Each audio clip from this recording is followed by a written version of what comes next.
Good evening, ladies and gentlemen, and I welcome all of you back to another Chris Chan Quickie reading, where this one should be sort of nearing the end of, not only just in terms of Chris's relations towards his persona, his mental health care, but also in terms of just the more things I wanted to release for Easter Sunday, because they say that rage is one of the 7 deadly sins, ladies and gentlemen, and you may argue that one of the things that categorizes Chris is certainly one of a great or rather infamous icon of the internet is his inability to control his temper.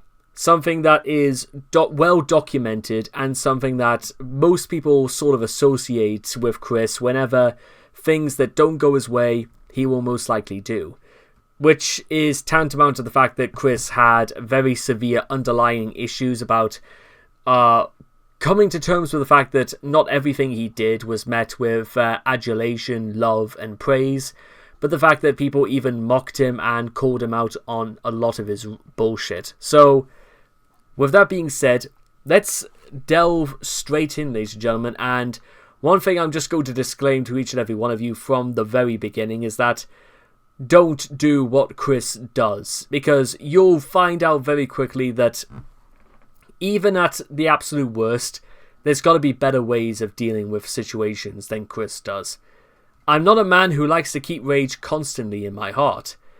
Well, if that's true, then Chris just lets it all out. He doesn't let something like rage lie, so technically he's telling the truth, but not in the way any of us would agree. To call Chris an angry person would be an understatement. Well, that's because when you think about it, Chris is a very, very desperate, unhappy man. And Chris is a very very unhappy and very desperate woman even today. So a lot of these come down to the fact of like unfulfillment and the fact that Chris has to blame somebody because Chris can't blame himself. That would be ridiculous.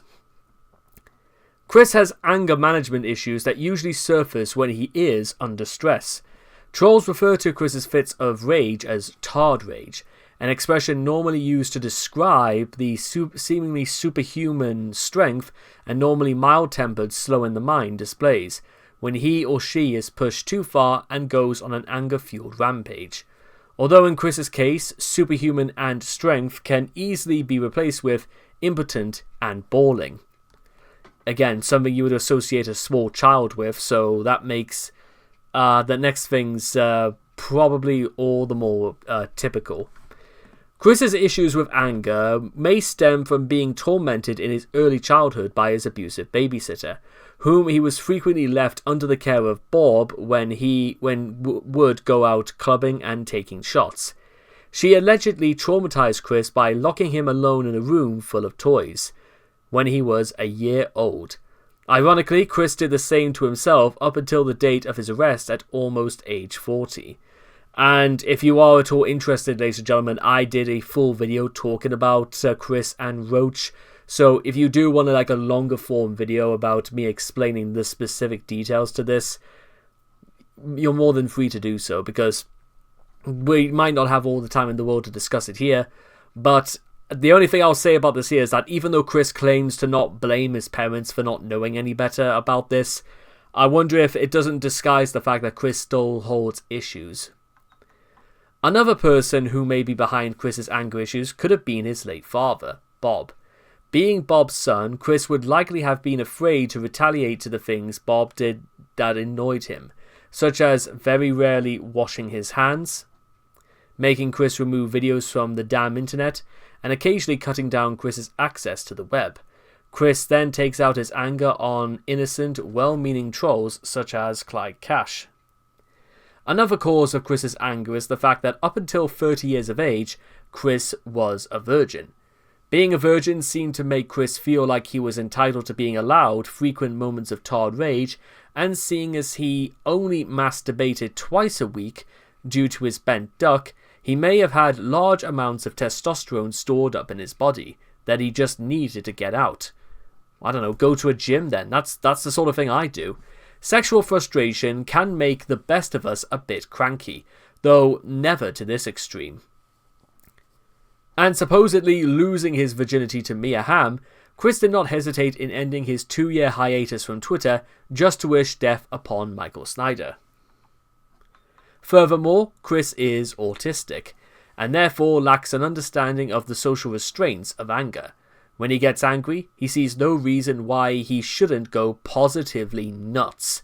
This and the amount of bottled up stress that autism produces have shown that autistic children can be very short-tempered. Whether it's as a result of things, like sensory overloads, yes, absolutely, but the only thing I want to say to that is that it's one of those things where it's judged on a very case-by-case basis. It's a very unpredictable thing, and sometimes it's just wrong time, wrong place, and bad things can happen. Chris, however, is not an autistic child. He is an autistic adult. Well, same thing, it's just the same for adults as well. And while most of autistics learn to, that's to those who learn how to cope and those who don't know how to do that, with stress in ways other than tantrums by the time they're in their 30s, Chris hasn't.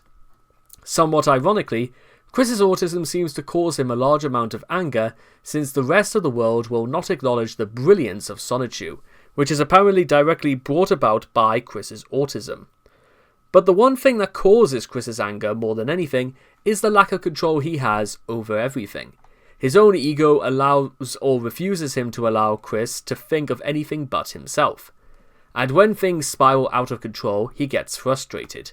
When Bob demanded that Chris take videos down of their house, Chris could only flail and tell him that they didn't know what to do, because he feels that... only know what to do. Only to tell his fans to take it down for him. When someone pretends to be him and be more popular than him, he rages, because he feels that it's his popularity, not the fakers. That begs the question, ladies and gentlemen, is that if I started doing these videos back in 2009, do you think Chris would have responded to me by saying that he's not famous because of anything he's done, he's only doing this by highlighting my flaws? Which doesn't exactly make Chris's flaws any more acceptable, but... Questions. When people poke fun at him or constantly question one's gender, he goes into a hissy fit. Chris's anger issues date back to before even the formal beginning of his love quest in the year 2000. He was prescribed the antidepressant Paxil to help manage his frustration and anger, and he continued to take the drug for several years. Whatever effect his medication had, it clearly was not enough. Par examples of Chris's anger. The way Chris expresses his anger can be considered somewhat confusing, to say the least.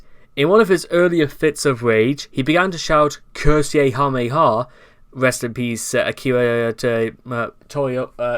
Toriyama, at several jerk-ops who were trying to kick him out of the local Walmart.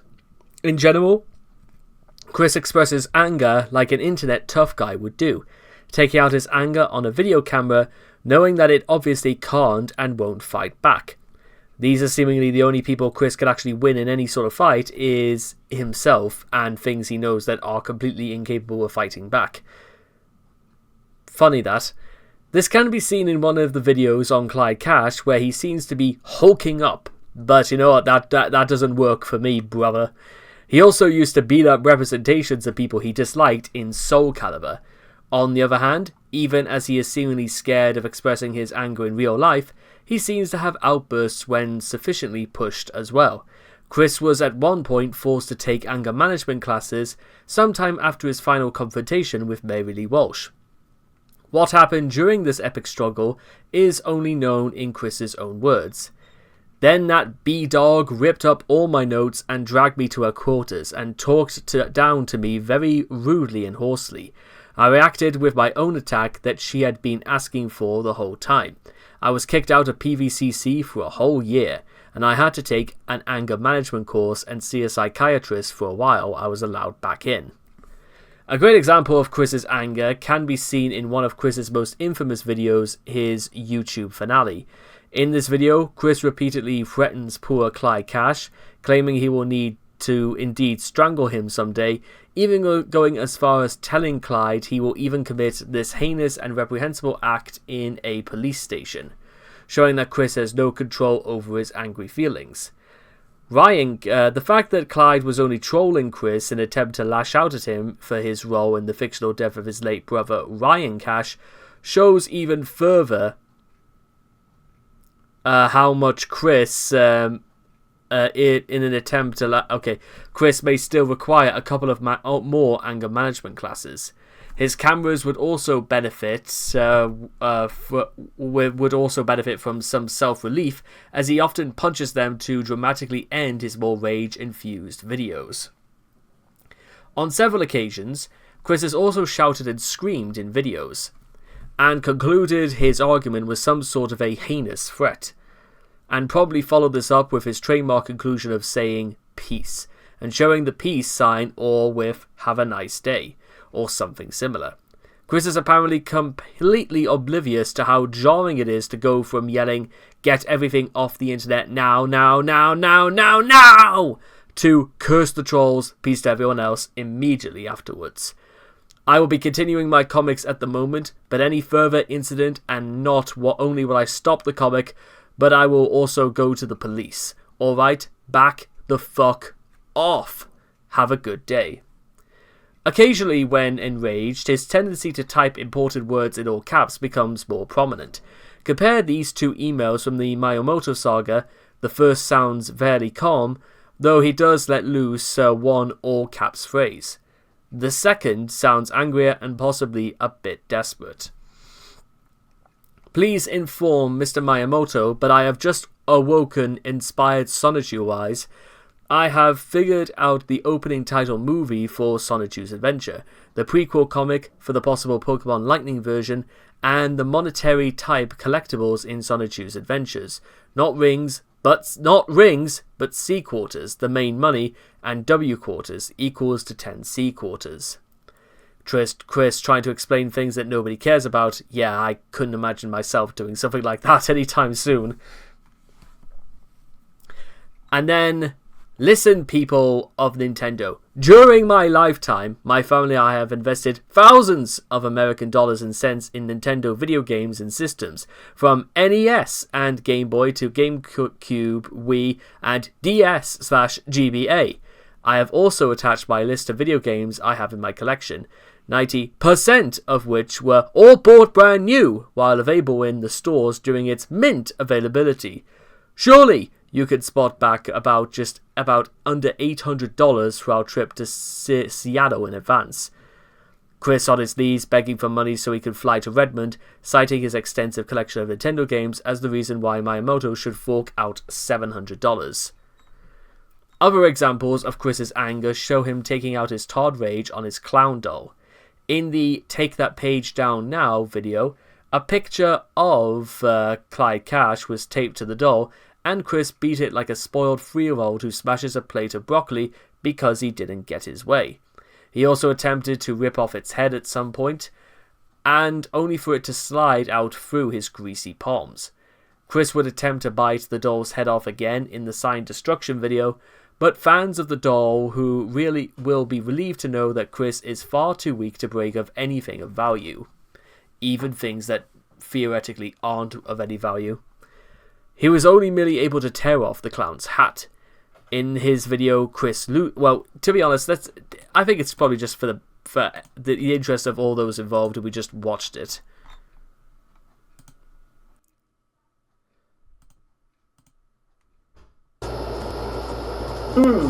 Apparently my heat of warning towards Vivian has gone unheard, or otherwise she did not realize the fury of my wrath. And she has done a terrible deed. So, let's begin with a visual aid. Stop me if you have not seen this before. Now watch what I do to this, as I will do to Vivian G if she does not take down every last one of her videos and closes her YouTube account.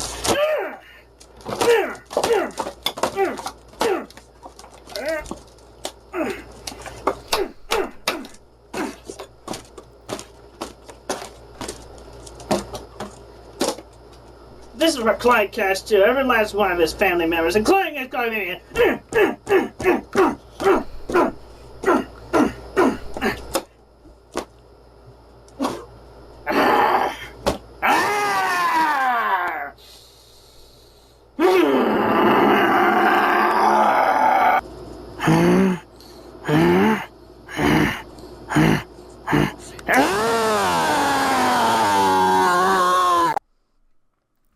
Now, I know what you're probably thinking to yourself about whether the idea that who exactly was meant to be intimidated by this is a very good question. I mean, I'm not, but what do you expect? Chris, in his video, Chris loses it. Let's just watch this just to see what we get. Oh, it's this one.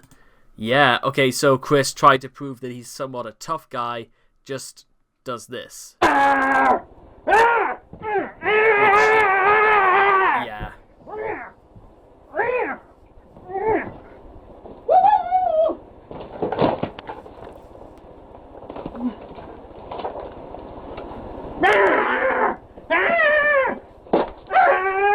Stop hurting yourself, Chris.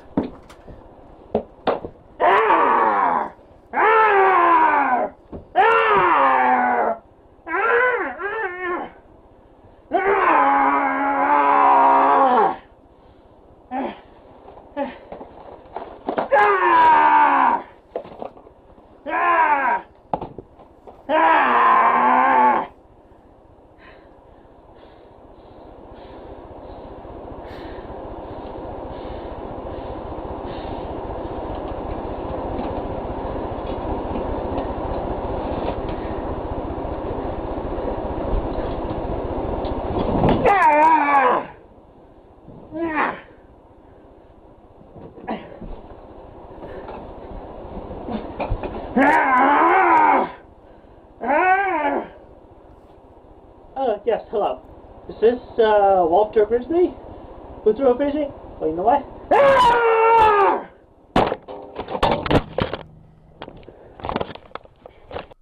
Fascinating. Now, it should be worth noted, ladies and gentlemen, is that shortly after this video, Chris, when he tried to record videos with his PlayStation Eye, he ended up doing internal damage to it by meaning that the video would skip. So anyway, in case you're wondering just what the hell that was about, Chris proved to us that he's able to shred in half a small cardboard box, but is unable to go through light processed wood. The video also shows his poor acting skills only equal his overall stamina, since he's out of breath before the end of the first minute of the video. A rare example of where Chris's anger manifested into physical violence against others would be the famous or infamous Blas incident, where he maced a GameStop employee during his war on Sonic's new arm color. Yeah, we may as well see that as well, because, well, blue arms is the new black. Okay, I've never seen that before. That's quite funny. So, here it is. Oh, this might have been the police scanner video. Well, I'm more sort of looking for the video. What's the actual video itself? Okay, here it is.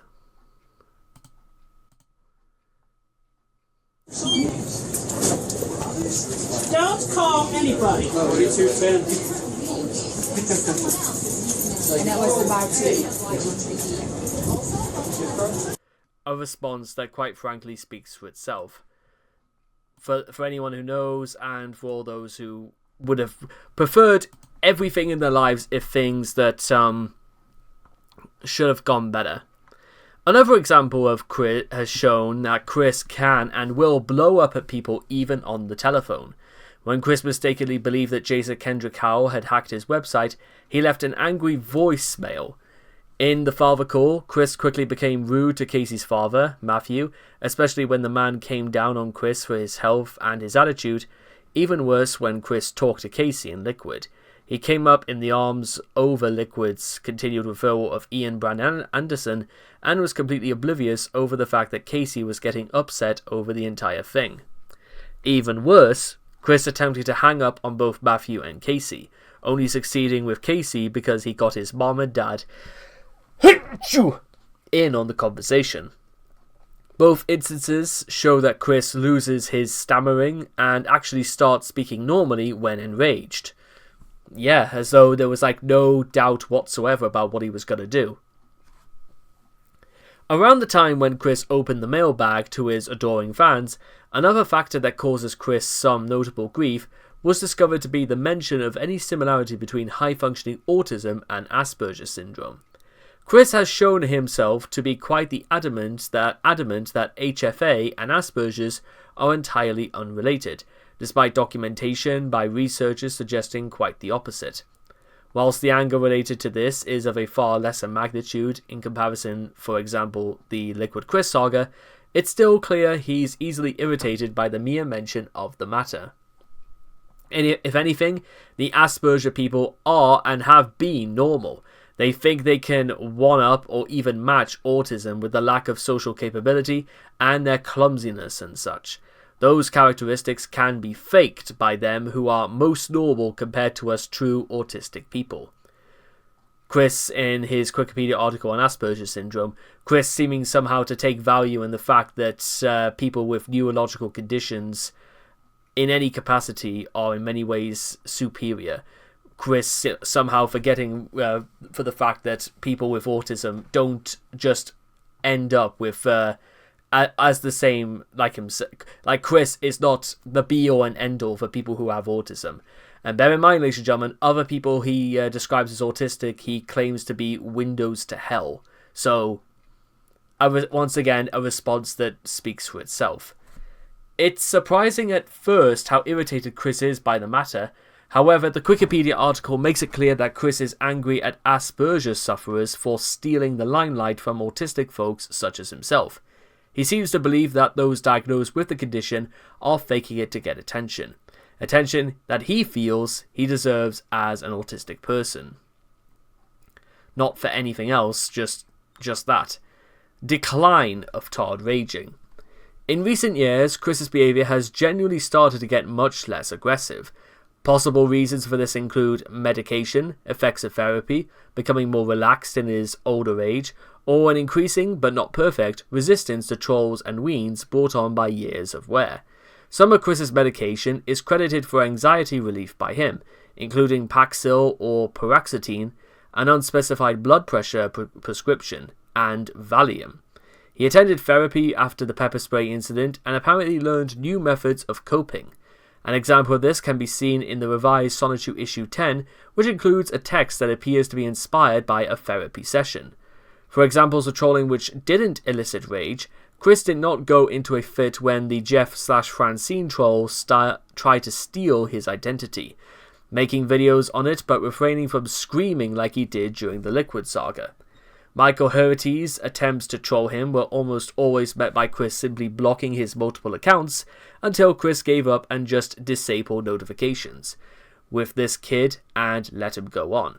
Similarly, in response to PewDiePie's video dedicated entirely to Chris, instead of complaining about him making that video, which is completely devoted to criticizing him by the way, Chris instead simply requested for him to direct message him.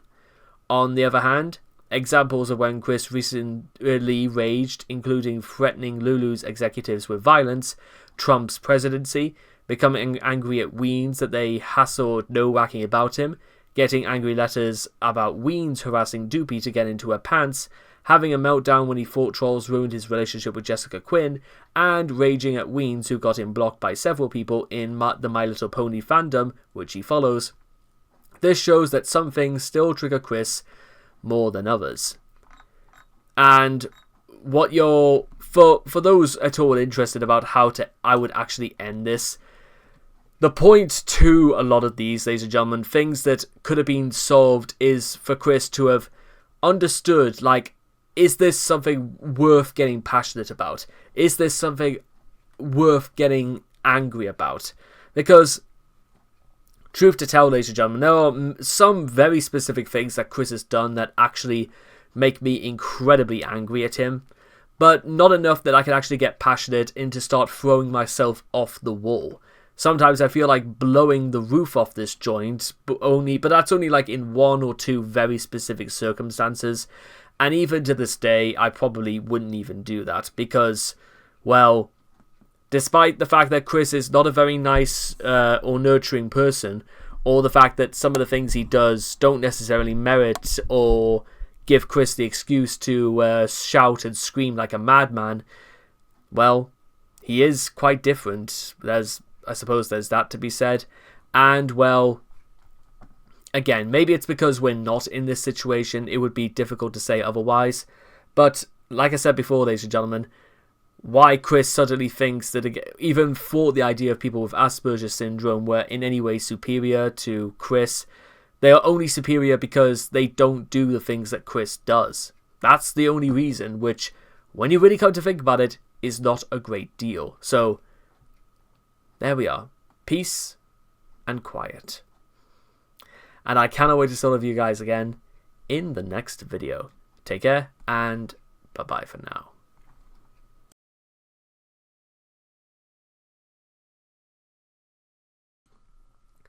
You know, it's always a good day whenever I start doing one of these articles and it literally opens up to a picture of Bob. And I love the fact that this has replaced the old cassettes and old the cassettes as far as the out-of-date logo, and it shows Bob just giving us the sort of the come on eyes. Okay, that's the last time. I'm not going to be mentioning that much after that. Oh god, that was embarrassing.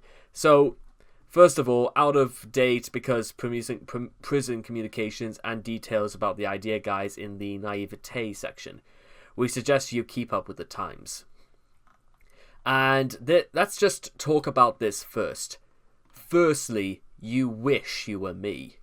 Okay, let's take now. If we were going to take this at face value, let's pretend you and I know absolutely nothing at all about Chris whatsoever. So let's just assume we don't, and let's do a little bit of a side-by-side comparison, and let's do it between Chris and me, for example. We'll do that and see how well this stands up. At this present moment, I run 24 YouTube channels. I make roughly 250,000 views a month. In a matter of weeks, I'm going to be probably getting my very first paycheck from Google for the stuff I do on YouTube. I work a full-time job, 40 hours a week. I have friends at work. I have opportunities at work. I'm striding to actually obtain a promotion. I'm currently involved with the Prince's Trust, which is not only to get qualifications in business, but also to get my own businesses off the ground. I've actually networked with quite a few people about how we can improve their businesses, and through the sort of things that I do and the sort of things that they do, we can work off each other in that sense. I'm going to likely to be running more channels in the near future. Many of these things will be expanding into different ideas. I write my own scripts. I do a lot of my own cooking. I love and take care of my parents. I take care of my brother and sister too. They too are very, very independent, unlike Chris. I pay and, I insure and tax my own car. I never had any issues whatsoever with the law.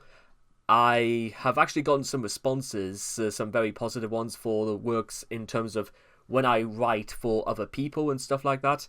And there probably would be a lot more, but it's fair to say that if Chris is under the impression that, well, if I were him, and I know he's talking about somebody else, but let's be honest, you could replace yourself with any other person and it would have likely fit the bill.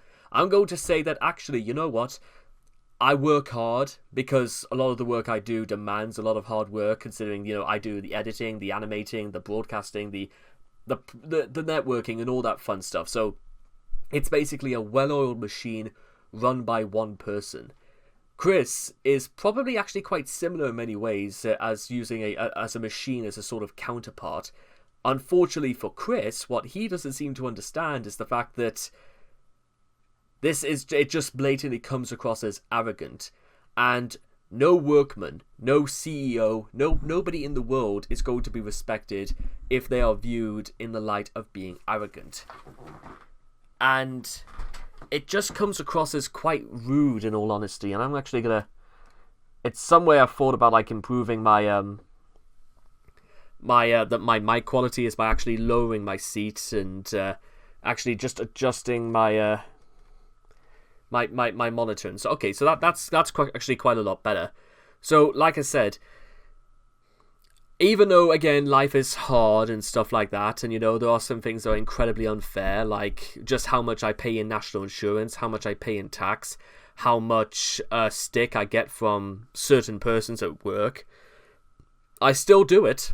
You know what? Because the alternative is literally go back to universal credit, and I haven't go back on the dole, as they say, and I haven't been on the dole in just coming up to 4 years. And that was only in part because COVID-19 made things very awkward. But you know what? I made a promise to myself that I would never go back on the dole ever again. And you know what? I'm going to, by the time I get enough to actually kickstart my own businesses and actually earn so much from what I do outside of my job that going to work will seem like pocket money by comparison. By the time I come to making roughly 15,000, probably £20,000 a month, I won't ever really need to go to my current job again. But I will stick with it because that some things have got to be paid for, and it's got to come from somewhere. Now, why exactly Chris thinks that again, in case of somebody else, they thought they would be him, I doubt it, because of everything we knew of Chris and everything we are going to know afterwards. And by the way, ladies and gentlemen, if you ever feel like you're in a situation where you seem somewhat lost and you don't really know where you're going in life, just remember, Chris is under the impression that he is someone to be envied of because of Chris's stance in society and as far as the world is concerned. Nothing could be further from the truth, and I secretly think that Chris even himself knew that all the way back in 2010. Well, pride is not a sin, for one needs some self-esteem and confidence to motivate themselves and inspire others with soul and heart. This is CPU Blueheart distinguishing pride from arrogance, ignoring that pride can have both a positive and negative connotation. That's true. Egotism is the most important and self-destructive of Chris's flaws. Yes, flaws, by the way, plural. There's a lot more involved, but it is this egotism that may one day lead to someone playing Kick the Autistic in real life. I'm surprised this wasn't something they picked up in prison, but no, as far as we're concerned, Chris's time in prison has mostly been as you may be. And by the way, this still remains one of the best little bits of fan art that somebody has done. This is Chris's ideas of how he views himself, and notice the brown staining here, and that's not just from this cushion. I'd love to know who actually was who did this, as well as probably the original concept of this manifestation of egotism, because you got the likes of I think that's meant to be like Henry VI and Van Gogh here. I like that. If anything else, and there's a lot to discuss here. Besides, Chris strokes his ego by having two of Ben Saint's characters admire him, which is just, yeah. Are you that dense strawberry milk? This is the legend, the extra-dimensional, the goddess herself, Chris Chan Sonichu. And by the way, as far as my knowledge is concerned, Ben Saint has never actually made Chris look in this light or anything like that. I've never even noticed the shoes as well. And stuff like that, or noticing how just bad Chris's art always was, but this is something else, I guess. So anyway, here we go. I've seen those crappy AI replicated art pieces that look better than this. Origins. When you don't have people in your life pushing you, can you push yourself? By Tori Amos. Why is Chris such an egotist? In his sheltered childhood, his enabling parents taught him to shift the blame from all of his troubles to other people. A sense of entitlement, again homegrown, skewed his perception of the proportionality between his problems and those of other people. Chris doesn't completely lack empathy, though. He isn't a psychopath, but the internal scale by which he weighs the importance of himself against that of others tilts in his favour. That problem was compounded by his autism, making it difficult for him to understand social cues and relate normally to his peers. He grew up in a very different world, and we're not just talking about the 1980s. We're talking about the 80s, the 90s, the advent of the rise of things like social media in the 2000s, and the fact that because Chris had never been taught that he was wrong in any other instant, then he probably confirmed in his mind that an attraction sign and using terms like boyfriend, free girl, and openly displaying a sense of homophobia and borderline racism was just okay to do. I don't care if you say, well, that's just the state of Virginia, you know what I mean? No, that hasn't got to do anything like that. You could come from anywhere in the world and people would still view him as a scumbag. They could be from Cape Town, they could be from Kingston, they could be from Swaziland. The people will view him as a scumbag. The problem was compounded by his autism, but that explains why Chris was an egotist, struggled with egotism, or has tendencies towards egotism. While Chris's childhood was less than ideal, it shouldn't have been quite so crippling. Time and experience should have helped temper his ego, and his half-brother supposedly suffered far worse and still managed to make something of himself. His parental half-siblings managed to acquire doctorate degrees, becoming an eye doctor and a math expert respectively. They were able to develop and learn from the past. And before people say that people compounded with autism are not capable of this, I would just like to remind all those who are curious now that, now technically I have Asperger's syndrome, which is kind of the same thing as autism. It's not 100% the same, and because I don't have all the time in the world to go over it, the importance of this is that allegedly doctors, or when I was tested for when I was about 2 years, I think it was either 2 or 3 years old, so this was like 2000 or 2001 when I was tested, and they declared it was a very mild form of Asperger's. So you could say I'm on like the very low end of the spectrum, but what people need to understand is that the problem is not so much that I was on the spectrum at all, it's the fact that being on the spectrum still means you are on the spectrum. And it can have its effects, and there are some times where I just feel like, particularly in unpleasant situations, and listen, I've had my fair share of unpleasant situations. Everybody has. That's just, sometimes life is a bit unfair. But you know what? I had two options about this. I could either go at it and make the most of a bad situation. And listen, I'm very, very good at making the most of bad situations. In fact, quite a lot of people are. What I had problems with is openly admitting it to other people that I was perfectly okay with this, and to expound my, my life's experience, because some people say that people just do that without having to think about it, and that it's not special to compound a certain level of self-belief or self-confidence. The irony is that some people try to compound me the irony that boasting of being confident, talking about confidence makes you very, very, what's the word I'm looking for? Insecure.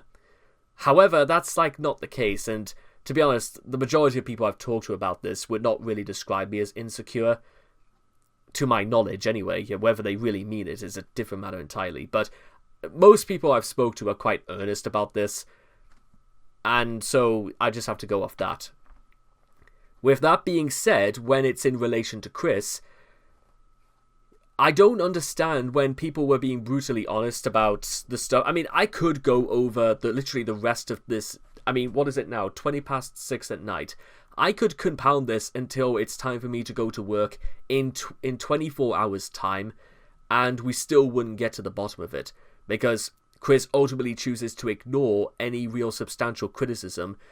Chris's general lack of body proportions. I mean, it's okay from if you were maybe, let's say, 7 to 8 years old, but you have to understand is that most people do not look like pink spoons or that one character from Toy Story 4, and how this is about as minimalistic as You could probably create a maybe more interesting story if literally you just use shapes on top of shapes and made them as characters.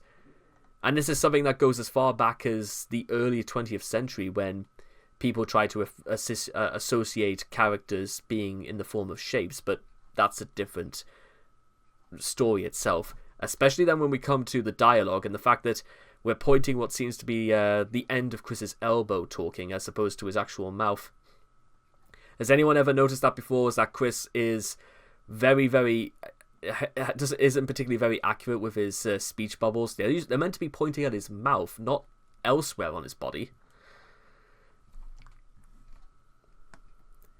Chris's development isn't just delayed, it is arrested. His egocentrism has persisted well into his 30s, when most children usually grow out of it around the age of 7. Autism isn't to blame entirely. While autistic people's idiosyncrasies can make themselves appear self-centered on the surface, only a few are self-absorbed. Most still have interest in others, and many get help to develop coping strategies and social skills. Not Chris, though. Well, yeah, if there's one thing I obviously will say, even from this point in the article, is that Chris is the way, and you could say, whether maybe from a social services point of view, Chris never really got the full support he probably should have. I mean, let's face it, the hoarding situation wasn't just a thing that was encompassed from before Chris moved back to Charlottesville after his graduation at Manchester High.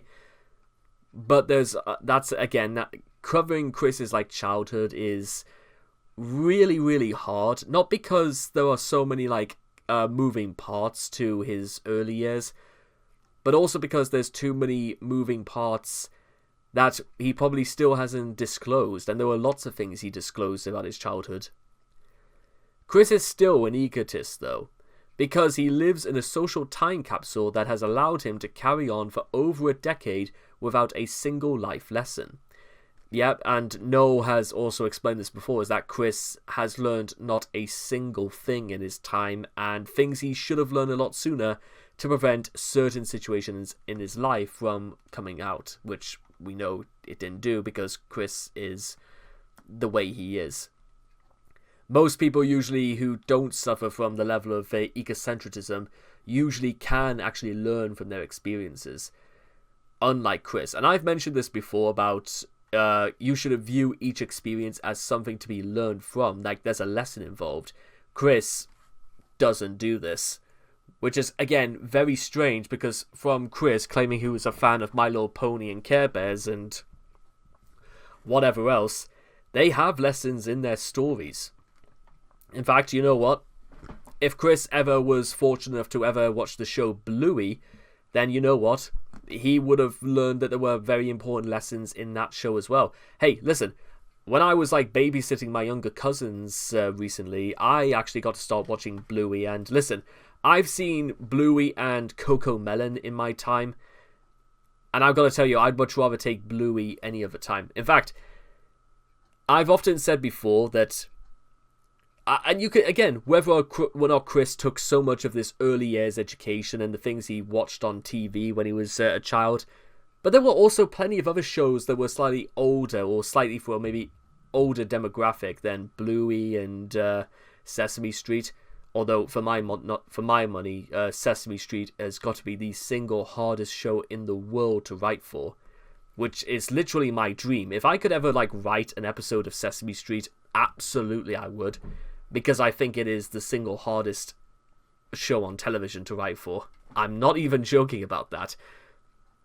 But anyway, as I was saying, He-Man, Thundercats, and there were quite a lot of other shows in the 80s that were for an older demographic, but also there were a lot of morals and they taught a lot of things. One of the popular ones in Thundercats was that rules are only meaningful if people learn to follow them, which is not exactly nuanced, but if you presented this to Chris back in 86, he probably would have taken this on board, because there's a lot to be said about that. The enablers. I'm sorry about these rantings, by the way, but I think they're just, it's fascinating to go over these sorts of things because, well, it makes you wonder just what did make Chris this way? What is the attraction and what keeps us fascinated? The enablers. Drunk or not, they had me at an old age where my mother was so close to menopause and my father was a senior citizen. I was truly a miracle. Or you are just incredibly fortunate. By the way, I know Chris isn't listening to this, but I remember 10 years ago during an RS class, and we were doing it was some kind of sex education class we were doing in RS. It wasn't like the sorts that we did before. These were more about nuclear families and mixed race families, that sort of thing. Which even to this day I'm looking aboard because I think it was very confusing about telling us things that we probably already knew. It was just a matter of learning the words. And some people were talking about how they were born prematurely. In fact, there was one guy in my class called Dashi. He was 25 weeks. He was born at 25 weeks. He was so premature that there was a difficulty about if he was even going to survive. And I don't remember if it was a result of an emergency C-section or not. But what I'm trying to make is that he didn't consider this a miracle. He didn't think that this was something to be fascinated about. And again, listen, make of that what you will, but what I'm trying to say is that if it's on the subject of egotism, this is something that sticks to Chris as well. Because, listen, I've known some pretty egocentric people in my time, but the funny thing is that when I was in school, very few of them were. Many of them were just sort of just pottering about, getting on with it. Whether or not you just want to say they were knowing exactly how to function in the world already and stuff like that. Many of them had girlfriends and were all that good stuff and stuff like that. But it was interesting. One of these days I would still probably have to talk about, well, I might even reference things about that happened in my school days, but I think again this sort of comparison is the sort of thing that makes Chris's case extremely interesting. Is it because it's a different generation thing? Is it because, well, when I was at school 10 years ago, I was in the run-up to my GCSEs, and was it because my generation had more technology and had more opportunities and stuff like that? Is it because, or what do you guys reckon? You be the judge on that. Chris's parents are enablers par excellence. Barring unrelated to catastrophes, there is no earthly reason why a grown adult in his 30s should live at home with his parents without even helping them out. Now, listen, ladies and gentlemen, that is absolutely true. You know what? I may go to work, I may have time off work, I may have downtime. I still help my parents around the house and stuff like that. You know what? I clean, I cook, because my parents are getting on in years anyway. Not to the extent of Chris, but you know what? I should be able to help out, and there was no reason whatsoever for me not doing it. If there was any other task that, you know what, at the moment should be worth doing, then it's simply got to be that way. And actually, I'm going to pause this moment because I'm just being reminded of the fact that I've got to set up my dad for a Zoom call he's got to have. So I'll be back in a tick. I'm so glad I brought this up because it got me to remember. It's funny how these things work out, eh? Back in a tick. And welcome back. Chris's parents are enablers par excellence. Barring unrelated catastrophes, blah blah blah. Autism isn't an excuse, especially when Chris's autism is as high functioning as his activity exemplifies it to be.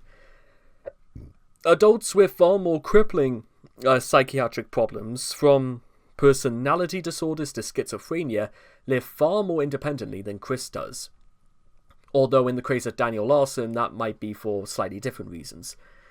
Even people who suffer from an intellectual disability, who would be called the R word in yesterday's parlance, can still often find work and live much more independently than Chris. Chris isn't one of those people at all. He can read, write, and work a computer, as well as talk. Incomprehensible though it is. The 90s are long gone. We don't need to constantly clarify that autistic people can be bright or successful. Bob may have missed that memo, mistakenly believed that a modern special education program would be the same as old-fashioned mental institution, rife with padded cells, straitjackets, electric shocks, and routine frontal lobotomies. This has led to the family to push a conspiracy theory against his school district, and Bob fled the Charlottesville area with Chris until he graduated from high school. For children like Chris, special education in public school is generally geared towards helping the child understand how their disorder affects their lives, and what strategies they can use to minimize its impact. This is a well-documented and well-supported strategy, but it relies on buy-in. Chris's parents clearly never bought into these strategies, because they never fostered any interest in instilling any form of independence in Chris, thus undermining the entire regime of regimen of special education, and ended up with a man-child with entitlement issues. That does describe Chris. Speaking of education, it can also be said the school system was yet another enabler of Chris's formative years. This was especially true at Manchester High, where Chris received passing grades on schoolwork he didn't do correctly, yet still eventually graduated on honour roll, or so he says. Presumably out of excessive pity on the teacher's part. Were that indeed the case, it might have encouraged Chris to put in less than half-baked effort into things and yet act like the end result is something spectacular. Possibly, but when... It's interesting as well that usually as well something that happens is that usually classes like... mostly in high school, they usually compare and contrast with quite a lot of other people. And I wonder if they ever did this with Chris, or whether or not he just simply chose to ignore them and think that everything he did was brilliant. Maybe, but because we have no other evidence to the contrary, that just might be the case. Monthly tugboat. My father helped me get my social security set up. I get more a month than I could at a job. Chris seems to be taking pride in the fact that he is lazy as fucking lazy can get, because that is absolutely not true. Even people who are on minimum wage, like I do, we earn way far more than Chris ever realizes this, and certainly in this country, at any rate, I get far more through actually going to work than Chris ever does. But considering Chris's employment record is limited and abysmal, we could only assume for 1 second that if we convince him that it's the case, then therefore he has to believe it, because, you know. Chris receives disability insurance from the government, or what he calls a monthly tugboat, as he calls it. Although it's intended to supplement income for a menial job, such as a fast food joint, Chris uses this check as his sole income. He is simply unwilling to work on anything except mass debating, playing video, and stalking women, both young and old. Yikes. People who have made a wide variety of political arguments for and against the tugboat. Some argue that Chris is abusing the welfare system. Others state that he deserves his check. Still others claim that his parents abuse the system by proxy, or that the system itself is flawed. But these arguments are besides the point. Regardless of whether or not he should have the tugboat, it is an undeniable factor in making Chris's lifestyle, and thus his worldview, sustainable. About as sustainable as it can get, but what can you do? The information superhighway. A number of the Oregon Trail generation, Chris has made many significant memories before 1991, when the World Wide Web made internet access feasible for the masses. However, he would use the internet regularly by the time he left high school. Born in 1982, he came of age in the year 2000, placing his childhood in a different millennium from his adulthood. Windows XP came out soon after, and with it came a multitude of prosumer creative programs, giving Chris something to do after kissing his gal pals goodbye. Metaphorically, not physically, thank goodness for that. Chris could record and share his own music, publish his comics online, and even create his own DVD. These services were previously reserved for professionals who had access to expensive studio equipment, but they were now in the hands of the masses. Later in the decade, Chris became involved with YouTube and Facebook, providing even more venues for self-publication. He no longer needed to wait for the news media to notice him. He could be the media. For better or worse, mostly for the worse. And you know what? Sabotaging also thinks that maybe it wouldn't nearly be as bad for Chris in terms of the internet if he could possibly make any money out of what he was doing anyway, or, barring this, he just made his own material, and even the stuff he sucked at, he got better at, and he could make money of it over the long periods of time. This, again, things that seems to be incredibly simple, and if Chris was at all serious, which we kind of know he isn't, these sorts of things should have just been like second nature if he wasn't willing to actually get a proper job. Because there are plenty of people who make YouTube their side hustle and then turn it into their main hustle. But Chris is sadly not one of those persons, unfortunately. Chris joined YouTube much earlier than many more respected web celebs, during a time when most people saw it as a silly cat video website, not a career. But remember, this was Chris's closet brush with fame since the local news. Blind luck and the cherry-picking fallacy. What the hell is a philosophy? Fallacy. A contest or two here, a 9-second local TV blip there. The results are that outside events most people never experience have stroked Chris's already monstrous ego. From being featured in Nintendo Power to being featured on the news here about the Pokemon craze that hit America, to just sort of walking in the background of McIntyre Park. Consider that Chris has produced a huge volume of fan mail, letters to the editor, internet commentary, and other drivel over the years, partially because he doesn't have much else to do. True, each letter to Nintendo is a message in a bottle. Most of them never return, but the one that does, on an official letterhead and addressed to Mr. C. Weston Chandler, is confirmation of his celebrity. Well, maybe as far as he's concerned, but, well, unfortunately in the real world is that people who only appear for seconds usually are only in the public zeitgeist for seconds. You need to be really, really dominant in your approach, and unfortunately that just doesn't quite seem to be the case. Not even by the standards of Chris. Yeah, it says here that, that it goes on to say that Nintendo of America has some of the most devoted, enthusiastic fans of any game developer. Each week, they receive hundreds of thousands of suggestions about their games and systems. While they would love to use ideas from fans to develop actual products, due to the volume of the requests they receive and the resources it would take to process them, they do not accept unsolicited game or product ideas. And probably would also have to go through studios who would greenlight their own IPs, so it would be doubtful even by this point. But they are committed to being at the leading edge of game and hardware development, and they can be sure that they are constantly at work developing new and exciting products and game ideas. Now, here's the interesting part, where they quote about how I actually go further about them changing their minds and actually accepting the idea and helping me, making it totally real, with the video games and the TV animations and the action figures and officially released my personal approved medals.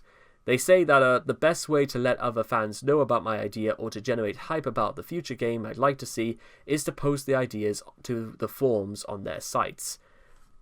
And again, it's genuinely a good idea if you actually have a product that is successful already, because usually spin-off material works in lieu of this. Or if you did want to make it into a game first, then work on something that's, that's something comparable to being in a video game. Did Chris even have like a foundation? Did Chris have a main idea, a story, or anything like that going into this? Probably not, unfortunately. The concept of form letters does not seem to occur to Chris, who seems to think the letter was written specifically for him. As if Chris didn't think his material was golden to begin with, he got a second nod from Nintendo Power for his epic Animal Crossing documentary. I have seen that before, and it's actually quite engrossing if you believe that. and a page in the PVCC's form is just icing on the cake. Even before his E-fame, Chris had plenty of evidence to convince himself that he was creative, and not just a high-volume, whiny jerk that presented or pestered his way to acknowledgement. As he graduated from PVCC in 2006, his writing shows that solitude was, in his mind, already tested. There was just some small threshold of notoriety or connections that needed to be breached to become a true media sensation.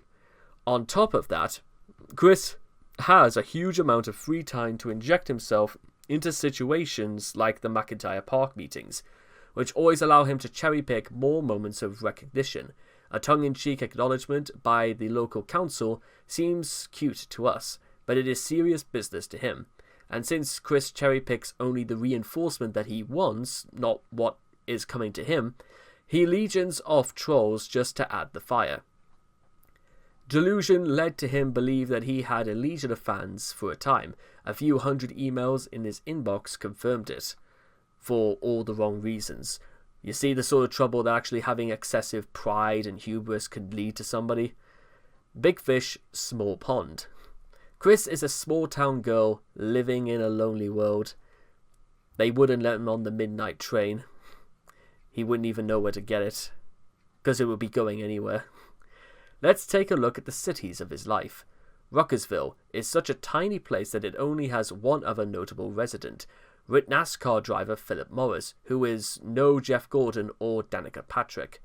The neighbouring city of Charlottesville is most relevant for the UVA, the Monticello, and a handful of political rallies. It is a historic town, but it still has a small town feel. It offers suburban conveniences like public parks, movie theatres, and a multitude of strip malls, but it lacks the hallmarks of a big city. Chris's teenage environment, suburban Richmond, is much more robust.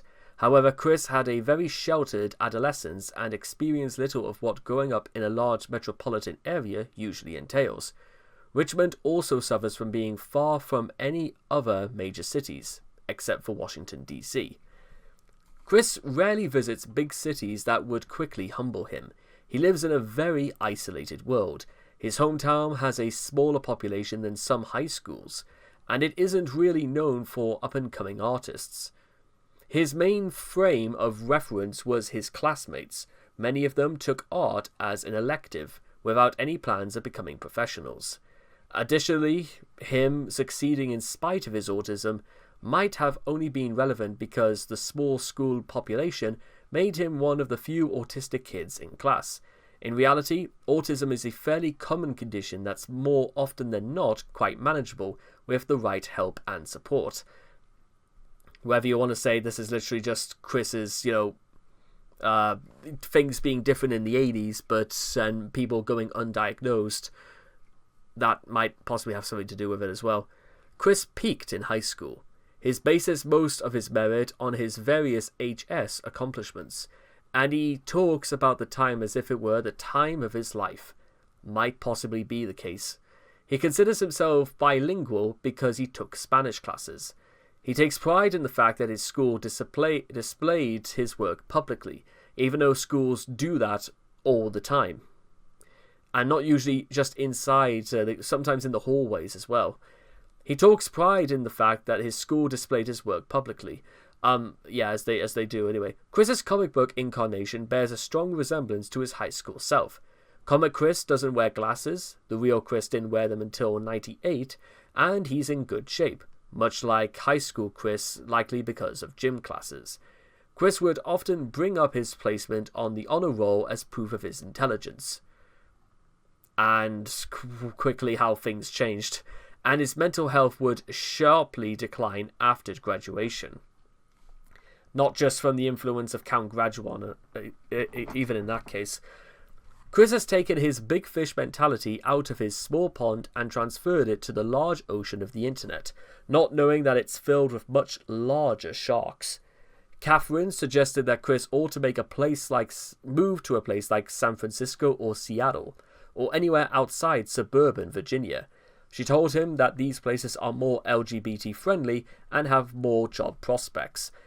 A lot of people have actually suggested that to me before, and listen, I know fine well that for me, if there were more job prospects, I should either move either down to London, maybe to Brighton, possibly even as far as Cornwall. But even then, is it the case of the pond being too small, or whether or not I should actually learn how to succeed in my hometown first, or because it's just outside of Newcastle, so I should be able to, if I could make it in my hometown first, then I should be able to make it elsewhere.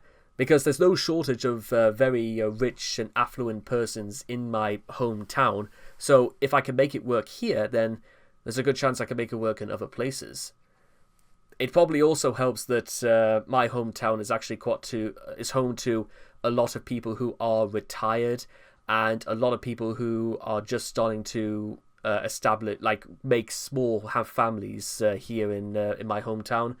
So therefore, it should stand to reason that actually there's plenty of people who are either retired but are still working because their assets are that valuable, or that those who are just trying to make a nest, if you will. And to be fair, Ponteland is a great place to grow up, especially if you plan on going to the schools locally, which I didn't, and if you actually take the time to know a lot more of your neighbours. Depending which part of Ponteland you live, it's almost dealer's choice, but you can make friends quite easily in a place like this. It's actually, among other things, and I don't know how the US would even go about doing something like this, but apparently of recent, Ponteland got named the 34th best place to live in the UK, according to the Daily Telegraph of 2023. And it beat things like Cambridgeshire and Windsor as well, if call it what you may. Possibly Ponteland is better to live in than possibly even Buckingham Palace itself. That might be going a bit far, but it does also suggest that as well, maybe perhaps the environment was just more friendlier to Chris, despite, was the game place originally in Charlottesville or something like that? But I'm sure that even if Chris had the time, there probably would have been neighbours in Richmond and Ruckersville who probably should have known him, or Chris known them. But Chris told her, but there's no San Francisco in Virginia, completely missing all of them. Wanting to have his cake and eat it too. Chris chose to stay in his small town, southeastern bubble, because it's easier for him. Yet he would clearly benefit from living in a more developed, liberal-minded area. Possibly, but as history has shown, is that all that glitters is not gold. But again, how would you know all that glitters is not gold if you've never actually seen gold for yourself? In the same conversation, Chris stated the real reason for not leaving is that he doesn't want to leave his mother behind. Since she is already on bad terms with her other adult child. Well, yes, but to be honest, just leave for a couple of days, Chris, and actually see what she does. Because to be completely honest, if I left to go down south and a couple of days later my family were phoning the police and stuff like that, I'm pretty sure that would get social services involved in some respect. Chris didn't consider that his Aunt Harriet could take Bob in, or that she could use her retirement insurance to live in an old folks' home. Instead, well, we know what happened there. Chris even brought up that he doesn't want to move out of the state after Bob dies. Chris did acknowledge the perks of moving out of his valley, though, but it's only logical for him to move out. What is a person obsessed with fame and art doing in a place known for neither? Well, again, I have to bring this up, is that if for what I'm going for, probably the sort of place I'd imagine moving to is possibly like California is probably where I'd imagine myself going to. Only because there's either California or probably southern Florida. But then again, I don't think either state is particularly known for being particularly safe.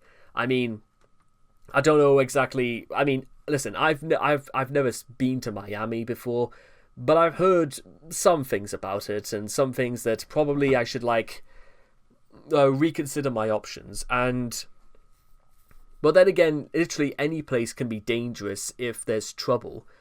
Not everybody is going to be living in fear. In fact, quite a lot of people live freely, and not too many people actually do horrible things just because they're capable of doing it. Some of them do, yes, but that, again, you shouldn't really live in fear.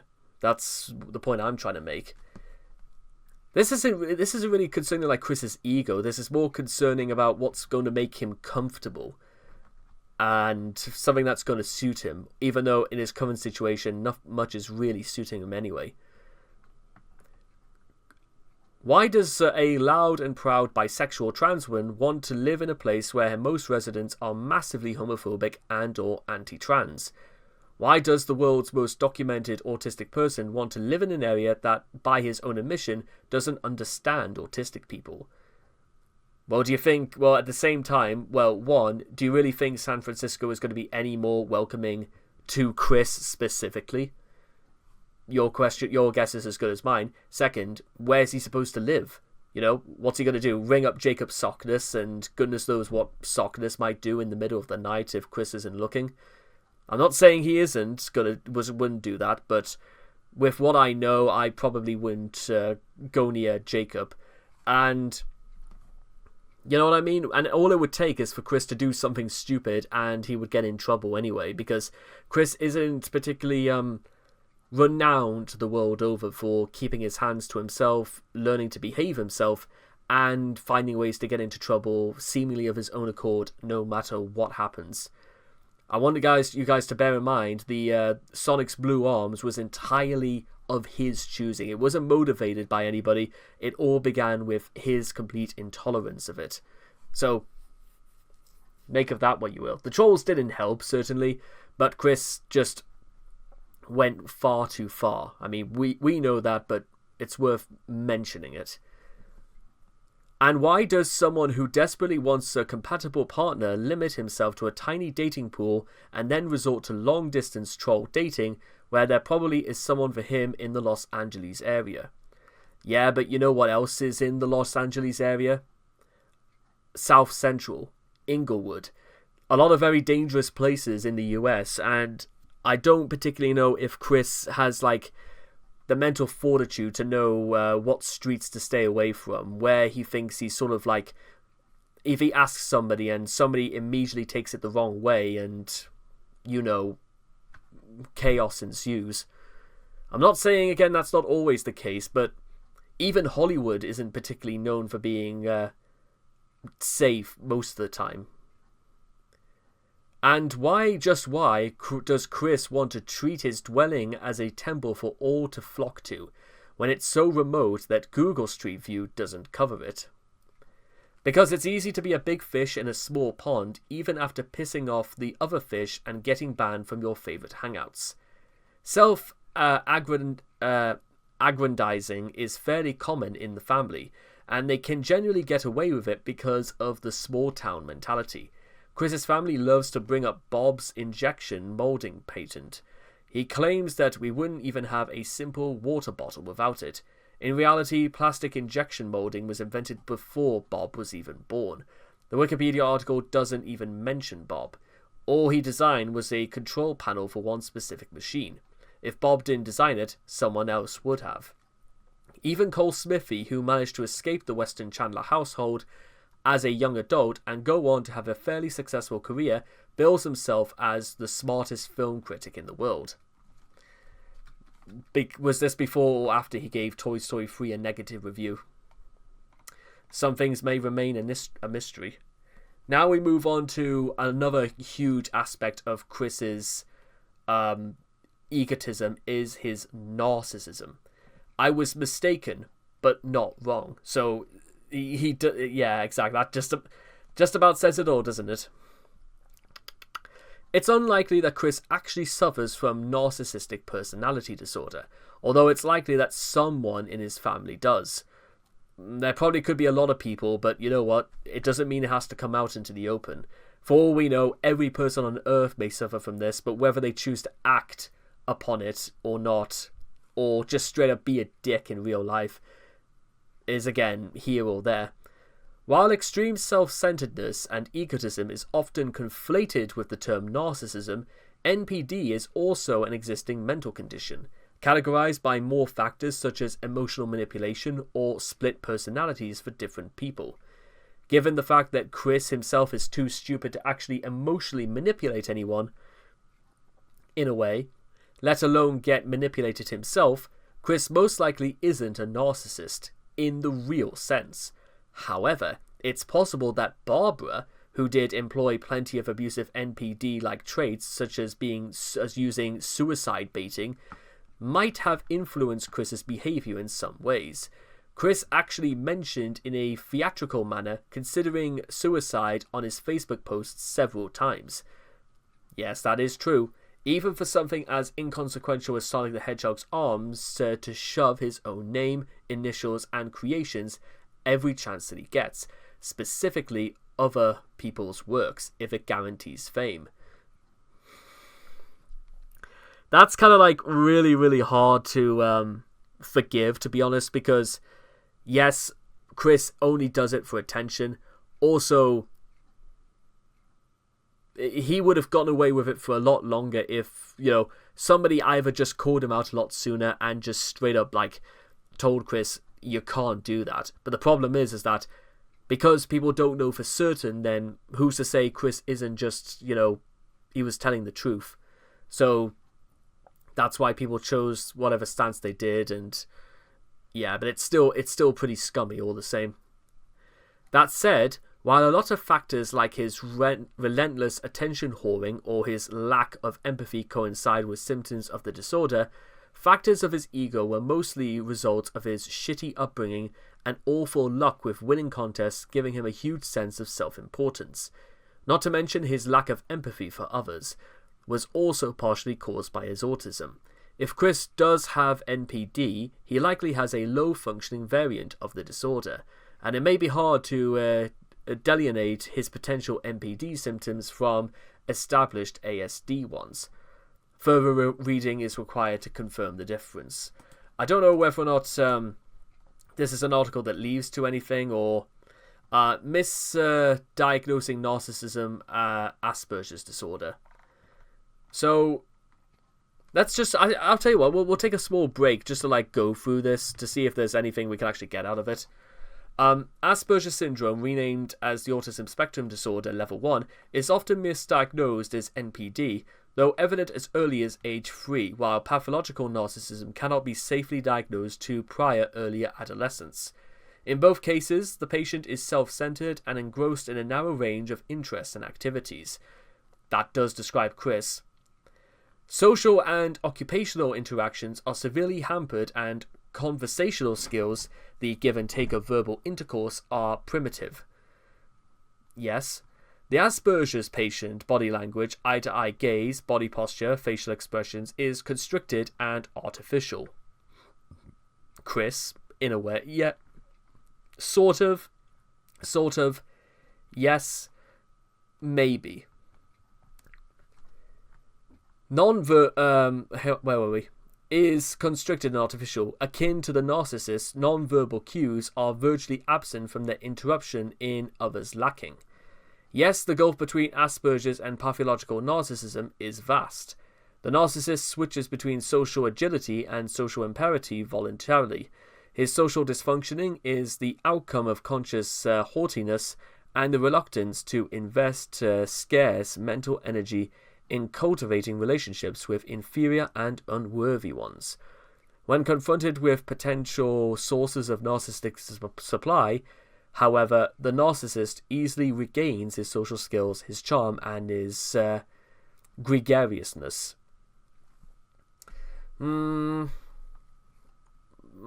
Yes, maybe, and maybe yes. Many narcissists reach the highest rungs of their community, church, firm, or voluntary organization. Well, that's definitely not that. Most of the time, they function flawlessly through the inevitable blow-ups and the grating extortion of narcissistic supply, usually put to an end to the narcissist's career and social liaisons. But Chris never got anywhere close to the top, so we can probably safely ignore this. Although, again, it would be inevitable that well, Chris removed himself from going to church for many years anyway, so we can safely put that down to probably not. The Asperger's patient often wants to be accepted socially, to have friends, to marry, to be sexually active, and to sire offspring. Yes, true, but that's, like, not quite unlike everybody else. He just doesn't have a clue how to get about it. His affect is limited. His initiative, for instance, to share his experience with nearest and dearest or to engage in foreplay is thwarted. His ability to divulge his emotions stilted. He is incapable of reincorporating and is largely unaware of the wishes, needs, and feelings of his intercloteus or counterparties. Inevitably, Asperger's patients are perceived by others to be cold, eccentric, insensitive, indifferent, repulsive, exploitative, or emotionally absent. Not all at the same time, but that is a good highlight for Chris. To avoid the pain of rejection, they confine themselves to solitary activities. But unlike the schizoid, not by choice, they limit their world to a single topic, hobby, or person and dive in with the greatest all-consuming intensity, excluding all other matters and everybody else. It is a form of hurt control and pain regulation. Thus, while the narcissist avoids pain by excluding, devaluing, and discarding others, the Asperger's patient achieves the same result by withdrawing and by passionately incorporating in his universe only one or two people and one or two subjects of interest. Both narcissists and Asperger's patients are prone to react with depression to perceived slights and injuries, but Asperger's patients are far more at risk of self-harm and suicide. The use of language is another differentiating factor. The narcissist is a skilled communicator. He uses language as an instrument to obtain narcissistic supply, or as a weapon, to obliterate his enemies and discarded sources with. Cerebral narcissists derive narcissistic supply from the consumerate use they make of their innate verbosity. Now, to be completely honest as well, oh dear lord, they really did think of everything, didn't they? Not so the Asperger's patient. He is equally verbose at times and taciturn on other occasions, but his topics are few and thus tediously repetitive. He is unlikely to obey conversational rules and etiquette, for instance, to let others speak in turn. Nor is the Asperger's patient able to decipher non-verbal cues and gestures, or to monitor his own misbehavior on such occasions. Narcissists are similarly inconsiderate, but only towards those who cannot possibly serve as sources of narcissistic supply. Chris, again, the more I go into this, the more I'm beginning to realize that Chris might be one, or he might be both, or he might just be the worst aspects of both. Refrigerator mothers. The concept of a refrigerator mother has long been debunked. Autism is a brain disorder. Well, that's not really true. It's a neurological condition, so not really a disorder. It is not linked to bad parenting, but a dead narcissistic mother can cause her autistic child to defend himself by developing narcissism. Well, that's more just as a result of, like, traits that work downwards, and also, well, it's a kind of a yes and no thing. It's the traits that Chris inherited from both his parents, as well as the fact that, whether Chris wants to admit it or not, Bob baiting Chris into doing unspeakable things to get him to fall in line did sort of work, so he has to sort of take these on board in some way, because he has to admit that they worked, in a way. ADHD has been initially linked to the precursors in children of adult narcissism and psychotherapy, conduct disorder, and oppositional defiant disorder. A bad, dead, cold mother fosters in the autistic child narcissistic defenses, and in her other children attention deficits, hyperactivity, and antisocial behavior. These dysfunctions make it difficult for the child to translate his or her reflex empathy into mentalizing a theory of mind. Early childhood abuse and trauma, therefore, inhibit the development of a mature form of empathy, with cognitive and emotional components. There are 3 problems with raising awareness and educating people about autism spectrum disorders. 1. We don't know the ontology of autism, what causes it. We kind of do and don't, and whether the brain abnormalities often observed in autistic patients cause it, are caused by, or are merely correlated, effectuated by a third common factor, probably the environment. Autism is a family of disorders which have little in common with each other. Some autistic persons are high-functioning and accomplished. Others self-harm, are hypersensitive to stimuli, and non-communicator. And 3.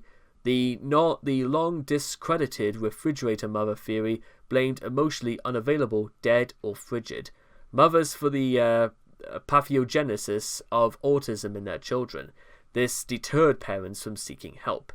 The ignorance, taboos, stigma, biases, prejudices, and lack of evidence-based theories and practices that pervade mental health apply even more so to autism. And listen, I know there's probably a lot more to go into here, and thanks for Malignant Self-Love by Dr. Sam Vakin. The only thing I feel like I think could worth add to this point before we move on is that it's not really Chris. If Chris didn't have if it was like a different thing Chris was interested in, like maybe Lord of the Rings, he probably might have used this as some way to maybe beat someone over the stick with, but because this is entirely of Chris's own creation, this is something of Solitude was something of his own mind, in a way, we can't necessarily say that it wouldn't have been the case if Chris had something else tangible to his mind, because if failing that, the only reason why Chris would be mad is that he had virtually nothing to his name. So, whether you want to say that Solitude is just his coping mechanism, or that it was fueled long ago by environmental factors that more resulted in making Chris feel good about himself, you're more than free to do so. You just need to change this one bit. So let's move on, shall we? And now we come to Chris's manifestations, which only inflame his ego, because if there's nobody there to outwardly oppress him, then it's the only way he can self-assert his own sense of dominance. Because people who don't have any semblance of dominance whatsoever have to compensate them by making stuff up on their own. Chris's egotism manifests itself in a variety of ways. Unwarranted self-importance. I have had my way over 1 million fans worldwide since I went online in before 2000, which is completely untrue. As overwhelming as Chris's unwarranted self-importance is, it's easy for the novice observer to get lost in the sea of Solitude shit and assume that he's just confident in his e-fame. Of course, you say, he's got 1 billion hits on YouTube and 1,000 emails in his mailbox. He's going to think he's hot shit, though, isn't he? Like every other laughed at not with dumbass on the internet. But nothing sums up Chris's deep airbaiting USI like this missive to Mary Lee Walsh. And of course, you can see Chris's level of graciousness through this photo, which is so pseudo an apology to Mary Lee Walsh, but it kind of isn't. First of all, you see Slaweel Ryan trying to apologize by doing this. I'm sorry for using your name in vain, and when I construed PVCC citizens and made you look a fool for about 6 years, Mary Lee Walsh. This is disregarding the fact that Chris originally named Slaweel Ryan Mary Lee Walsh in the first place, and that was the intention for her going in all this time. Then you hear Chris saying, and I'm sorry for letting Slaweel Ryan let away with it for so long. I pray we can put this whole mess behind us, Mrs. Walsh. Chris's level of graciousness is only confined by the fact that it has to be a two-way street. You know, he can't, Chris, because nobody has ever told Chris that when you apologize to someone, you don't bargain with somebody over an apology. It has to come from you and only you. That's how it's meant to be. As overwhelming as Chris's unwarranted self-importance is, it's easy. Okay, so we've just done all that. Sorry. But nothing sums up Chris's deep and abating USI like this missive to Mary Lee Walsh. Mary, I've slept on it, and I have realized that note hanging is not the way to get attention. Good start. And I don't really want to meet with you, Ivan or Susan. No offense.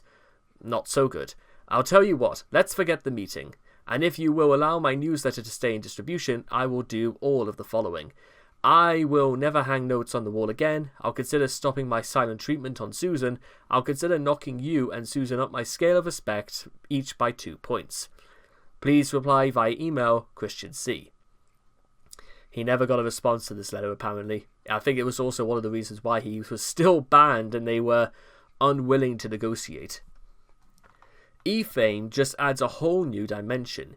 He was misunderstood genius before, now he's a misunderstood genius with a personal army. I'm working on it! Let me do that stupid video so I can tell everybody I'm in command to get everything. Help me get everything off the internet. In the infamous This Is My House video where Chris, realizing that leaking information on the internet was probably not a good idea. It's so bad that when Chris meets someone new who claims not to know who he is, he seems skeptical and rather surprised. Y'all should know me by now, but if you don't, I am Christian Weston Chandler, the original creator of Solitude, the electric hedgehog Pokemon, back on March 17th, the year 2000. Chris in only his second YouTube video. You know what, it's only bad that he would do that on my mother's birthday, St. Patrick's Day, but whatever. The instant gratification, instant acknowledgement, and instant attention, good or bad, good or bad, that has come with his minor E-Fame over the last few years, has thoroughly convinced Chris that people do read everything he writes, and that his YouTube messages invariably get to his target audience. I realize I am famous like a princess, Chris on Twitter in October 2017. Unfortunately, the only royalty he probably feels like is Princess Diana. Notable resident in Ruckersville, Virginia, alongside a NASCAR racer and about the 29,000th most popular individual in this world. So where is the Wikipedia article about me? Chris on Twitter in 2018, like he needs more information written about him. He also describes himself as managing the varsity team in high school, when actually he was the water boy. But if, even after all of this, you're still not convinced that Chris has unwarranted self-importance issues, consider this little tidbit. He posted autographed pictures of himself on eBay, looking like this. No less. And this is the first time we'll actually go on to one of the references for this. And we'll have to click on this. And yeah, it still looks as though Chris got bitten by a mosquito and... yeah. Well, you get the idea. Make of that what you will. It's almost as if that shit speaks for itself. Fixation on self-image. Chris has created many avatars of himself through mediums, which is as Pogs, his comic character as a level figure, as Smash Brothers, for Super Smash Brothers, amiibo figurines, another tomboy figure of himself, a Christine doll, which is just a My Little Pony Equestria Girls doll, Skylanders, more, Transformers, MOP, Ridiculous as like 2 forms of MOP, another Christine doll, Funko Pops, and as a trading card. Persecution complex. Chris has a lot of problems, and even the ones he takes responsibility for are still out of his hands. His school was mean to him, he didn't deserve that F in English or the 1 in CAD, and he didn't deserve the 24/7 trolling, among other things. And if this wasn't bad enough, he thinks every authority figure in the land is conspiring against his love quest. Then in mid-October, the quote-unquote Dean of Student Services, Mary Lee Walsh, approached me and pulled my sign away from me and told me to, "You are not allowed to find true love here." My heart was shattered that very moment, unlike that wart thing on Chris's face from years to come. It doesn't help that he's engaged in a quagmire of a war against the homo rumours that those damn trolls keep spreading about him, with a second front versus the copyright violating thieves. It's out of my control. I don't know where to go. I don't know where to go. In a May 8th video, Chris blames the Greene County School Board for pretty much every misfortune in his life. Well, that's just ridiculous, just to be honest. Why? Really? From being banned from the game place to becoming the social outcast that we all know and tolerate, thereby cementing the notion that Chris will never actually take responsibility for his actions.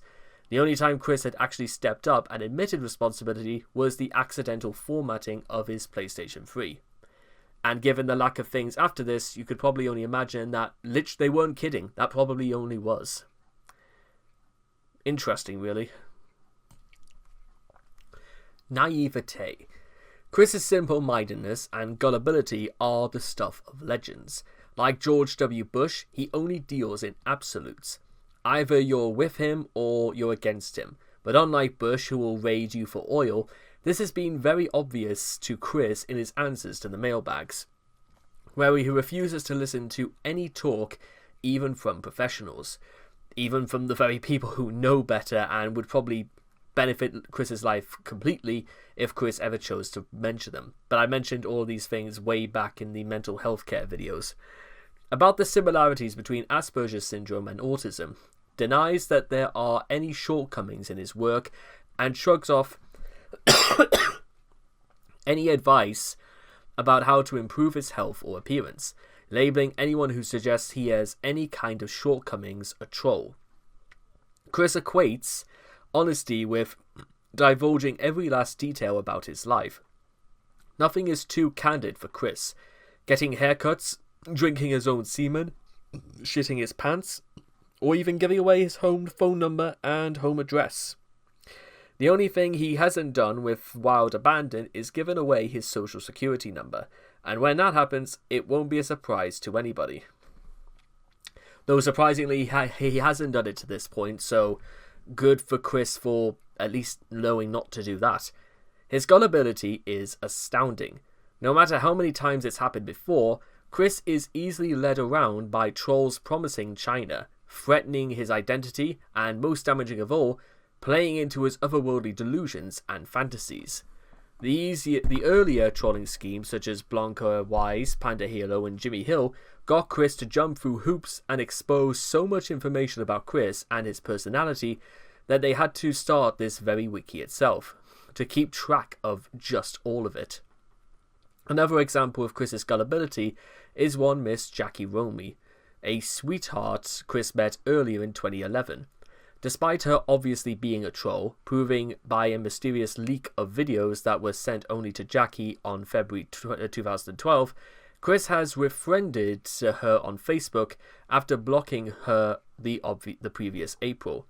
Only time we'd ever told it would end up seeing Chris cosplaying or making an ass out of himself, which he eventually did, and again, time and time again, in videos only aimed at Jackie. Unfortunately, though, it appears not to have happened. It's pretty obvious that Chris had only done this because he believed that he would score with Jackie sooner or later. And if that's all it took to convince her, then fair enough, Chris will do it. It didn't mean he had to try and do anything special or different. He was very much the same as he was before, and that's good enough for Chris, because for even trying to aim higher, or even just a little bit higher, was about as much as ask for Chris to reach the moon, for example. In 2009 and 2010, Chris slowly began to learn to distrust trolls or to keep more of his information secure. However, many of his trolls believe this is akin to putting a shock collar on an animal. Eventually, to stop being shocked, not because they actually understand or care, an animal will start doing as it's told. Eventually. Hubris, the pride before the fall. I love myself, and it's obviously just Chris twice. It's fair to say that Chris is a bit of a narcissist. I even especially dislike the people who have mugs saying, "I love me." I mean, how bad must your self-esteem must be when not only you're going to buy into that shit, also that, because, listen, companies are perhaps some of the biggest narcissists on the planet, but it doesn't stop people from buying their stuff, you know what I mean? I'd say, I'd say I'm all around, you see. The problem is that I have too many skills that I am good at. No, that's the opposite round, Chris. You have too many skills and you're not good at any of them. You might say that I am a jack of all trades and a master of none. No, you're the jack shit of all trades and you're the master of none of them. And Chris apparently being right about the last part. Numerous times, Chris has shown that he believes he has powers and abilities far beyond those of mortal autistics. In fact, so much so that this attitude has transcended mere hubris. Instead, it more resembles a mental illness. Not only is Chris convinced that his writing, musical talents, and art are without peer, he also believes he has supernatural powers along with the lines of Wicca or voodoo. And he doesn't just have the power to create, his is also the power to destroy. This line of thinking is exemplified by Chris's acceptance that Ryan Cash committed suicide just because he withheld Sonichu updates, and would worsen when he believed that his curse actually caused Liquid Chris and Mary Lee Walsh to have some sort of horror befall them. But those are just the most insane moments of cognitive dissonance. What about the time he went into hysterics when he didn't get recognition for his art at high school graduation? I should have been highly recognized for my artistic talents. I showed in many art classes for the award ceremonies before graduation day. I felt crestfallen greatly from not getting recognized for any of my talents. I excelled in math too, for the love of God. And again, you have to also as well, because there must have been plenty of other people who probably didn't get recognized too, Chris. And listen, again, whether we want to say Chris's work was just not up to par, which is likely the case, it might have also been the case there were plenty of other people who didn't get recognized too, Chris. It's not all about you, even on a day like your graduation day. Or his reaction to losing the parappa contest. So that's sworn on my autism. Justice will be served to the 7 people of those 4 videos. Just because Chris thinks that doing little effort was worth it to win a PSP. All of the above is consistent with the behaviour of small children, who isolated from the real world by a lack of comprehension and limited mobility, believe themselves to be godlike beings. This belief is gradually destroyed as the child goes to school and encounters outside authority, leading to acknowledgement of the fact that they are, in fact, ordinary people. Of course, since Chris is not only autistic but also extremely sheltered, he still manages to cling to his belief by focusing on specific aspects of his life and constructing elaborative fantasy worlds. This is also probably why he sees mundane chores as horrific signs and trials of strength and will. In psychological terms, this can be referred to as psychological notoriety, which is basically the retention of juvenile traits well into physical maturity. Well, physically he's done one of these things, you could say, but not quite the others. Also consistent with his childlike mindset is his apparent belief that he has supernatural powers. In Freudian terms, this is referred to as omnipotence of thought. Basically, in the same way he does with religion, Chris cherry-picks elements of his life to validate his fantasy of control, which is more systematically displayed in the Sonichu comics. Taking this into consideration, it's likely that Magi-chan is yet another Mary Sue for Chris, serving as a kind of avatar for his desire for ultimate authority. Why he felt it necessary to make yet another character to fill this role is unclear, considering he's already established himself as the one true god of Quickville. Another aspect of Chris's arrogance, and again caused by his childish way of viewing the world, is visible in a phone call with Alec Benson-Leary, the creator of Asperchu. In the call, it is obvious Chris does not follow a mature procedure for developing a stance on issues. Where normally an individual will learn information about the issue and from there decide how they feel about said issue, Chris does it the other way around, and decides how he feels about something, then refuses to believe, understand, or even humour any evidence to the contrary. So basically he does everything backwards, and his responders are perplexed beyond words, even while Chris is acting these things out, when he should have had time to ponder on them.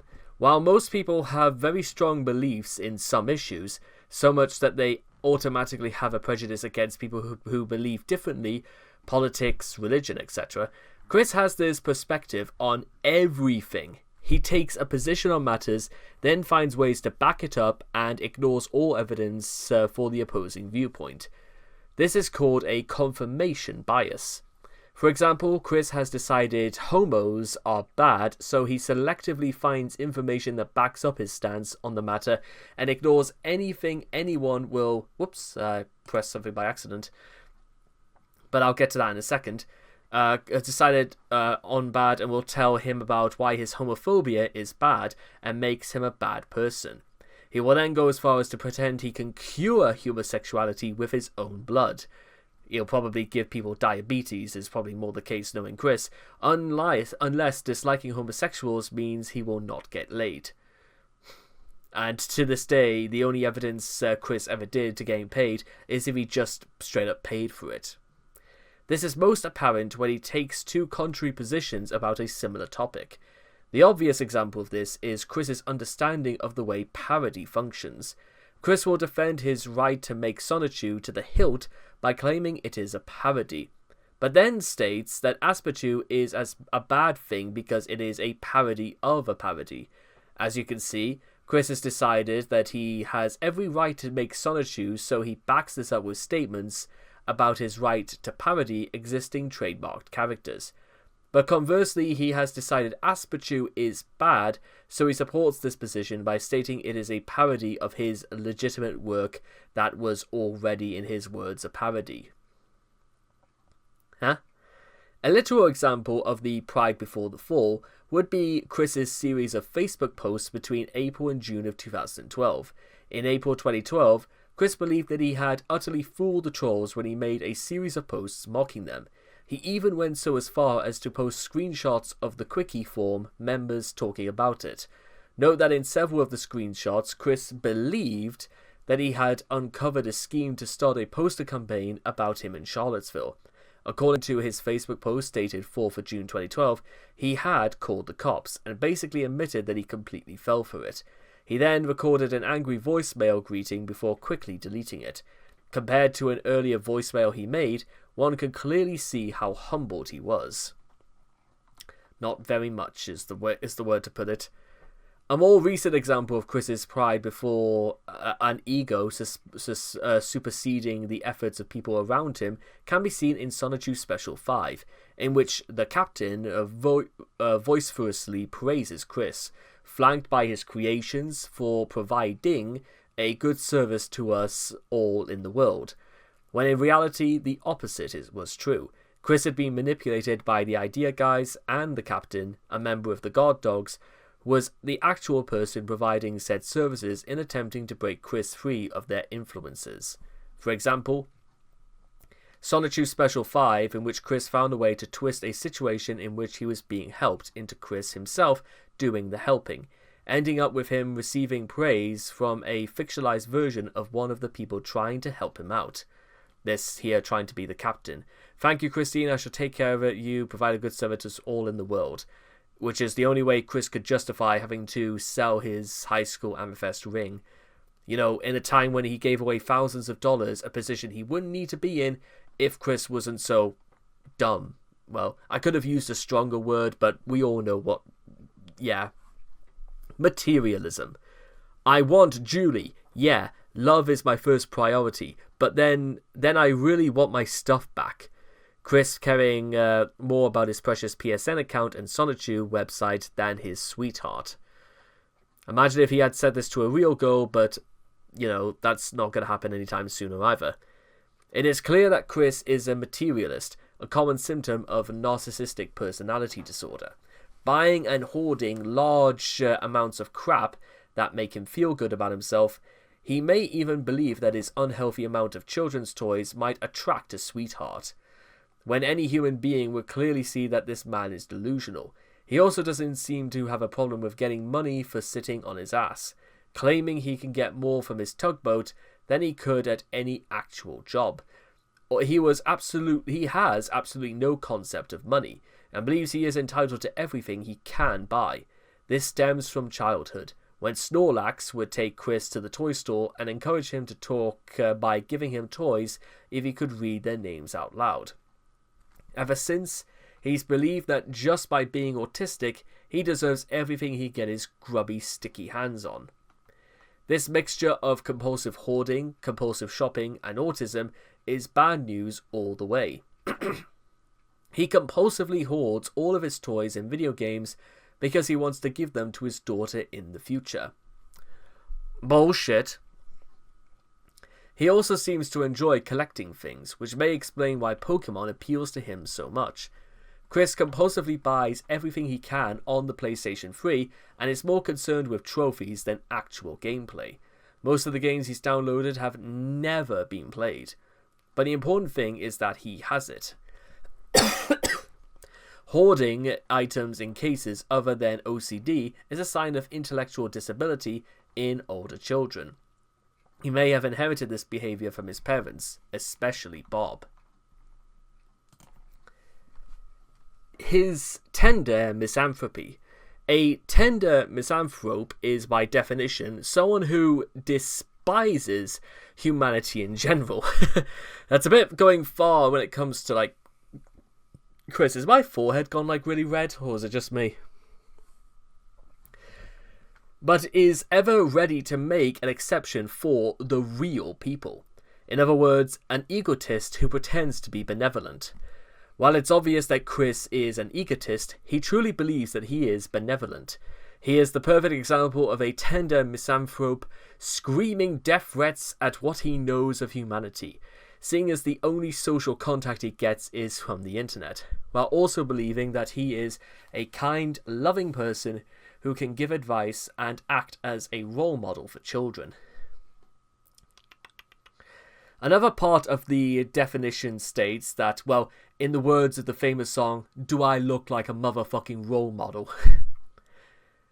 Anyway, another part of the definition states that a tender misanthrope feels certain of being able to love real people if only they can be found, or failing that, to transform existing false people into idealized real people through social and political programs of the tender misanthrope's own making. The way that Chris treats homos, seeing as he hates them all, no matter what he says, and wants to turn them straight by placing them into co-ed prisons, reprogramming them into straights via concentration camps, or by creating a vaccine that cures homosexuality, certainly fits this description. The fact that he also generalizes trolls as homos also supports this.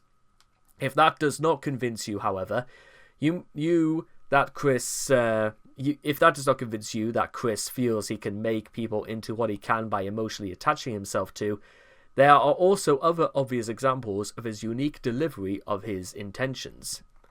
1. Disregard of rules of conduct online, which, we know that. Do not delete nor censor my bombastic protest. Chris in Encyclopedia Dramatica. That's like the first big red flag there, is to use the word bombastic protest. Oh dear, especially in a post 9/11 world. Chris has little regard for the rules of online communities. When he joins up on websites, he tends to do things his way. Basically, the anti-Reddit user, but mostly. He assumes that his own niche in these websites is under his absolute control. For example, he assumed that Wikipedia would allow him to post anything on his personal user page, or that Encyclopedia Dramatica would remove material critical to him if he just asked nicely. Sites like DeviantArt and YouTube allow community participation, presuming Chris is in a community that accepts him because of who he is and not the other way around. Chris simply disallowed comments, or later on just ignored every comment he received. Chris also assumes that when other people host websites for him in case of Wikipedia, he's given the final say on all matters. His record for getting permabanned is currently at 2 weeks on Flipnote Hitina, where he foolishly tried to re-upload Flipnotes that he'd previously been removed from for breaking the rules, without bothering to find out why they had removed him in the first place.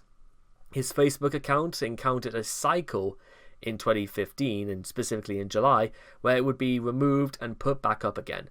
Some of Chris's posts contained sexual content, such as photos of lizards in amplexes, thumbnails of tribudism, screenshots of sexting, and a drawing in which he was drenched in lemonade through a China-shaped melon. Or lemon, I should say. Which he even bragged about how jerks would be offended by it. Surrendering information. If there is one thing that Chris's ego would simply not allow, it's suppressing himself from giving away too much information about himself. If he feels that bragging about something would give him a one-up against the trolls, or make himself look good, he'll freely announce it for everyone to hear. The most glaring example of this is the entire Wikipedia, which was created using a lot of information provided by Chris himself. Back in the day, Chris viewed himself as an extremely popular internet celebrity with a true and loyal fan base, and as such, would divulge a lot of information about himself so people would know him better, inclusive of personal information that nobody in their right mind would give away. However, there are times when he would do the opposite and surrender information that would make him look horrendously bad, sometimes without provocation whatsoever. His enthusiastic revelation of his own fecal incontinence is the shining example of this. Whilst this practice has diminished in recent times, with Chris making himself scarce out of fear that trolls would have more ammunition to use against him, his habit of needlessly surrendering information still manages to surface. For example, when he claimed to lose his virginity, he couldn't help but announce it on his Facebook page, especially when prostitution is considered illegal in the state of Virginia, all the while swearing up and down that he would never ever divulge any details about this to the trolls again. Mere weeks later, more details emerged on Facebook, leading to speculation that he would actually bought a hooker, since we all know the inevitable result of his sweetheart search. While he ended up confirming it on the 1st of May of 2012, along with attending a Mythbusters tour, something which wasn't even brought up but still revealed anyway, all the while claiming to remain button-lipped on the matter. Only time would tell if and when Chris finally reveals everything to silence his naysayers. After all, it wouldn't be the first time it's happened. Sure enough, in December of 2014, a leaked account of Chris's experience with the hooker was released on the Kiwi Farms. He just never seems to learn, does he? In 2013, Chris's habit of needlessly surrendering information returned with a vengeance. Chris threw a temper tantrum on Facebook, and many would have assumed that it was business as usual, until Chris made the fatal mistake of revealing the reason why he went on the warpath. Somebody had uploaded his status updates, complete with the ones that were hidden, onto an Imager account. Aside from the usual whining about how lonely he was during this time, these screen caps not only revealed what he was up to in the silence between 2011 and 2013, but also uncovered a very ugly side of Chris. One post in particular revealed that he was angry at the fact Mims had a girlfriend, and demanded that somebody should kill her simply because Mims was a jerk. Holy shit. The fact remains that the only one revealed all of this unsavory information was not the trolls, as Chris would try to have you believe, but himself. The next year, Chris encountered a man trying to put out a bushfire near his house. However, he believed he was trying to make it even worse, and thus uploaded the bushfire video, wherein he would be dropping the address of the rental house in the video title. Way to go, Chris. Things that would have been avoided if Chris were even slightly more intelligent. In 2021, this would eventually prove to be Chris's ultimate downfall. There's a shock. In late July 2021, Chris told Bella that he had sexual intercourse with Barbara Chandler, his own mother, even going so as far as to describe the acts in uncomfortably graphic detail. One would think that Chris, being in the highly delusional state that he was in at the time, could have easily been dismissed here, until he confirmed that it was all true when pressed by the truth by Dylan Thomas. As a consequence, many horrified listeners immediately contacted law enforcement. as incest in a Class 5 felony in Virginia, and to say nothing of the rhetorical rape charge that might go with it, despite the fact Chris admitted to Dylan that there were several points in which Bob simply asked Chris to stop. Due to Bob's possible dementia and possible unwillingness to have sex with her own son, even more consequences would follow. Chris was removed from his home via an emergency protective order and became the centre of a humongous media circus that even had Weens tracking him down in real life, resulting in his eventual arrest on stream on the 1st of August 2021. Yeah, I will literally cover this entire story because the only reason why I didn't back in the day is because details were still lacking despite how fast the events of it were. But we'll get to that in due course. I can promise you guys that. Fishing for sympathy. I am so smart, and yet I still have to learn everything. I still have so much to learn. Two brain cells fighting for third place. That's what this is. In many conversations with Chris, there have been quite a few instances where he would outright fish for sympathy, in the hopes that people would take pity on him and, in doing so, make him feel better about himself. One such example is the father call, where Chris constantly talks about the trials and tribulations of carrying a doghouse to an unimpressed Matthew Devoria, from whom he was trying to seek approval to date his daughter.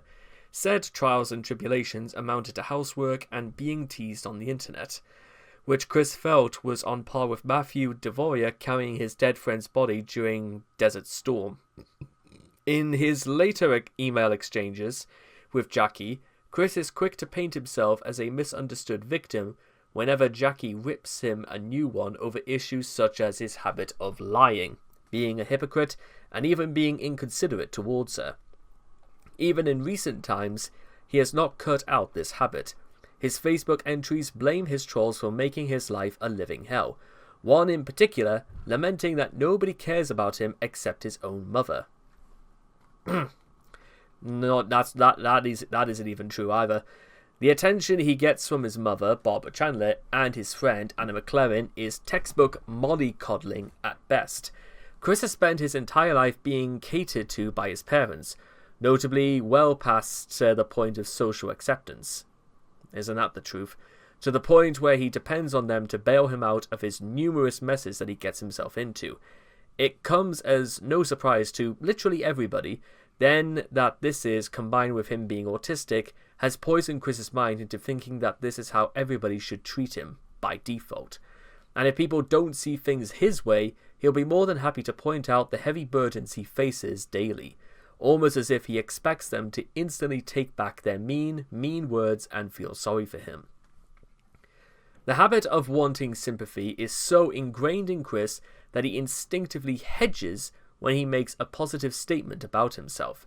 An example is from a video in which he said, "I am so smart," and immediately followed by downplaying it and saying he still had much to learn.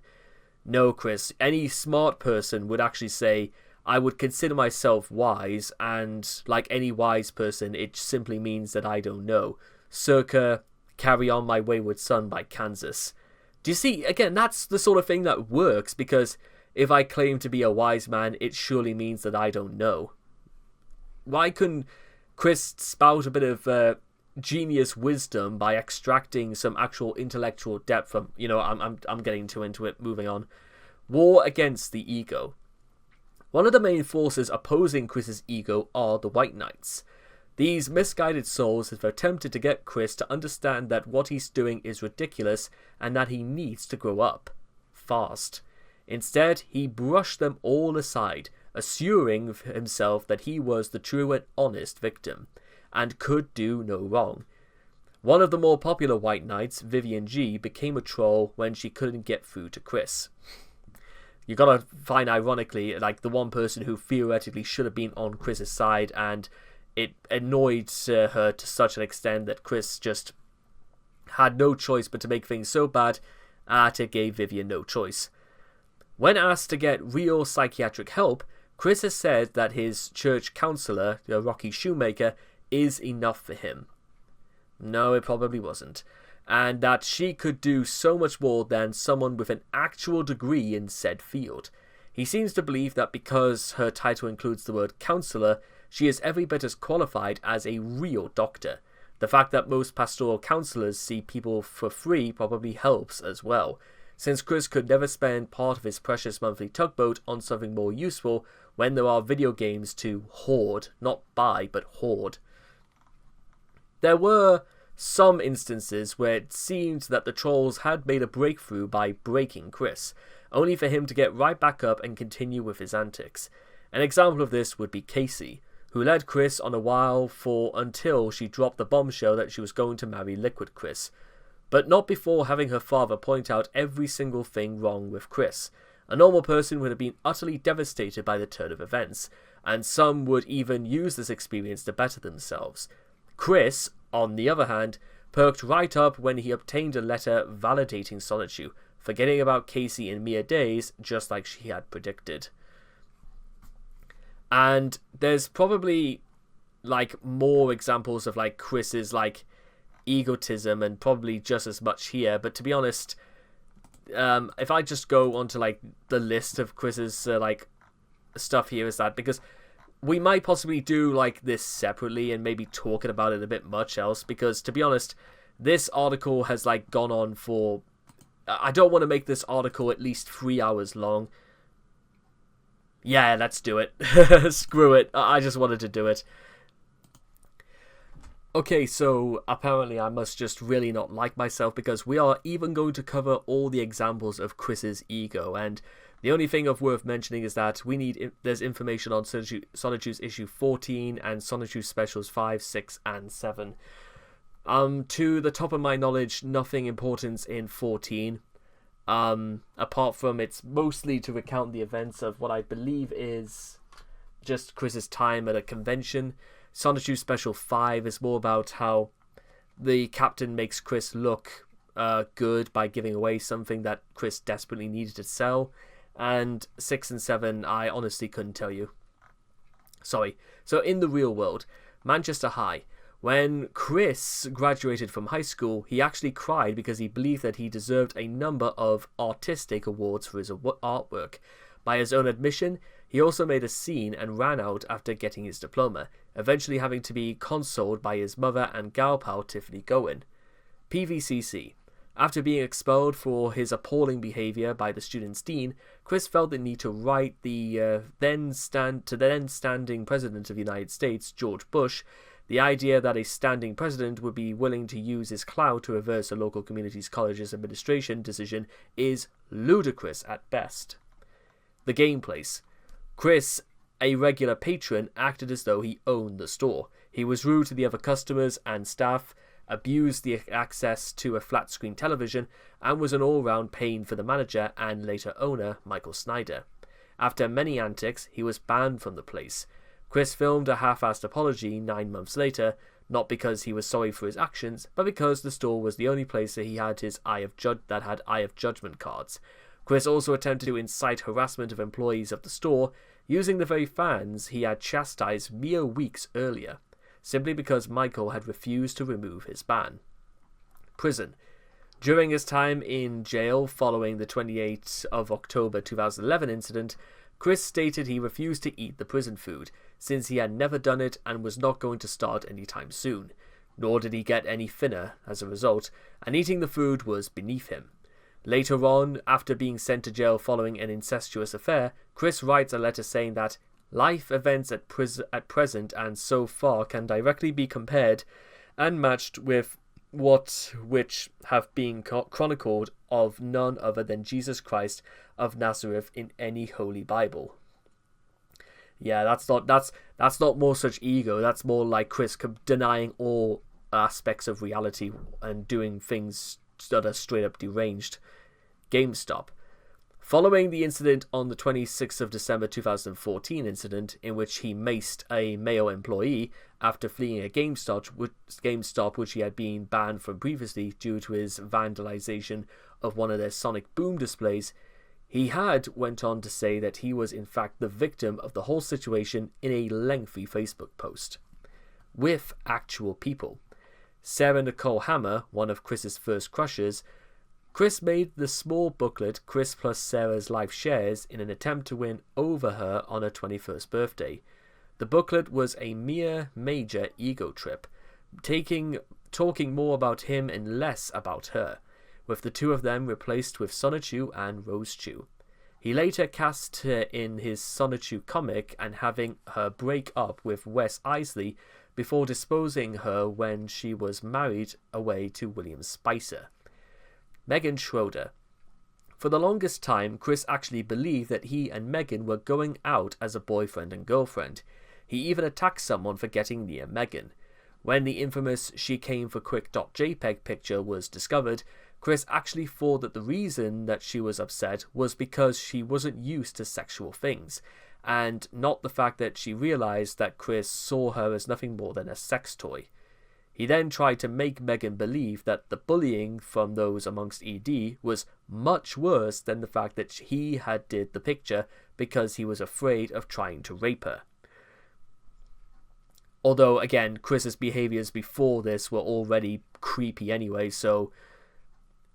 Well, that's the good point, yeah. Again, Megan probably should have just cut ties a lot sooner than this. He also insisted that he was under much more emotional pain than she was, somehow believing that trolls posting pictures of Rosechu with a pickle on the internet was worse than a so-called friend sexually harassing and drawing porn of you. Chris would later blame ED for the fact that he had lost her friendship, not caring it was his fault in the first place. Jerk-cops. Thanks to Chris's various runs-in with the law, Chris has a very skewed view of law enforcement. After being tossed out of Walmart and Target, he deemed that security guards were evil and just trying to play Kick the Autistic and prevent him from completing his love quest. However, following his arrest on the 28th of October 2011, Chris has now assumed that all law enforcement is evil from the word go and has gone out of his way to make sure they never take him into any sort of custody again. That's quite extreme, but what do you expect from Chris at this point? Vanessa Hudgens, or Joshua Martinez, used the identity of the High School Musical star to troll Chris by pretending that Vanessa wanted to ride his dick. The fact that Chris actually believed a bona fide celebrity wanted to give him China speaks volumes about his hubris. The fact that Chris believed he was actually seeing somebody called Ivy anyway. The Sonichu promotional video.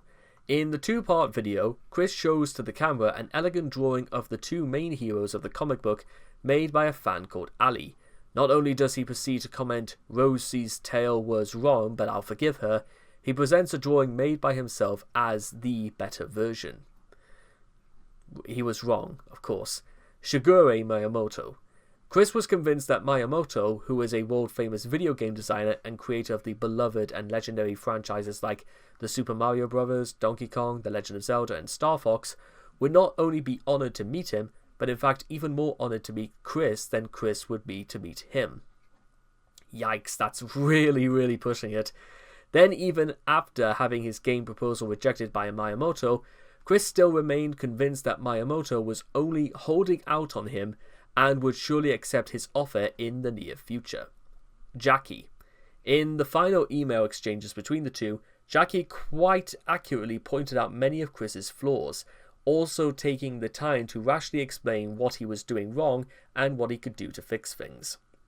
However, Chris took it so completely the wrong way, claiming that she was being mean to him and hating him by pointing out his flaws, still believing himself to be flawless and special. Couldn't be any further from the truth. And then the online world. Little Big Planet.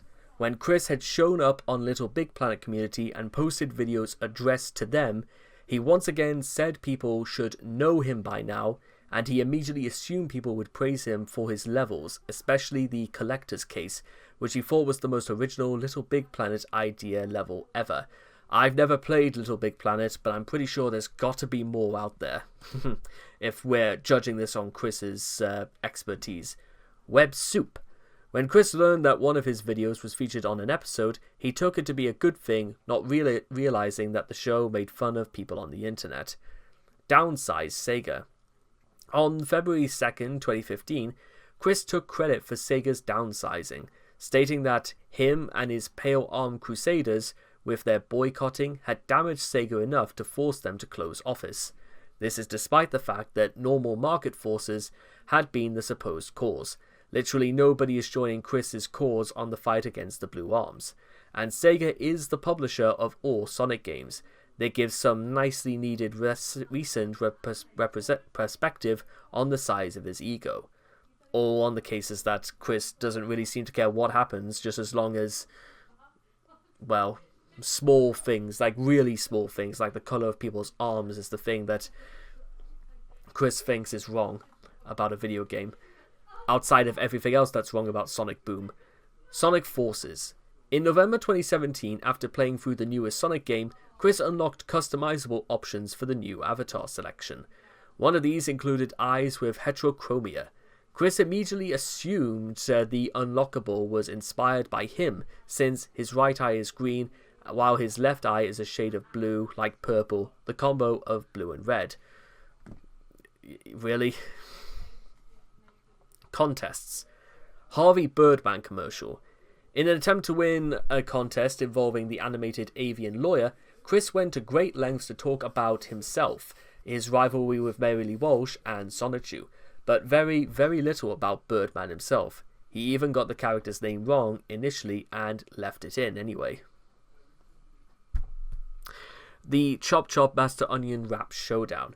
In his reviews of the top 10 videos, Chris highly praised his entry and claimed it was the best, after losing the contest to Adam Stackhouse. Chris would have a major hissy fit over the loss, proclaiming even the slightest mistake as cheating, despite the fact that Chris himself had broken numerous rules in the process, thus disqualifying himself, including loading the contest with fake votes for him and bribing his stepbrother to vote for him. Even worse, he attempted to fabricate the PlayStation webpage to show him that himself had won and not Adam.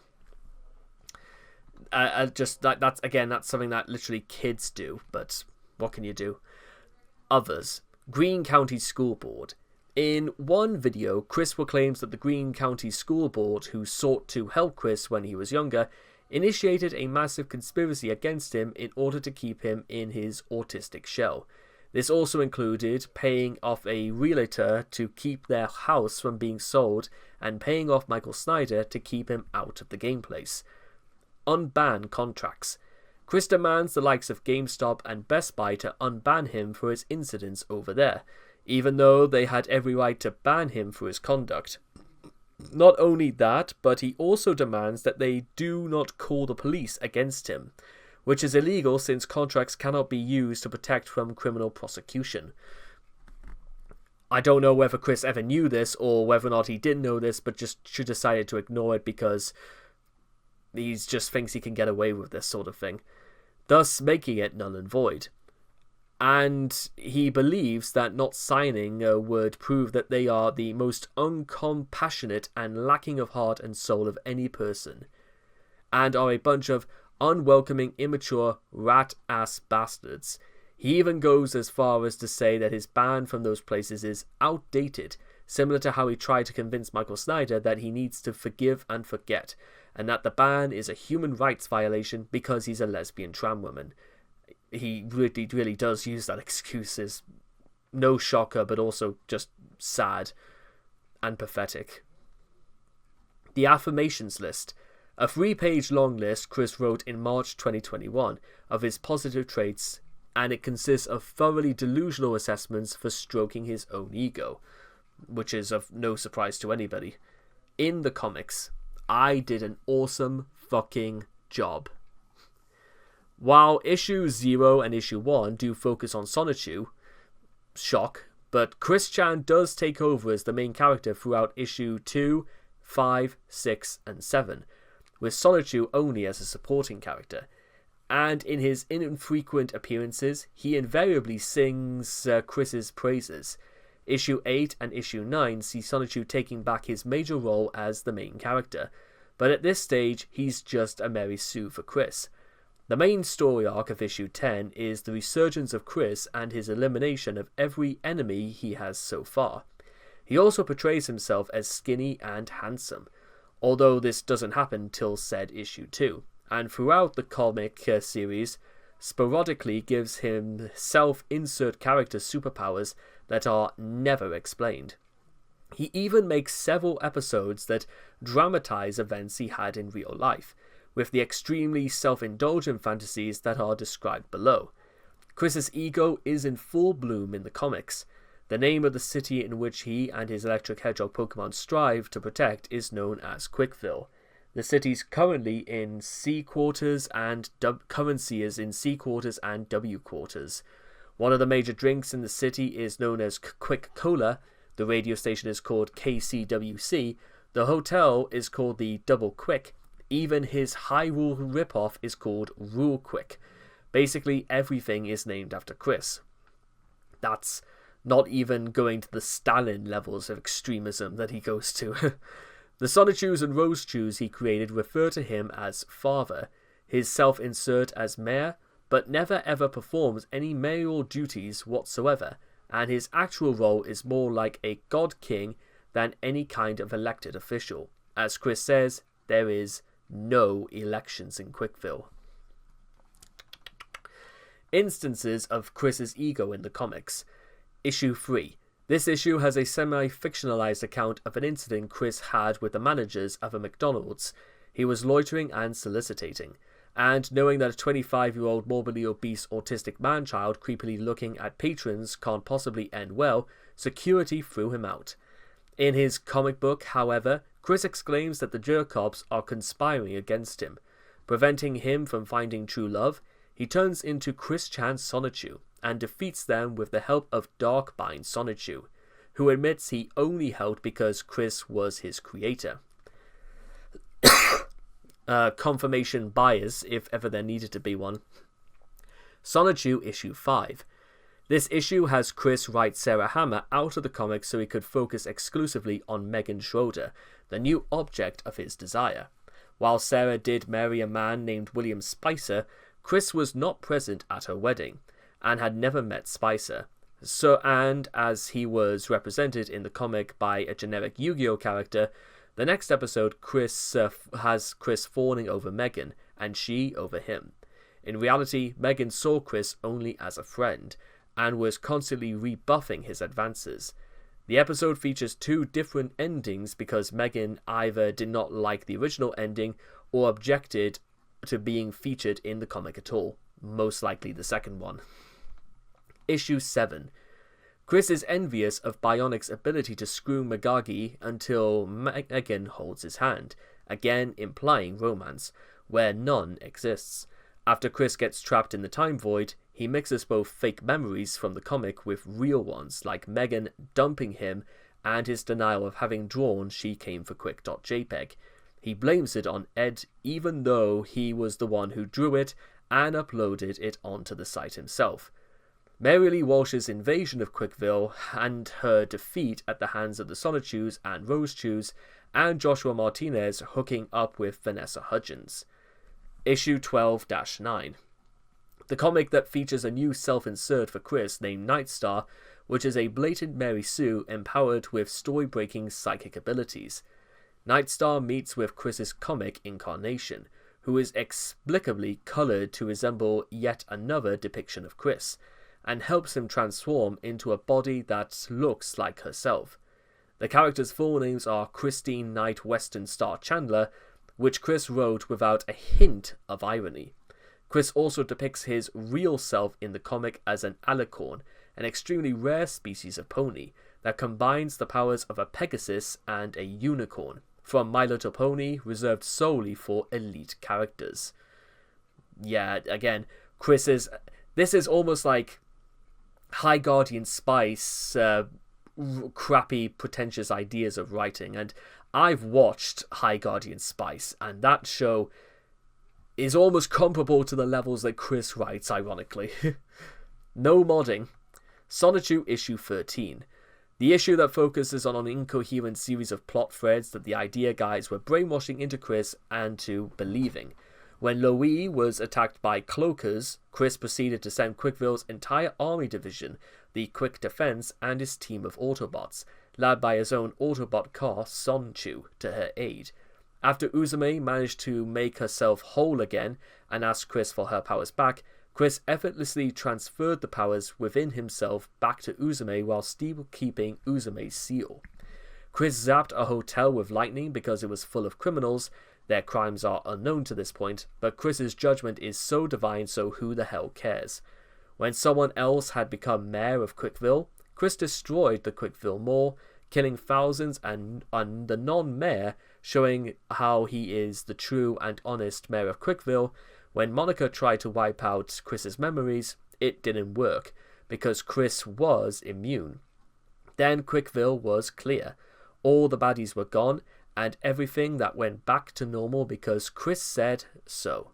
At some point, all 5 of the Sailor Scout souls came to Chris and spoke kind words that blessed his heart crystal, which grew his powers.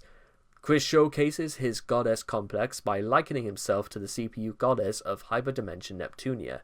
When he was having a conversation with Louis at a lovely cafe, Chris broke down and cried, claiming that due to his online history, no one would hire him, taking into account that he looks like a middle-aged misanthrope playing dress-up with a toddler and smells like the dumpster he lives in.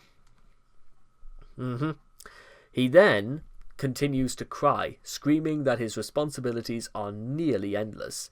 When Jams de Sonichu was tried for sexual harassment, Chris obstructed the law by sending his good vibes towards the courthouse, and the judge declared Jams de Sonichu not guilty. When the Australian Anteens attacked Quickville, Chris was able to regroup the Quickville forces with all his level 100 Pokemon that he had accumulated over the years. Chris created the CPU battery-charged Blueheart in an attempt to pray for the war to end. In an attempt to save Simola from burning alive, Chris projects himself and sets psychic barriers magically withstanding the heat and agony of their flamethrowers. Chris admits that with the help of Magi-chan, he realized that all the messages from God Jesus that he had received so far had only been a can messing with the goddess complex, by announcing that he no longer believes in God, but rather in the CPU goddesses. That is, are you guys following this? Because I'm trying to, but all you really need to know is that Chris takes complete control and does some incredibly heinous things that he thinks are just going to make things work. He is also victorious in the Quickville War by making the Nazis retreat. Chris claims to be able to appear in multiple places at once, not feel pain, and kill everyone he does not like with lightning speed. Moreover, anytime a Nazi misgenders him, they turn into a liquid paste after being magically doused in Chris's blood. And all the Nazis not liquefied turn into Sonichus. 7 Chris Chan Sonichu statues are erected in Quickville, reminding its citizens of who they have to worship. Because also something about Magi-chan being able to psychically wipe out people as if he was the Fort Police on speed. Sonichu 14. Chris begins this issue by describing his great destiny and why he is a unique Sonichu. Well, unique is one way to put it. Sonichu conveys to the reader that Chris has always had special abilities, there's a shock, that his future is predetermined, and how he goes above and beyond to keep him safe. Chris claims that he even personally helped to save numerous days in a superheroic manner. Chris recounts how he utilized the Reality Stone to undo all the harm the Idea Guys caused to C-197 dimension before punishing them. Chris reminds us that significant occurrences are all connected to him and that he serves as one of the main deity conduits for the merge. Chris claims that his soul and thoughts are somehow projected everywhere, and that the heavy energy coming from the heart aura makes his numb body totally functioning. Chris's efforts to categorize his incontrollable, loud, long, thunderous belches as a drawback of being a goddess, and not his poor diet.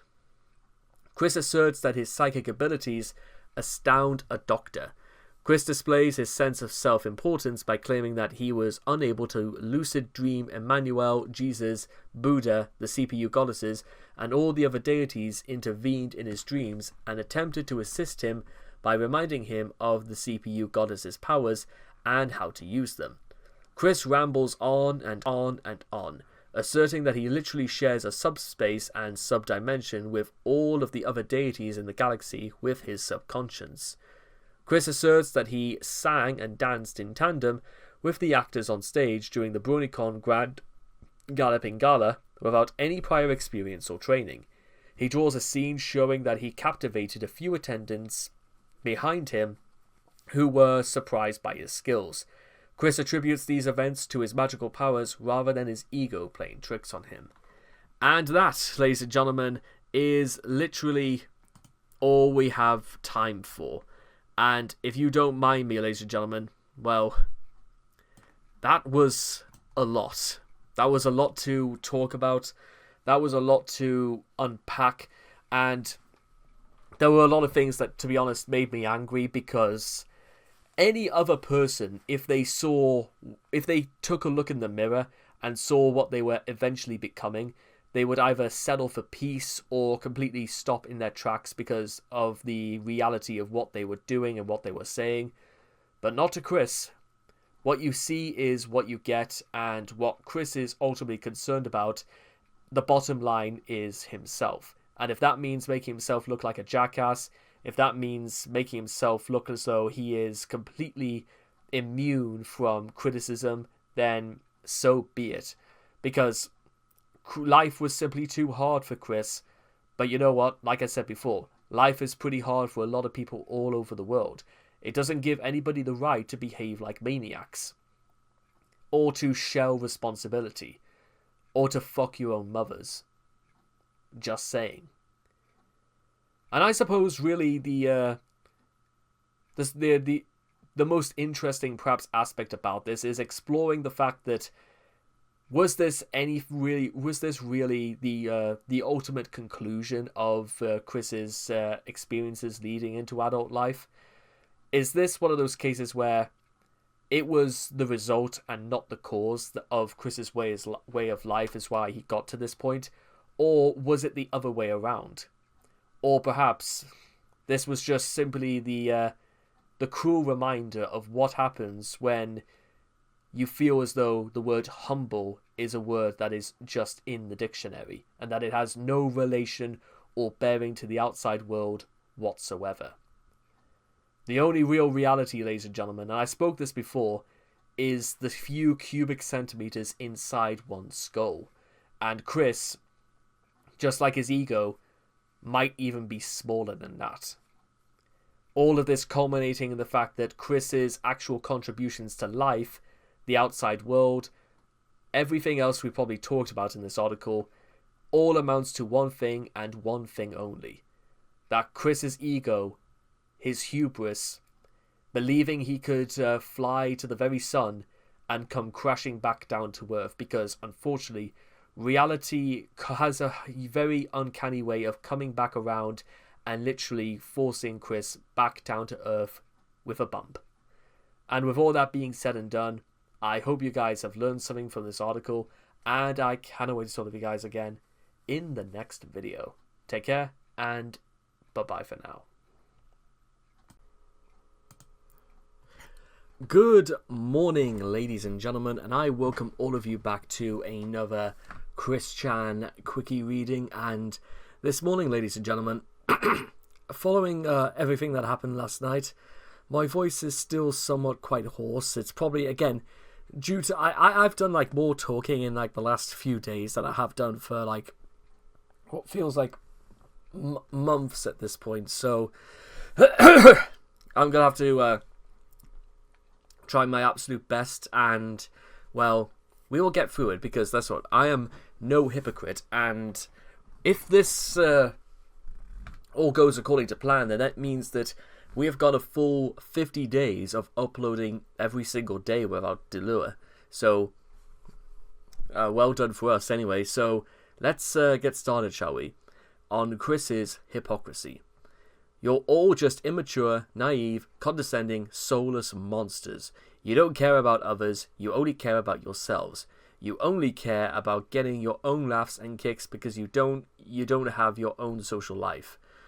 The context for this is that when Chris got back from an extreme sports event and he was deeply upset by his apparent loneliness.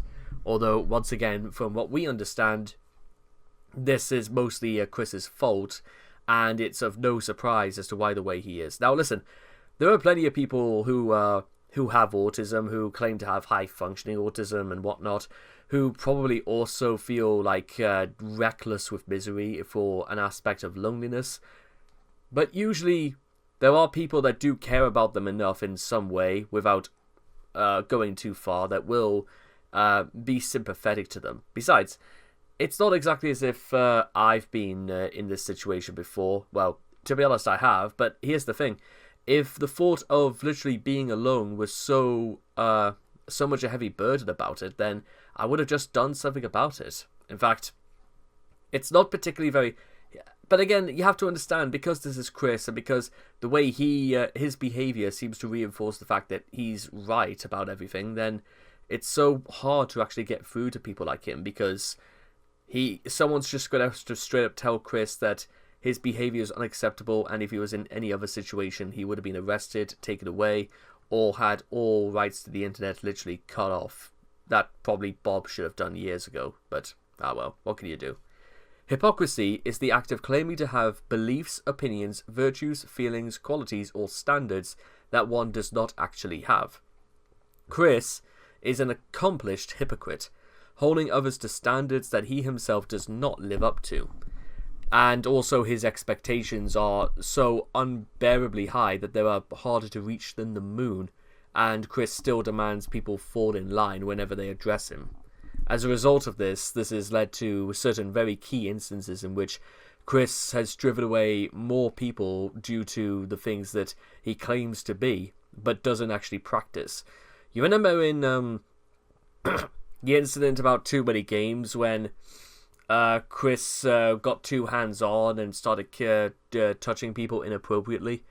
And I mention that because, you know what, if Chris claimed to be loyal, caring, free, and not a monster, circa the Little Big Planet video that he did, well, if Chris actually claimed to be, understanding and considerate, then any other person would have just not done what Chris did. But because Chris is Chris and he thinks that sort of behavior is okay in that environment, then no, that's why. And there are loads of other examples, but that's just the big one I can think of at the moment, because people did get legitimately uncomfortable around Chris, and it was a trait that Chris had been doing for years before. It just so happened in that case, time was catching up with him. Chris is an accomplished hypocrite, holding others to standards that he does not himself live up to. This is probably due to the fact that he's incapable of serious introspection and self-examination, due to his autism. Again, this is more specifically in Chris's case, do take that with a pinch of salt. But on a more self-inflicted level, his ego. Absolutely. Chris believes that he is blameless, holy, and that he is particularly perfect in every single way. However, he sees plenty of flaws in the world around him that cause him stress. Yes, specifically him, not others. Not even others others that Chris claims to be true autistic people. He blames all of his problems on external factors like trolls, homos, conspiracies of the entire male population. In the past, he's faulted the police, store managers, Mary Lee Walsh, and more security guards for complications during his love quest. When Chris can't be faulted for other people for his problems, he relies on his autism and stress as fallback excuses. Yeah, that's another thing as well about people who are blatant hypocrites, is that they will do everything to bout out of accountability and responsibility. Things that Chris has never really accepted throughout his entire life. He would rather sooner throw everything that most people in society want in exchange for the dimensional merge or just some free pussy anytime. Say that I'm wrong, because, well, what evidence is there to the contrary? He's strongly opinionated and drunk on his E-fame, if that's what he calls it, so he sees himself as a role model that could change the world. To be honest, probably I have a better standing to probably change the world more than Chris, but again, call that what you will. Let's see how well that holds up in a year's time. He doesn't necessarily want to change it for the better, however, but he wants to change the world into one where everyone conforms to his worldwide view and showers him with praise so he never again have to feel uncomfortable, suffer any inconveniences, or be forced to actually put effort into anything.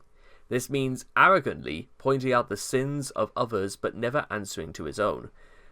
Wasn't there something revolving around Ivy when Chris always criticized Ivy's solitude designs and Chris couldn't bring himself to praising himself, stuff like that? I think that might be the case, but who knows? But it's, again, ironic in the advent of trying to avoid uncomfortable situations or suffer any long-term consequences, Chris has inevitably found his way to all of them because of the choices he made. So, yeah, you can't really say that it wasn't because Chris was the absolute dick that he's always been, but it's that he has proved himself to other people over time that his behavior doesn't change, and because of that, then he's got absolutely no reason to feel bad because he knows fine well he was the result of all this. Chris's mailbag answers are particularly rich sources of hypocrisy, where he readily gives advice to people that he himself will never follow. And as you can see here, there's a lot of examples, so we're going to just sort of go through these pretty quickly because, well, they should speak for themselves and they're very, very obvious sort of what they are. Examples: you grow up. Maturity. You're pitiful, dang dirty trolls, so get it together, move out of your basements. In the latter half of 2009, Chris had become fond of telling his trolls and detractors to grow up. Irony! This was coming from a 27-year-old who had lived his life with his parents continually since graduating high school, has only been employed for 2 months of his entire life, lives in a room full of toys, plays video games all day, and refers to things that make him feel uncomfortable, with childish euphemisms, dresses like a toddler, shits himself, and is dependent on his parents and the US government to point out the absurdity. Or to the point of absurdity. Yeah, I don't really know how to say this, ladies and gentlemen, but when my brother was, my youngest brother was 19 is when he moved out, only he was moving out because he was going to university in Scotland. So, you know what? He learned to be independent. He learned that he had to look after himself. He had to how to manage his money, how to keep his place clean, how to mobilize and organize his day.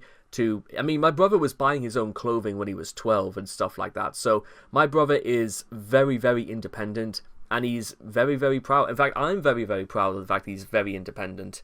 And to be honest, I probably would have done the same, but again, my circumstances were different because I went to university that was so much closer to home that it was just going to be seen as a waste of money to move out. Of course, times have changed, and, well, yeah, I think there's going to come a point that I should be moving out, I don't want to reach 30 and still be here, is what I'm saying. But we'll see about that, eh? Chris has not moved on past high school. Mentally, he probably is still very much in the same place, but whether you want to say this is during the age gap for high school or younger, you just put up to your imaginations. In his 30s, he still wears his high school ring, uses his old high school colours in art projects, Crayola Model Magic specifically, and when he wants to portray Native Americans. Oh, we're not going, not that again, not the Cherokean clan, and keeps his high school yearbook within easy reach. Chris's characters are examples of this as well.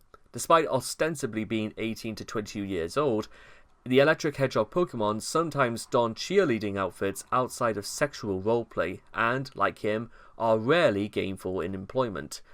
Age 27, Chris dispenses dating advice to high school freshmen, a master of subtlety. Chris named one of his villains in his comics Count Graduon in reference to his much-hated high school graduation. Also, by the way, in case you're wondering right now, ladies and gentlemen, despite the fact that Chris has I think someone said that the total amount of months that Chris has actually been in employment equates to 6 months or less in his entire life. and basically he's like not even had to apply for a job since at least 2009, so 15 years.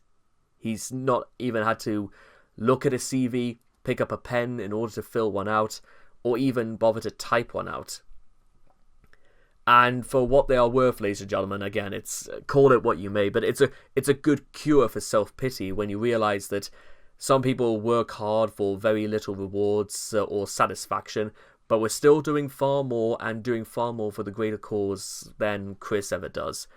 I myself, ladies and gentlemen, have had, like, I've technically started work when I was about, like, 14, but I was just, like, delivering papers.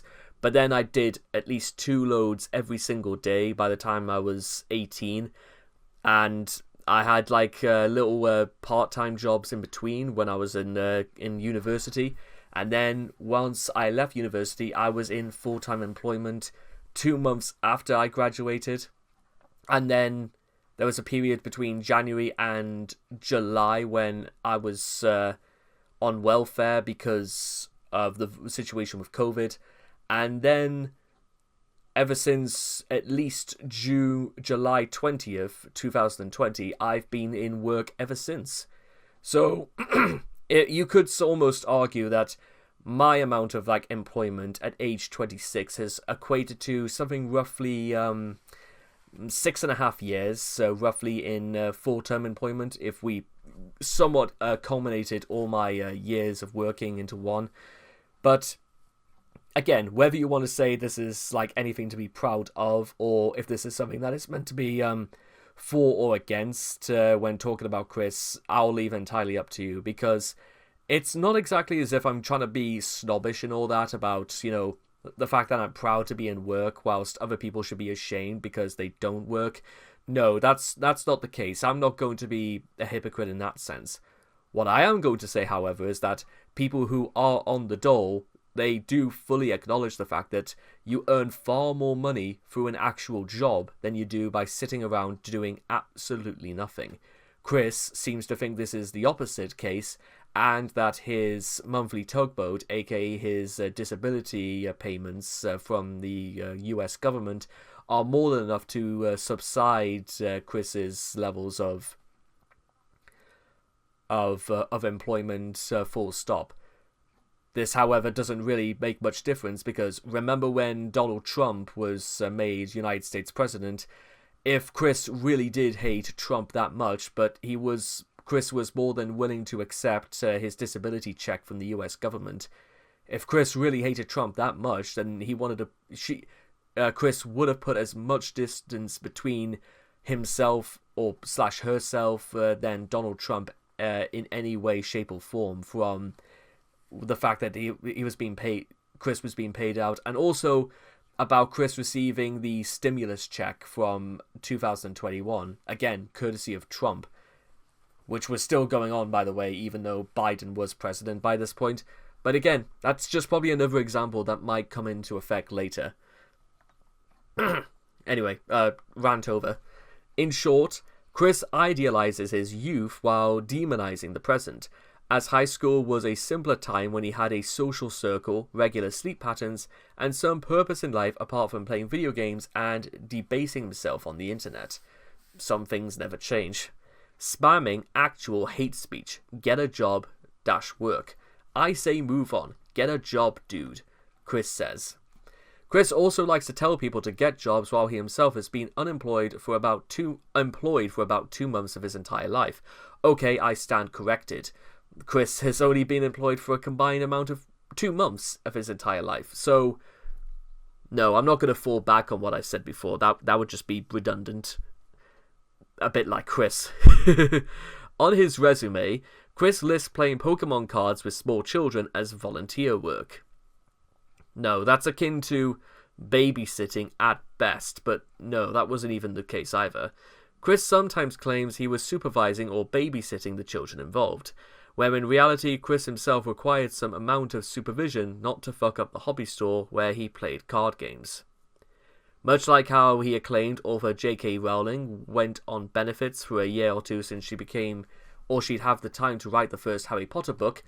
And listen, that's absolutely true. J.K. Rowling was unemployed for a long period of time, and then... But here's the thing, J.K. Rowling used the time she had to actually do something productive with it. And here's the thing as well, I could rant about employment and money and stuff like that. That's or even the principle of doing things for society in any sense. That's one thing, but it's also another thing when you realize you have leisure. And that's something as well, one of the actual good things that actually being unemployed does give you, is it gives you exorbitant amounts of leisure. Unfortunately, ladies and gentlemen, is that leisure is sometimes taken on a case-by-case basis, because one thing that is indeterminable is the amount of time you have.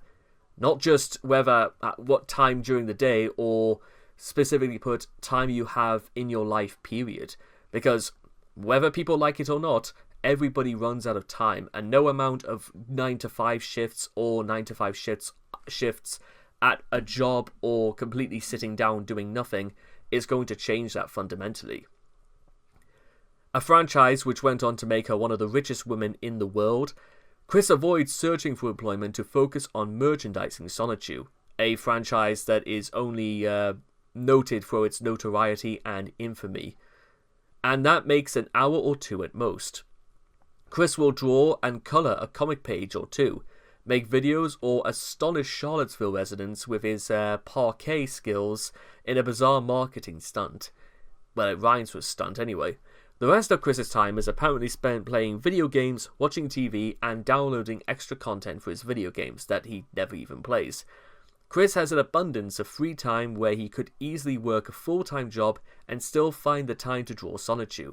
That is, if Chris were employable. Which, again, that's... Remember when I talked about the Boogie at 618 video, and about how he basically confessed to being the P word, and that a lot of very dubious things that Boogie has done in the past has resulted in a great deal of his records for employment being skewed to very little. Well, Chris is basically in that same field. It's not that they wouldn't be able to apply for work if they wanted to, but it's the fact that there are other factors involved, such as having a criminal record. In addition to this, Chris fails at having some basic skills one would need to keep employment, such as keeping his murderous rage in check, maintaining basic hygiene, dressing appropriately, showing tolerance and respect for other people, and keeping his hands off women. And then, of course, turning up on time, the stress sighing, there's a lot of different factors into this. These buses are full of nutty, slow-in-the-minds, other people with mental disabilities. Yeah, generally I do not feel comfortable associating with other autistic people, especially the non-high functional. It would be like looking through a window to hell to me. And for that, I wish Chris would just straight up go to hell just so we can get on with it, to be honest. But what can you do? He would do a lot of autistic people a great favour, because really, that's just an awful thing to say, and no matter who you think you are. While happily claiming disability when it suits him, i.e. when he gets money and or sympathy from it, Chris gladly reminds everyone that he is a high-functioning autistic. However, Chris distances himself from others with autism, calling them slow in the minds and windows to hell. Chris specifically explained the low-functioning mentally handicapped, the seriously physically deformed, and the autistic high-functional or otherwise, from an actual list of criteria women would have to meet before he would consider dating them. By his own admission, Chris is sometimes the R word. I would say on an average, on a good day, would be 75% to 25%. And that's not including Chris's actual behaviour towards other people.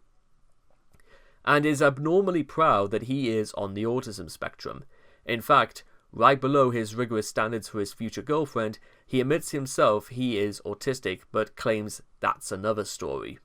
Not really. It's kind of relevant if, that if your criteria for an eligible bachelorette means that they have to confine to your standards, but you don't have to confine to theirs. What a slimy prick Chris is. Chris denies that any of his solitary characters are autistic, yet they're all copyright-infringing little Mary Sues who need to be in the special classes that Chris fought up, and every so often displaying debilitating social anxiety around the opposite sex. Back when Chris made his own Pokemon cards, he fought up an autistic Pokemon named Plautistic, who could disable its own attacks. Huh. But this only appears on the cover of Christian's favourite hits and literally nowhere else. So whether you want to say this even counts or Chris just forgot about it, I'll leave up to you. In the mailbags, Chris dismisses any similarity between autism and Asperger's syndrome, another disorder on the autism spectrum. Chris went so far as to create a specific section for autism-related emails, and then a frothing rant on the Wikipedia, where he rails against those with Asperger's syndrome. The abridged version of Chris's reasoning is that by having a high-functioning form of autism than Chris, they're diminishing Chris's own accomplishments. Couldn't be any further from the truth. And again, if Chris's accomplishments, well, where are they then? Chris considers everything he's done so far special because he has autism. To date, the only things Chris has actually accomplished are graduating from high school and a third-rate community college, which most people could do with little effort. In fact, you want to know how how bad this makes Chris look? Is that I wasn't really going to mention this, but over the next couple of days is that I'm going into studying once again to earn a business GCSE for the Prince's Trust, so that I can actually get a lot of channels like these so high off the ground that I might even possibly consider going through the route of trying to do my maths GCSE again, or my history GCSE after 10 years, just so that not only can I pass my history one, but also pass it with flying colours. But who knows, maybe I can actually get my life sort of in a sort of tangible direction by not so much by retconning the past, so to speak. I don't believe in that for 1 second, but rather we can learn from the past, from things that have happened to us, so that we can try again. That's my logic to it. Something that Chris absolutely will not do whatsoever, but well, we might get to this. Despite likening the mentally handicapped to reanimated walking corpses, go to hell Chris bases a large part of his identity around having autism. Whether he's triumphing it over being able to mow a lawn, or he's using it as an excuse to sit around and play Little Big Planet all day. Incidentally, this behaviour is actually somewhat common with teenage girls with bipolar disorder, real, self-diagnosed, or imagined. Those sort of things, they sort of describe Chris in many ways, real, self-diagnosed, or imagined, where they'll brag about how terribly bad their bipolar disorder is. I mean, bipolar disorder, bipolar. Listen, for those who for those who don't know, Stephen Fry has bipolar disorder, and you want to know what the truth is that some days, and through Stephen's own admission, he is as happy as you could possibly be. At his worst, however, he is he says he is as incredibly miserable. And you know what? That's just the case for people who are bipolar. They have really good days, and they also have really bad days. So no wonder people, this isn't something that necessarily should go without saying, but it's kind of interesting about the fact that actually, you know what? I think I would know cases of people where they really go off the handle about how bad their days are, and some days they literally come in with grinning ear to ear. So I know what that looks like, and whether you want to say Chris has this or not, I'm going to almost say no, only because is this just the sort, because if Chris did, he probably would have been seen to about it a lot sooner, but also, what difference necessarily would it have made? It doesn't mean that Chris is any less of a dick to people just because he has bipolar disorder as well. It just means that, well, there's Chris also has bipolar disorder. But again, even people who have bad days can refrain from being absolute assholes no matter what happens. how much lithium they're on, and so forth. Most grow out of it by the time they're 18. Inversely, while Chris has repeatedly displayed intolerance of other autistics and special needs folks in general, he has also outright accused some authority figures of discrimination towards autistics due to incidents that negatively impacted him in some way, even going so as far as to machinate a belief that a local school board conspired with a game store manager to ruin his life. Well, the only thing I'm glad to say that there's just nobody believed Chris on that. I'll pray for you to open your mind. Tolerance. Obviously, you have not opened your mind to all things in life, and your religion is a closed-minded one. Chris shortly after condemning homosexuality. By the way, can I just say for the record right now, I've heard that Greece has just legalized same-sex marriage, so congratulations, my Greek brothers and sisters. Thank goodness that you're more open-minded and more welcoming than Chris probably ever would, or probably even still is. It's very much in Chris... Oh, by the way, in case you're wondering, no, I don't think necessarily Chris is as open-minded when he sort of like began to creep out of the closet from 2011 to this day, and I will explain why later. It's very much in Chris's interests that others tolerate him and his odd behaviour. I mean, it basically sums it up right there. Chris's life is defined by mannerisms that can charitably be described as unorthodox. His autism certainly shapes some of his lesser quirks, but he's also picked up some very strange ideas. He thinks it's normal for adults to shit their pants on a routine basis, and he found nothing strange about jerking off into a cup and chugging it down. He once uploaded a YouTube video where he made out with a sex doll with a picture of his sweetheart taped on its face because he thought it was an endearing act that his sweetheart would want to see. He had a store clerk fit him for a bra that he wears happily. He uses his children's comics to express and explore his sexual fantasies and desires, and to mete out harsh, sometimes lethal punishments on his perceived antagonists. And he's made statements to indicate he's not ashamed of these actions, regardless of what anyone says. So in order to continue to do whatever he wants to do and not be made fun of, he explains these things away by essentially saying, everyone does it and you should still consider me normal. Boo, Chris. No, that's not how that works. Even though he'd probably be hard-pressed to name any guy his age that shits himself as much as he does, well, that and also Chris talks a lot of shit, so it's a double whammy. Deep down, he probably knows some of the things are fucked up, but finds living up to the standards of society to be a huge inconvenience. Or something. So he expects others to change their perceptions so that they can accept him and all of the things he doesn't want to change. In instances where someone might think he's a weirdo, Chris preaches tolerance and insists others open their minds to different ideas and not be so judgmental. The reality is that that just doesn't work because Chris is such a friggin' weirdo in real life that nobody with half the right amount of judgment or thinking about or inkling would be that open to Chris because, well, Chris would not reciprocate in the process. However, this doesn't work both ways for Chris. Chris wants people to, exactly like I said, he wants them to open their minds to his foibles. But once he's made up his mind that a group of people are doing things that he considers negative, suddenly tolerance goes out the window and he will refuse to show them even the slightest amount of respect and acceptance.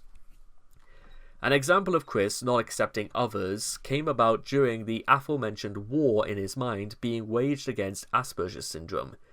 When a fan mail submission pointed out how stubborn it was to close his mind to documented facts about Asperger's syndrome, Chris refused any consciousness, though in the very next letter he berated someone for following what he called a close-minded religion, and said he'd pray for her to open her mind. In another example, Chris is sickened by the idea of homosexuality and can't even bring himself to say the word gay, though he will say the word homo, if he's using it as an insult. He's gone on record as saying he hates gay people, is afraid of them, and would outlaw them if he had the power to do so. Also, something about Chris falling for what he calls the straight path, believing that somehow people who are straight are just walking a very thin tightrope. Chris has envisioned a future where scientists have created a cure for being gay, and has incorporated this idea into issue 10 of his kiddie comic strip. The immense hatred burns deep within him despite the fact that only one supposedly gay person, his elementary school principal, and this is only alleged anyway, had done anything negative to him in life, until Jack Thaddeus began to interact with Chris. Though in contrast, as far as Chris is aware, Jack was also the person providing Chris with freeing hosting the Wikipedia, which at least makes up for some degree of harassment he has given Chris. It was only later he'd been led to believe that Claire Cash was gay as well. He'd stated to Megan that he had these feelings about gays even before he met her gay friend Christopher, whom he illogically suspected of trying to sleep with Megan.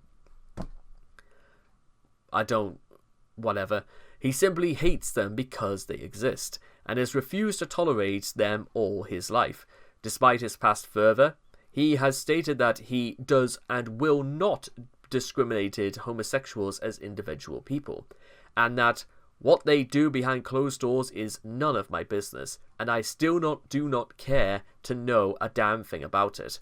Which is why he employs an omniscient being to spy on people and punish them for what they do behind closed doors, which brings us to, I shove them up my ass, homosexuality.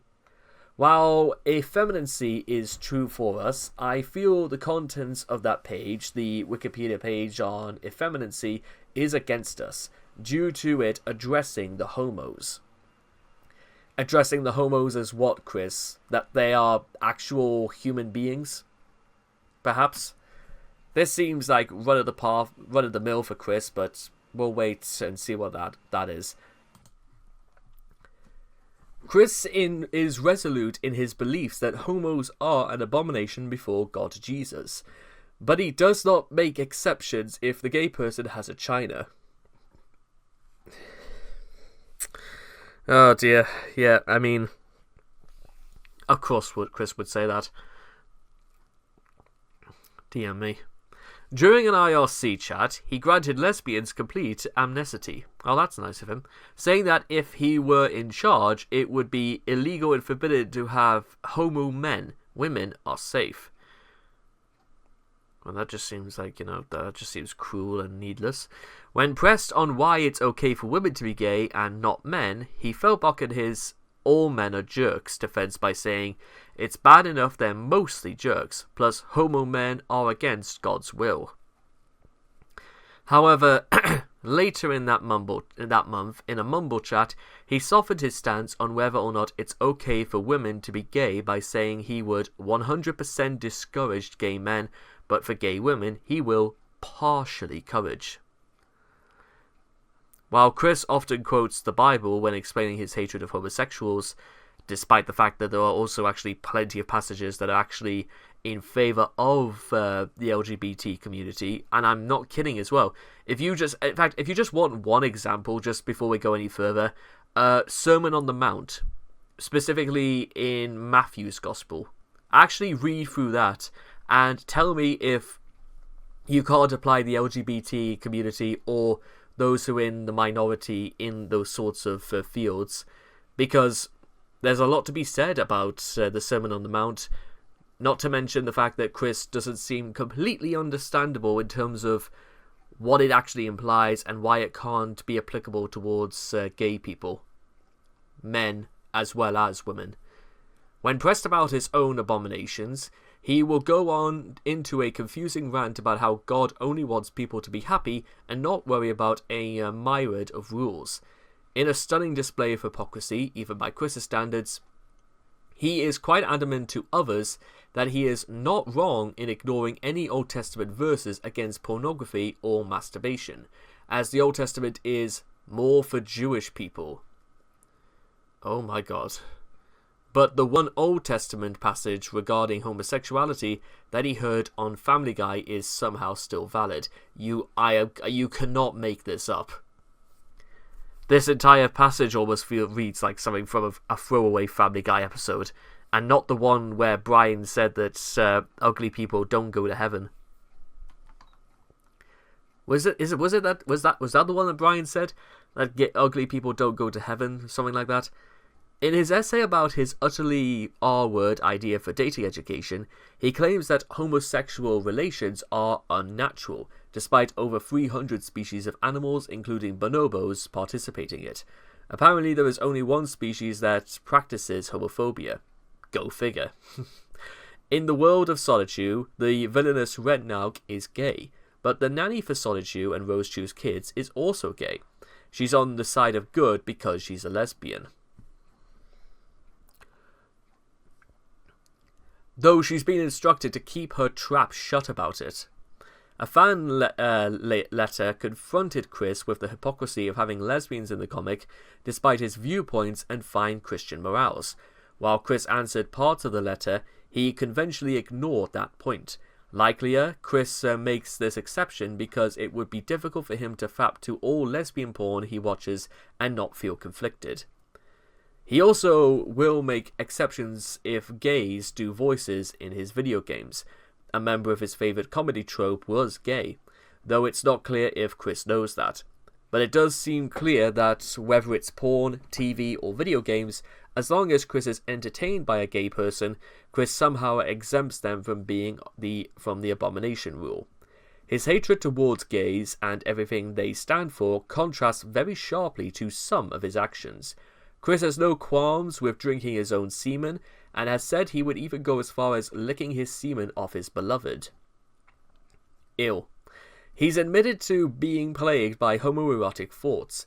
He loves rainbows and frequently put them in his comics. Chris liked the PS2 game Katami Damacy enough to quote it in some of his video games. A game that features a gay character wearing a flamboyant ensemble that shows off his huge schlong clearly visible through his tights. He once referred to himself as coming out of his autistic closet. He loves gay anthems such as I Love the Nightlife, and listens to music that is also iconic with gay men, such as the Backstreet Boys and Britney Spears. He loves romantic comedy films, and even owns a copy of Sex and the City the movie. Chris also practices cross-driving and shoving things up his ass. That should say enough about the matter. I like the fact they almost say that shoving things up his ass was like that was the clencher. In every sense of the word. In short, many gay men don't act as gay as Chris does sometimes. That's a statement if ever I've heard one. But he still feels justified at levelling his disapproving scorn at them. Yeah, don't expect Chris to go off the handle and start writing things like blue is the warmest colour anytime soon. Because, to be honest, I think Chris wouldn't know what that was, or I don't even think he would have bothered to either A, read the graphic novel, or B, watch the film it's based on, or C, his tolerance would be any less, because we know Chris is extremely intolerant. That's obvious. But it's also the fact that he will go off the handle and say that he secretly does like... Now, whether you want to say this is just Chris masquerading for his actual tendencies about what he actually believes in, you're more than free to do so. But unfortunately, for the outside public, it seems he still says he hates them, and that's the sort of thing that sticks out to a lot of people, is that his intolerance. To be honest, if people... So I've known some people just straight up don't bother talking about it if it's something they don't want to be... If they don't want their opinions known about it, because Chris has never really caught on to the idea that you can talk too much about something and then it gives away more than you'd like to let on. But what can you do? If we never knew about Chris, this probably wouldn't make any difference anyway. It's just, if it's what he holds in his heart, then... Yeah, you know, the heart wants what the heart wants. No female soul whatsoever, transphobia. While Chris has requested that people respect his identity, change it after coming out as transgender, he has not demonstrated the same courtesy to another transgender person on one occasion. While under the manipulation of troll character Jeff/Francine, a purported trans woman, Chris used her dead name, Jeff. He also mocked the status of Francine's gender, transitioning and called her a lady man. Soon after, he used masculine pronouns to describe Francine, said that she was no woman, and mocked the fact that she went through a gender reassignment surgery, while also boasting about his own progress in transitioning, la-di-da, despite the fact that he looks largely the same as he did pre-transition, only growing his hair out and looking more bloated than usual. Whether you want to say that counts as transitioning, well, who knows. In spite of this, the Jeff/Francine example has proven to be an anomaly. Chris will use preferred pronouns and identities of other transgender people, such as the male-to-female Violet4151 and Miss Cherry, and the female-to-male Lucas of the Teen Troon Squad, and no whacking. Yeah. So I think it's pretty obvious Chris will do it just so he can think he could get one up on people by mocking them, whilst that's not really how that works. You thieving imposter, Chris's creations. Jack Thaddeus is wrongfully advertising his fan fiction, and I empathize fan fiction, and parodic Aspertu. Chris, the true and honest creator of Solitude, complaining about fan fiction. Chris is extremely protective of Solitude and the whole media franchise he has created. If Chris had actually shown any originality, this wouldn't really be a problem. Exactly, and nobody would be having an issue anyway. He'd have full rights to do whatever he wants with his original characters. As discussed elsewhere, however, Chris has neither the rights to Solitude nor an original work. Fundamentally, Chris's creations are a bizarre maelstrom of various fanfiction elements, with various bits stolen, well, all of it pretty much stolen from a great number of sources. Chris has outright admitted that he steals material from various shows. At the same time, he claims that Solitude is an original creation, and has no problems dictating how people are allowed to use it. In short, he demonizes other works as fanfiction, while failing to appreciate that Solitude is fundamentally fanfiction too. He is unable to see that the fan creations were created through the exact same process he used himself. Chris has sheltered himself from this realization by calling Solitude a parody, but shows no appreciation of other creations which he has labelled as parodies of his own work. One particularly glaring example of this double standard comes in Solitude issue 10. Where Bugs Bunny scolds Jimmy Hill for using Chris's characters without permission. Never mind the fact that Chris is doing the exact same thing by appropriating Bugs Bunny in such a way. Chris needs to be studied in schools, I think I've just decided, about what not to do. What not to do classes and what not. Since Little Big Planet allows reusing certain content, Chris also took a number of completely made designs in Little Big Planet and used them in his own levels, only to tell people not to do the same with his levels, when the policy was changed and all levels were made downloadable and editable offline. Chris should be... I wonder if they thought of this philosophy when they came up with that game, Only Up or something like that. You know the game. It was The Only Way Is Up. It's where you have to jump on various pre-made assets, and you basically ascended to the very edge of space. And people got mad at that because they found out all the assets for that game was stolen. I will video record the whole thing and upload it onto RedTube. Privacy. Daniel Mims knows a lot about me. Who the fuck uses RedTube? And that hasn't been a thing since 2012. I have divulged a number of juicy stories with him during our card games. Do not believe his denial of any knowledge or association with me. Chris encouraging people to troll his former friend. In the mailbags, Chris describes Quickville as a place where homosexuality is forbidden by law. This is enforced by Magi-chan, who uses his psychic abilities to monitor all citizens at all times. Offenders are then fined $500.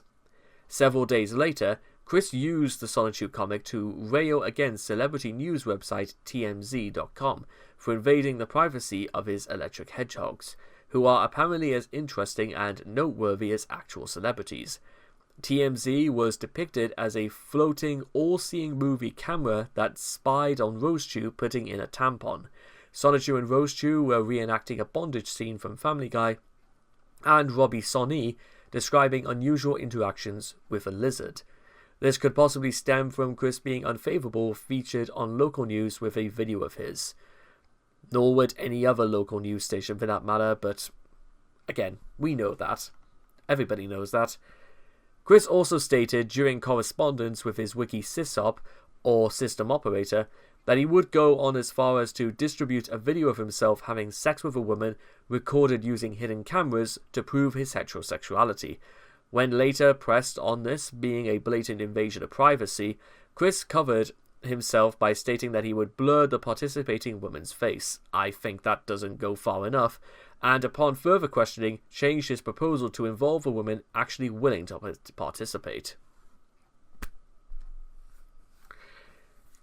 I mean, yes, that's just what anybody else would have done, but again, like we've sort of called on at this point, Chris is not most people. He's not even... Anyway, although Chris originally lost his shit when Lucas and Mims released a candid photograph of him at the gameplays to the internet, he had no qualms about walking into the same store, a privately owned establishment that he had been banned permanently from, and surreptitiously recording an audio conversation without the other party's consent. Chris later spread the audio in an attempt to gain sympathy, missing the irony completely. He later tried to take a photograph of that same person, but was also stopped when he noticed Chris outside with a camera. A little over a year later, he would return to this very store and take more pictures of the man without his consent. With the incident finally ending in his arrest for hit and run, even afterwards, Chris has not learned anything at all. A common theme with a lot of Chris' related material, but there you are. He posted on his Facebook a rapidly taken photo of an angry woman for giving him a difficult time. While eating at a McDonald's restaurant, an employee of Burger King spotted him and acknowledged him, then went to mess with his cell phone. Chris went into panic mode, assumed that the worker was actually a troll, then thought the man was communicating with his own kind by hopping on a form. He then proceeded to photograph the man and talk about him behind his back on Facebook, ironically doing what he feared the troll would do to him. Isn't that funny how that just sort of all works out? He sets me on fire. Slander. Well, to be honest, again, one thing I'll just go into with privacy as well is that it doesn't even stop at the thoughts about Chris doing exactly what he thought other people would do, but also for the fact that, again, Chris has gone on record for touching people inappropriately without their consent, and that's not very nice either. I wouldn't like it done to me, and I wouldn't do it to any other person anyway, so why Chris thinks the need that privacy is only a thing that is entitled to him as opposed to other people is the sort of thing that probably would have led to the birth of guys like Charles Manson, probably. That's my takeaway. It is evident to the readers of Sonichu that Chris uses the comic to settle his conflicts in real life. Every time he felt wronged by someone, he incorporated them into the comic, and had his main hero, an idealized vision of himself, beat them up. The main victim of his treatment was Mary Lee Walsh, the Dean of Student Affairs at the Piedmont, Virginia Community College, because she dared interrupt Chris in his love quest on the grounds of the college. Chris launched himself into a ridiculous one-sided feud against her, and included her as the main villain in his comic. He gave the same treatment to many people who had frustrated him. This list includes a police officer called in to evict him from a Target store, various store security guards, and managers, romantic rivals, old teachers, and even fellow students, only because they were popular with the girls. This wouldn't be a problem necessarily if it was contained in the comic itself or was used for comedic effect. Anyone free to make an educated guess as to what would correct guess would say that Chris uses artistic license to overcompensate for his weaknesses in real life. This, however, disregards many death threats he issued to individuals on the net. Jack Thaddeus and Clyde Cash, for example, two well-known antagonists of Chris, were berated without success to commit suicide. In Sonichu issue 10, they throw themselves down a 72-story elevator shaft. Jason Kendrick Howell, the creator of the Encyclopedia Dramatica page regarding Chris's antics, not only received cryptic messages from Chris, but saw his own character left for dead in a pool of his own blood after being battered by Rose Chu's genitalia. Yes, that was a thing that actually did happen, it's true. After a long feud with Liquid Chris, he issued death threats and tried to steal his girlfriend. When this failed, he made a comic of him shooting Liquid in the shins after disarming him. When Casey asked why this was depicted in the comic, he answered that it wasn't that bad since he barely shot him in the legs. Despite literally admitting to it, and the circumstances that led to this. Chris strongly disapproves of this method of expression when he's on the receiving end of it. When he attacked Alec Benson Leary for the creation of Asperchu, Alec had no scruples about putting himself in front of the business end of a flamethrower. Chris retaliated with a long video where he called the attack made on him horrendous, and vowed that the spirit of his dead dog would avenge him. He would later cap off Sonichu issue 10 with a graphic depiction of Alex's execution, but not before mentioning the fiery incident one last time. For, consistency. Or something. While Chris rallies against people making accusations of him on the internet, even those that are true, Chris has no problem accusing others of the most horrible things imaginable. In the Calling Out series, Chris blatantly accuses Michael Snyder of molesting his own daughter. This is in direct contrast with Chris's comic where he illustrates clearly how he's ready to travel in the future and hoodwink his to-be wife into having sex with him. That's just friggin' creepy. If we add a song he wrote and performed describing him in the act of sexually assaulting a black woman, it hardly makes Chris a paragon of puritanical virtues. Sonichu's in the basement. Alec Benson Leary. Chris is not only hypocritical in the rage he feels when someone makes an unlicensed parody of his unlicensed parody, but he believes that doing so is against the wishes of the characters and hurts their feelings somehow. However, him literally taking over the body of Sonichu and dressing it in drag to the explicit discomfort of Sonichu is okay. Or something. Obviously, the entire thing is made up, but it's real to Chris and therefore should still count. And does still count, at least as far as Chris is concerned. Well-informed to expert in sex, women. Chris's hypocrisy is also evident with the astronomically high standards for a sweetheart that he's published at various times in his life, such as on the attraction sign. Some of the biggest offenders are, must have a mid to high salary. Chris does not have a job and wouldn't even know how to make money by himself if he could. Has no prospects for getting a job and lives on welfare checks. Yet any woman he dates must be gainful in employment, presumably so Chris can squander her money on video games and sex toys. Must be average to slender body size. Chris is an obese, lazy slob, yet demands that any potential sweetheart that he deigns to give him the attention to be both thin and cute. Chris does this and he isn't willing to, throw a bone or anything like that, saying that he will do this, that, and the other. It's all about what he wants and nothing about what anybody else wants. And Chris still thinks he's not like that just because he says it. Your actions speak louder than your words, Chris, and you do a crappy job at both anyway, so. Must not have autism. Despite the fact that Chris has made being autistic a huge point of pride, he absolutely refuses to consider any girl with the same condition on the grounds that he fears that seeing them will make him think about what he might be like if he had anything other than high-functioning autism. I would have them escorted, capital punishment. Chris has made it known in his mailbags that he is opposed to the death penalty. However, in the 9th of February 2010 MOV, after the Wikipedia was taken offline, he ranted that he wanted to see Alec, Evan and Mal executed. The implication of this is that serial murders deserve clemency, but people who try to stop Chrissy from stealing intellectual property that deserve capital punishment. Chris later carried out these executions within the pages of Sonnetu issue 10. Hypocritically, he listed off all the ways in which he had been wronged, or the Asperpedia 4 had wronged them.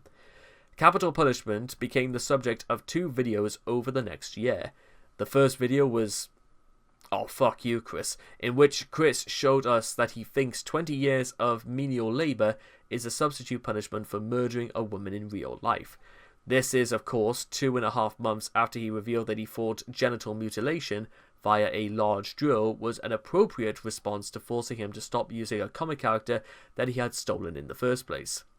The second video was Divine Trial, in which Chris acted out a pretend trial for Clyde Cash, using a Shadow the Hedgehog doll to stand in for Clyde. The trial was eerily similar to the trial of the Asperpedia 4 and ends with Clyde's execution via gunshot for the crime of cyberbullying, although this time Chris also includes that his wife and child would be given to another man, as appointed by the government. "I would never do blood and gore. That's just gross. Mature content." Yeah, that's just about, well, moving on. Chris has severe problems understanding media with mature themes, or to be specific, media with death. It appears that Chris rails heavily against video games that are rated mature or higher, and realistic depictions of death in fiction sadden him. Because he literally does think that they're all real people. Bizarre, I know, but insane as well. Furthermore, Chris has said a number of times in videos and mailbags that his comics will never feature excessive violence and gore. For a long time, Chris took great pains to avoid showing outright deaths in his comics. Jason Kendrick Howell was claimed to be kept alive by dark forces, and Liquid Chris was shot in the legs as a sort of attempt at non-lethal shooting. The deaths of Panda Halo and Ivy were horrific, and were both not actually shown, so it was almost as though Chris was technically keeping his word.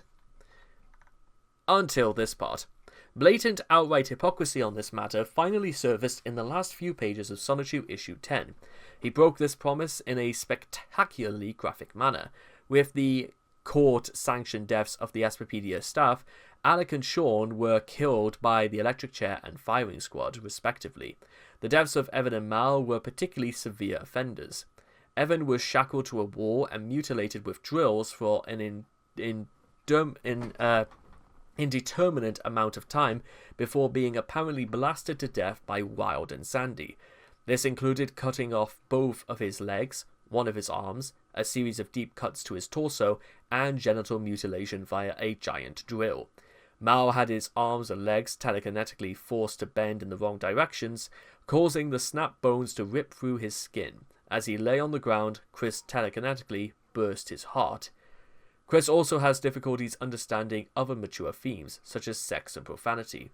Chris claims that his comic is equivalent to a TVY7 program, which, according to broadcasting standards, would mean no sexual content or innuendo whatsoever, even if censored. However, Sonnetu is loaded with sex, pornography, and innuendo. But Chris says it's okay because he puts stickers over genitalia. Apart from when he doesn't, but that's besides the point. When asked about all of the sex and violence via mailbags, Chris blamed the FCC, as opposed to the person who actually did it, which would be Chris himself, but that's like taking it too far. Chris has stated that showing kids pornography is just a way to educate them on things they're going to eventually see. I don't know why Chris probably should have been arrested for saying something like that, but what can I do? I'm no judge or rocket scientist, but I do know when things are bullshit. When it comes to profanity, another thing people learn from as they become adults, Chris censors swear words, including vaguely offensive words that most kids are allowed to say, such as damn and crap, and scolds others for using them. Solitude issue 10 reveals that profanity may be a capital crime. So Chris somehow manages to display hypocrisy and somehow insult the intelligence of whatever listeners he had left twice at the very same time. Possibly even 3 times if we're going on the lines of like profanity as capital crime. This is going to make my evaluation of like the entire Solitude series like a lot harder, because where on earth... Listen, where do you even start with that? Really? I am removing myself from the internet, leaving the internet forever. I really do not like hooking up online, in person or bust for me. On the afternoon of the 21st of March 2010, Chris announced he was leaving the internet for good, with a pompous and bombastic speech about how the internet was trivial and unimportant for everyone involved, and they instead should go out and socialize, and stated that the social networking capabilities of the internet were a stupid fad which was long since over. Chris acknowledged that putting his personal information on the internet was a bad idea, one of many dozens, and promised he would no longer upload Solitude comics or interact with trolls, online or by phone. He resolved to get the Solitude comics published and and interact with real people in his community. On the evening of the 22nd of March, about a day and a half later, he uploaded a short video where he claimed that he was still depressed, and then went on to state his disapproval with a new voice actor on Family Guy spin-off The Cleveland Show, and demanded that the old voice actor resume the role. Chris might be excused for breaking his promise to make a video announcing a major life change, like a death in the family, returning to school, finding gainful employment, or even giving an actual apology to a former friend he had offended by his behaviour. Instead, Chris chose to make a video simply for the sake of making a video, complaining about something inconsequential that didn't affect his life or many others in any way whatsoever. As well, Chris keeps posting more and more videos afterwards. When he does, he makes the same claim that he is distancing himself from the internet. However, distancing himself from the internet is certainly not the same as leaving the internet. He's still on there, even when he's playing on the PSN. Although he did stop posting videos for a while after Bob's death. He remained active online, most visibly posting to Facebook. That all changed, however, when Chris uploaded a surprise video in October 2014. Now she's with a real man, romantic rivalry. You know my address, right? You got MapQuest to come all the way over? Chris trying to entice a woman to cheat on her boyfriend. One thing consistent in his efforts to get laid is his lamenting of women who are already in stable relationships. He, by default, hates all other men simply because women have the option of being with any one of them over him. When he believes he's found a sweetheart, he's insecure and jealous that someone will try to take her away. And yet, at the same time, he has no problem in attempting to sabotage other people's relationships and taunting former boyfriends. And I apologize because I literally have no choice but to censor this. Yes, his genitalia is censored, but I'm just not taking that risk, so I do apologize. Okay, so let's try and get past this. I really feel offended when they get so flamboyant with their ways. Chris on flamboyancy. When Chris's activities on the Tomboys and Tomgirls of Virginia forum were revealed, it was no surprise to anyone involved that he had gone on one of his usual tirades against homosexuals, saying that it's like homos are shoving their flamboyancy in your face. Consider for 1 minute that on the same forum, Chris had openly admitted that he has recently been using the women's washroom, and even on one occasion had someone complain to him and was likewise shouted at. So not only is Chris cavorting about it in women's clothing in public on a regular basis, he is now taking to using the improper washroom, much to the chagrin of those around him. Call Chris's newfound behaviour what you will, closet homosexuality, a desperate plea for attention, symbolic of castrating himself to subconsciously evoke his frivolity, or getting in touch with his feminine side, as he calls it. Whatever it is, he sure as hell is shoving it in people's faces. What is surprising, though, is how quickly Two-Faced Chris does get about it. When trying to expose Jack Thaddeus, I should say, he revealed that not only was he transsexual, but also having gone through a sex change and was using it to go after guys. While Chris was supportive of being a fellow tomgirl, he wasn't supportive of the fact that he was going after guys. Again, before anybody says it, and in case I haven't said it already, why any of this should matter to Chris anyway, what people do that don't concern him, you can only hazard a guess as to why. Consider that, because I don't understand either. Consider the fact that at one time Chris stated that he would rather have a sex change than be gay. Thus, to Chris, having a sex change is still fine and dandy only if you're going after China. Bruh. If you're not careful, you really are going to jail. The law. Chris often attempts to get his trolls in trouble with the law, claiming they should be given prison sentences for sometimes completely legal acts that he himself has also committed. After watching YouTube videos posted by Liquid Chris threw a childish fit in which he threatened to call the authorities because Liquid was impersonating him. He, however, had no qualms claiming to be Liquid to try to trick Casey into coming over to visit him. When he found out that Jason Kendrick Howe was dating a girl named Kathleen, Chris accused Howe of statutory rape.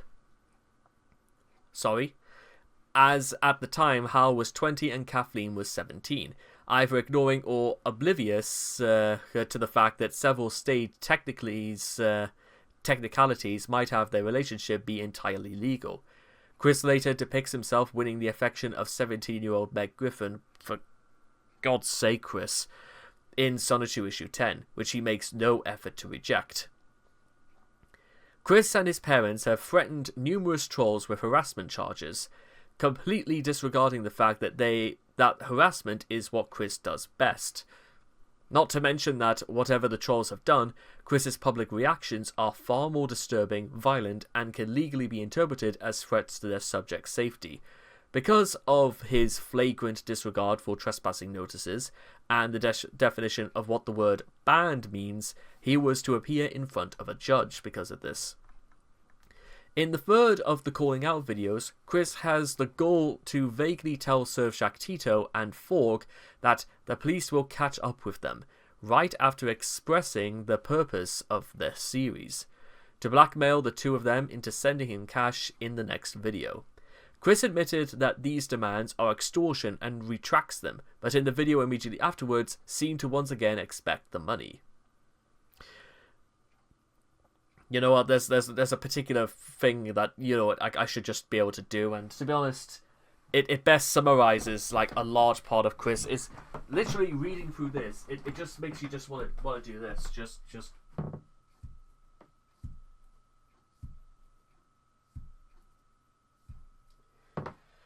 you know what I mean? It's literally just banging your head against a brick wall. That's what it's like when it comes to Chris, about what seems to be literally everything. We do not like, and by the way, bear in mind just how much we still have got to go. That's just about how many examples and just about on every stance known to man that Chris has issues with. So I hope you're remembering this, because this is going to be on the test. We do not like to stand under one leader, orphantarianism. In the Recalling Ahuvia video, Chris continues to drop info on fellow locale and autistic manchild Ahuvia Horel, the man-woman he believed was Jack Thaddeus, mocking him/her for his/her communist views. While Ahuvia is infamous for his/her admiration of the Soviet Union and for understanding very little of the principles of his/her ideology other than as a framing device for his/her violent fantasies, Chris likewise, as a man-child who does not understand many of the finer points of his own religion, other than the bits condemning homosexuality, and believes that the federal government just magically pulls welfare money out of its ass, probably has no idea of what communism is, other than it was the ideology of some people who did some not very nice things in its name, and that some countries that followed it were on the United States shit list at one time or another. Though that's for another story, for another day. This was further evidenced by Chris breaking out the Donald Duck impersonation and singing Der Fuhrer's face, despite the fact that Adolf Hitler was not a communist, and in fact communists, trade unionists, and other leftists were some of the first victims of the Holocaust. That's absolutely true. It's something people need to remember, is that it was what Stalin went after, it was what Hitler went after. He basically almost immediately first went for the trade unionists and everything else that was a little bit more extreme, such as communists, socialists, and people who were liberal towards homosexuality and minorities of that description. Perhaps the most ironic part of Chris's sudden condemnation of authoritarianism is, of course, Quickville. Yes, everything is named after Chris in some description. And there are no votes to elect a mayor. While Quickville was at first mostly just Chris's imaginary hug box, with places like the Quickville shopping centre held in high regard by Chris as his mayoral office is located there, showcasing Chris's naive, mindless, materialistic, and consumerist tendencies. However, as Chris conflicts with the trolls escalated, some unpleasant things began to occur. Suddenly, numerous state-funded soup hotels for the homeless began to crop up after the city-state's economic apparently collapsed and left thousands upon thousands jobless on the streets and whatnot. Later on, in particular, during the events of Solitude Issue 10, Chris began to show signs of being a ruthless dictator, with the Quickville as a dystopian nightmare such as the trial of the Astropedia 4, who were given no defense, had little evidence of their crimes presented, and yet were found guilty and subject to horrific torture and execution at the hands of Chris and his cronies. While one could argue that Quickville is simply a harmless child fantasy that has been corrupted by Chris's reactions to the trolls, Chris actually believes that it is real. And given some of his reactions to said trolls, one would do well not to think what would actually happen if he actually had the level of power that he does in the comics in real life. You know what I mean? Look at his slender figure. Obesity. Chris seems to be completely unaware of his own weight, possibly as a result of the self-image he formed over the course of his high school. His portrayal of himself in the comics is often incredibly flattering in terms of appearance. It once got to the point that the irony of him writing a fat version of himself into the comics was completely lost on him. He regularly describes himself as average at worst, and yet he regularly derides others for their weight, most notably in the Calling Out series, where he repeatedly called Alec and Surshak Tito fat.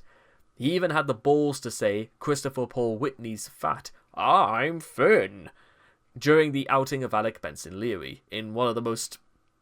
that entire video was insane on its own, but just it's one of those things you have to see for yourself to like get a better handle on, because it is unhinged as an unhinged door can possibly be unhinged to the door it's meant to be hinged to. It's possible he might even have contempt for fat people. During his November 4 edits to the Quickie, he changed the description of Michael Snyder's image to Michael Snyder, the dirty, fat, child-molesting Gentile, adding the emphasis himself. While it might be that he simply does not realize how much his appearance had changed since he was a teen, his constant insulting of other people's weight is a blatant cause of self-contradiction, among other things. Sonic's arms are not blue arms. In 2014, Chris began protesting Sonic Boom due to the relatively minor change of making the famed hedgehog's arms blue instead of their usual fleshy colour. Chris's hatred for his insignificant change is so passionate that he actually got himself arrested for assaulting a GameStop employee. Something completely of his own volition, by the way. Chris was not motivated by trolls or anything other than himself for doing this. after said employee tried to stop him from vandalizing Sonic Boom merchandise. However, Chris is guilty of exactly the same thing, because in his first drawing of Sonic the Hedgehog, he is depicted with blue arms. Furthermore, documents were leaked on the 12th of January 2015, revealing that Chris actually has both versions of the Sonic Boom games. Naturally, he felt the need to post a long tirade on his Facebook and claim Catherine sent him a copy. Whether that's true will probably never be revealed. Worrying Mongoose knows how you feel. Memes.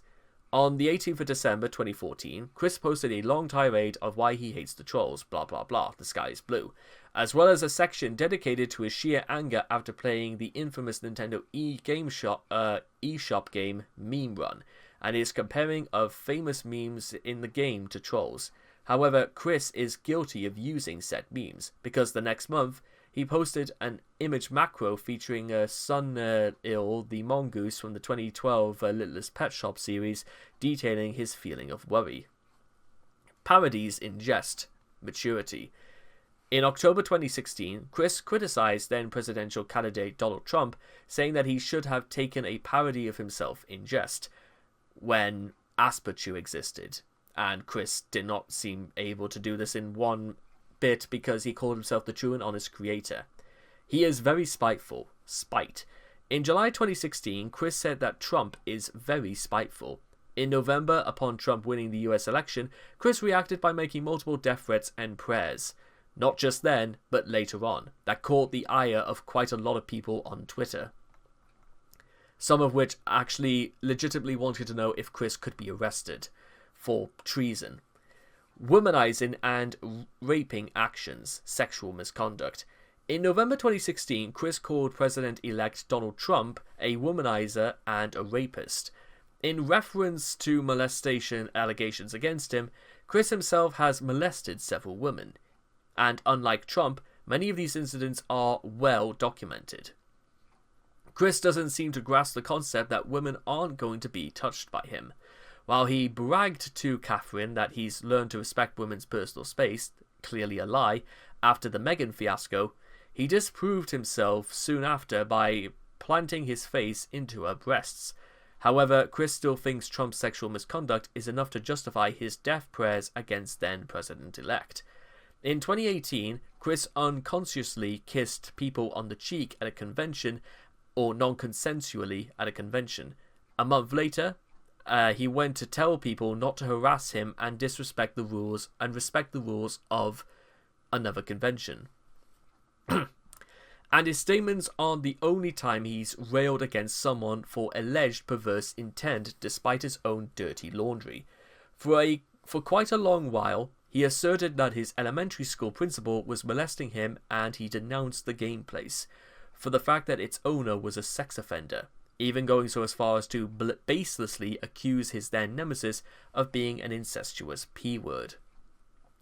As mentioned, he himself has molested various others and once raped about himself, forcibly stirring children with a woman trying to elude his sexual advances.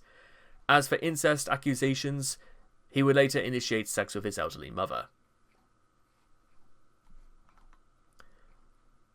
Don't end up as a full-on super stereotypical spiteful and egotistical male. Kindness. In January 2017, Chris typed out an open letter to Baron Trump, in which he urges Baron not to become a super stereotypical, spiteful and egotistical male, like his father President Trump. This came after 2 months of Chris constantly trying to organize prayers for the elder Trump's death. As for ego is concerned, Chris spent much of this essay whining about how trolls affected his own life. I wonder if Baron ever read that letter, or if anybody just from the post office just destroyed it somewhere else or something, I don't know. If people didn't overspend so much. Finances. In May 2019, Chris commented on an article about excessive spending on public funds by a former EPA chief, criticizing people for overspending. This was only a day after he went to court for debt, as consequence of reckless spending on toys and video games. Chris also bemoaned inflation, blaming it on people getting greedy for the green.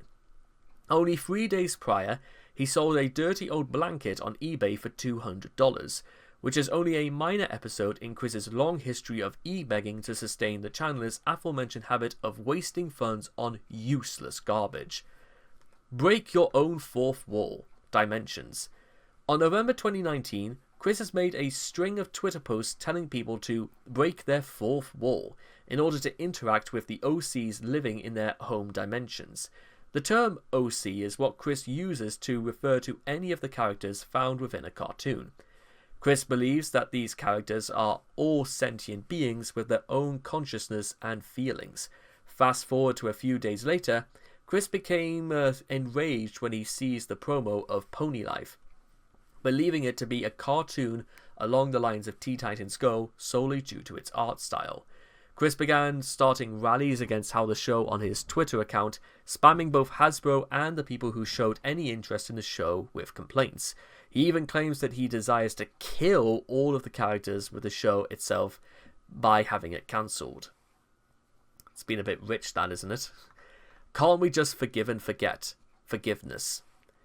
Every so often, Chris will do something that serves to bother or even negatively impact those around him, be it loitering in a retail setting, to seek out a boyfriend-free girl, assaulting the employees of stores he was banned from, engaging in sex with his elderly mother, and so on. Once he realizes he's in trouble and others have reacted negatively to any of his shenanigans, he'll sometimes try to serve an apology to whichever parties were hurt in the situation. Naturally, Chris' feeble and hollow expression of remorse is quickly denied, at which point he is bound to take such a thing personally. A good example would be Chris's recording of an attempt to persuade Michael Snyder to revoke his ban from the gameplays. When Chris's insecurity was at point blank rejected and he was urged to leave, Chris got indignant and pleaded for Snyder to forgive and forget. Ironically, before and after this incident, Chris had been harbouring complete animosity towards Snyder and the store itself to the point where he eventually committed a hit and run against the then new owner himself. Even when the case has been taken to court, Chris refused to let go of his unjustified hatred towards Snyder, such that when informed he was to cover medical expenses, as part of a plea bargain to ensure Chris wouldn't suffer from a criminal record, mind you. He openly referred to the very man who had just arranged to make this court easier him by calling him a thieving liar. Even outside of this, Chris isn't really in a position whatsoever to chide others for a lack of forgiveness, considering one of the many things he is infamous for is a tendency to fly into extreme rage against others for perceived slights and or attacks on him, sometimes going as far as to unleash a curse or even desire for them to be killed off. Not just that, but he has even held grudges against the aforementioned Michael Snyder, Mary Lee Walsh and Megan Schroeder, all for things that were his own faults in the first place. It should come as no surprise that even to his magnum opus, Chris will screw up as a message of forgiveness almost immediately after he says it. In Sonichu issue 8, Rosechew reminds Sonichu of the importance of forgiveness, but near the end of the same volume, a single pickle getting thrown at her endorses transformation into the Incredible Lioness, whereupon she brutally face rapes Jason Kendrick Howell in retaliation. And by the way, that's part one of all of this. Then we actually have to move on to Chris on his views of hypocrisy. A hypocrite, an adjective. 1. To be of a belief while not upholding that belief. 2. A total liar. 3. An untrue fan. Example, when the Sonichu fan left Sonichu for a newer yet badly drawn thing after having said that they would always enjoy Sonichu forever, is a hypocrite among the truest and loyalist Sonichu fans. Chris on what it means to be a hypocrite, in every sense of the word, even when he's coming up to himself. In the mailbag questions, Chris was asked to define hypocrite. His answer shows that he barely understands the concept. That probably would explain everything we've been talking about for like the last hour and a half. Thinks it's some kind of insult like naive or benevolent, and somehow refers to a fan's level of devotion. Chris's first definition is very broad and can be used to describe hypocrisy, one's stated beliefs being in conflict with one's actions, but can also be used to describe a general lack of enthusiasm.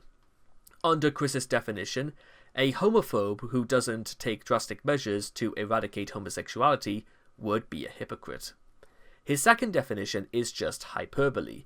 In the same way someone would throw around fascist when not using it to describe an extreme right-wing authoritarian nationalist. Kind of like Chris, in a way. Chris's third definition is more of a failed example to describe said hypocrite, and more describes Chris's "if you're not now, you never were" attitude towards fandom. In Chris's mind, he must enjoy all Sonic the Hedgehog games regardless of quality, and wear and display Pokemon merchandise well past an age where that would be considered socially acceptable.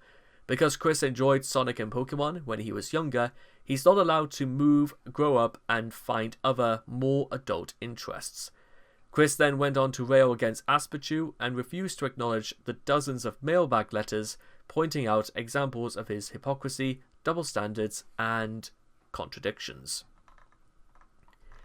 And by the way, ladies and gentlemen, if you're wondering, that's it. That is everything you need to know about Chris and on his views on hypocrisy. Oh dear Lord. You know what I think kind of like really strange, just thinking about how all this went? Is that at the end of the day, as far as Chris is concerned, he's not just a hypocrite, he is a malicious hypocrite.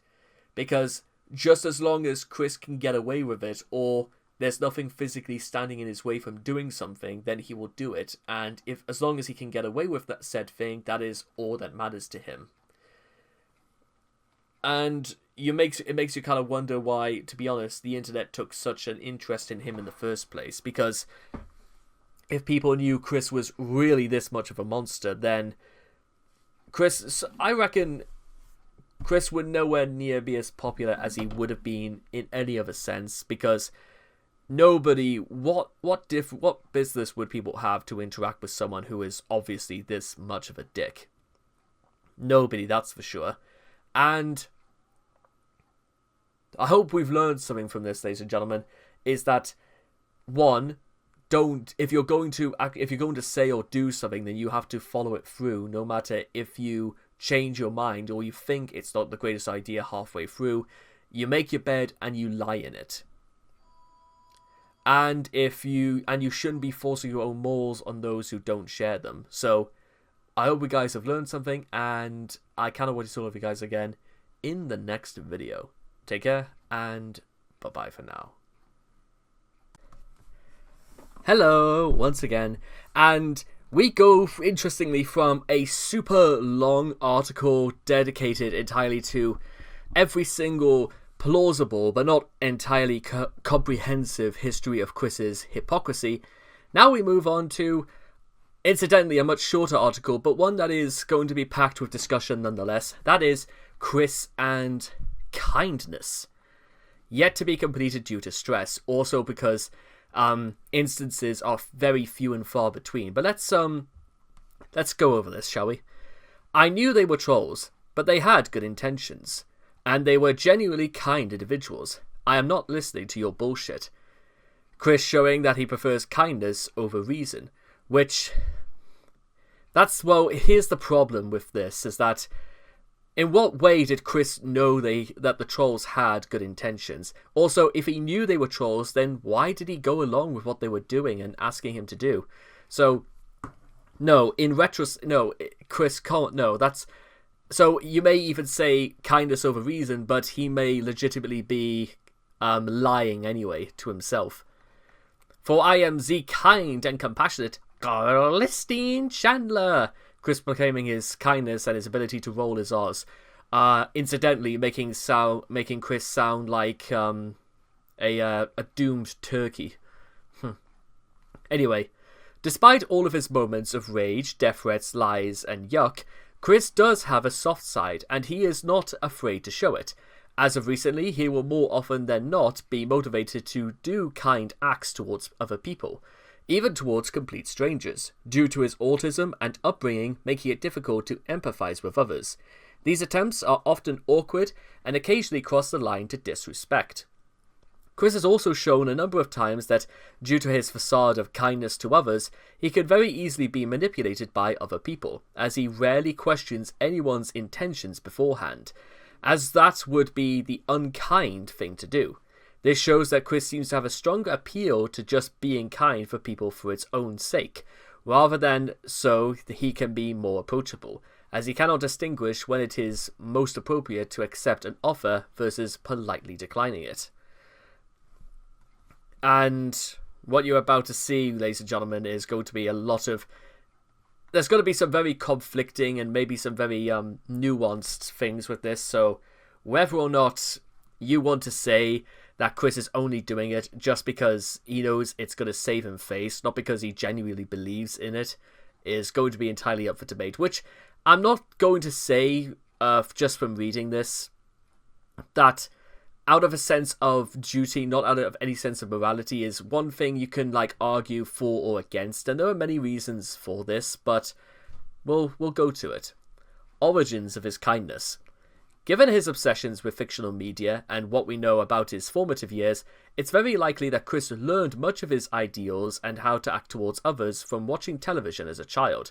Note that Chris once stated on a school assignment that he considers TV an effective part of child rearing. Among 80s cartoons like Transformers and the Smurfs, he has specifically cited Care Bears, and especially the adventures of the American Rabbit, his first role model before Sonic the Hedgehog and other influences. This might also explain why Chris preaches the importance of virtues he has demonstrably failed to live up to for years and still does, sees the world with a simplistic black and white morality, recites anyone telling him hard truths because they don't sound nice and sympathetic enough, easily latches onto anything seemingly beneficial to him, without a second thought and so forth. His tendencies towards binary perception and poor perception of reality presumably didn't help one bit either way. So, possibly from what you can almost gather from a lot of this is whether or not, I suppose the question is whether or not Chris will show kindness to those who affect him, or rather those to kindness towards those who actually do. What is the intention behind Chris being kind? What is the intention of what his influences have taught him to be kind? Or rather, maybe in particular, what is the motive? What does Chris believe being kind is? What does he believe that when you do something kind for somebody, what do you expect in return? Does Chris... There are plenty more things to ask in this vein, but we'll continue. Chris and his morality. Save sorbet and buying Lego. And Chris, this is obviously a very, notable case of this, because does Chris prioritize the needs of something else other than himself, or does Chris satisfy his own needs by resorting to what he does best? Pro tip. Please be aware that this Chris described below evolved into a literal motherfucker in early June 2021 and slept with his mother every 3 days until Chris was finally ordered out of Bob's house on the 30th of July by social services. Revisiting this page may be a difficult task, altering this older portrait of our selfish but harmless idiot would make it harder to illustrate the changes in him and his ability to justify all of his own actions, however depraved. So yeah, this is the sort of thing immediately where you could say that with any questions of Chris being kind are almost thrown out the window, because anyone who is willing to do this with the intentions and, well, whatever his intentions were, or rather just if this was done out of revenge or whatever else, I'll let you be the judge. Like his beliefs on religion and gender, Chris's stance on morality is difficult to interpret. Chris often claims that he is a kind, good-natured, saintly person that doesn't deserve scorn. To a certain extent, he's right, but for all of the wrong reasons. Despite what one may think about Chris, the reality is that he is relatively harmless and somewhat capable of distinguishing right and wrong. But that is only scratching the surface, as Chris's selfishness and naivete often turn out to be the main culprits behind him doing immoral actions, rather than true malevolence. One infamous example of this behaviour is when he foolishly drew and uploaded She Came for Quick.jpg onto Encyclopedia Dramatica as a means to combat all of the pictures of dicks and pickles he found on that site, as well as to prove his straightness, not thinking about how Megan might respond to being depicted in such an undignified manner and in a shoddily drawn piece of pornography. Megan, who was looking for just about any other reason to stop talking to Chris, was understandably revolted. However, what cements the fact that his naivete was partly responsible is how Chris tried to explain to Megan what happened in the picture itself, thinking that she was inexperienced in sex and didn't understand what was going on, rather than the obvious fact that she was depicted in such a demeaning situation and that Chris obviously wants to pound her. Whoever Chris acts kindly to depends on who he would classify as his friends and his enemies. If someone gets in the way of whatever he wants to do, or he shifts the blame to someone else for his own failings, Chris will deem that someone as a troll that wants nothing more of him than to make him miserable, showing very little respect of whoever inconvenienced him. Whoever Chris doesn't classify as a troll or feels temporarily joined to the side of the trolls are his friends. Typically, Chris will attempt to befriend internet celebrities and staff members of the media that he specifically enjoys. Unfortunately, again, by this point, Chris's exploits reach them, and their opinions of them form very much so. See Tara Strong, for example. Empathy. Chris has a very warped understanding of empathy. This could be attributed to his autism, not always, but sometimes, as autistic people generally have empathy or difficulty with empathy or to empathize with other people, although Chris's case has much more to do with his upbringing. His dubious, if virtually non-existent, ability to empathize has also led him to denounce most anyone with whom he had a conflict as mean, heartless, or even flat-out villainous, irrespective of all evidence pointing towards responsibility for turmoil falling on him. Despite fervently chiding them for allegedly lacking heart, or chiding them, he often neglects to take their thoughts and feelings into consideration himself, preferring to instead jump to conclusions just because they happen to deviate from his extremely simplistic ideals, not to mention deny him what he feels entitled to have. You could say a lot of these revolve around entitlement issues and whether or not just Chris does what he does because he feels like that's his right and his prerogative. So, whatever you want to say, that's your answer. Motivations for doing good. Love quest and gal pals. When socializing with his alleged pals, Chris always takes the time to act as kind as possible to them, to the point where it becomes downright disturbing. Oh, isn't that the truth? Unsurprisingly, Chris has used social media as a means of continuing his love quest and finding the sweetheart he has desired for over a decade. Because of that, most of the people Chris attempts to befriend are girls, and without boyfriends. In terms of friendships on social media, however, whenever he feels he's up to the creek without a paddle, or he's up the creek without a paddle, Chris almost always will notice... I'm going to read that again.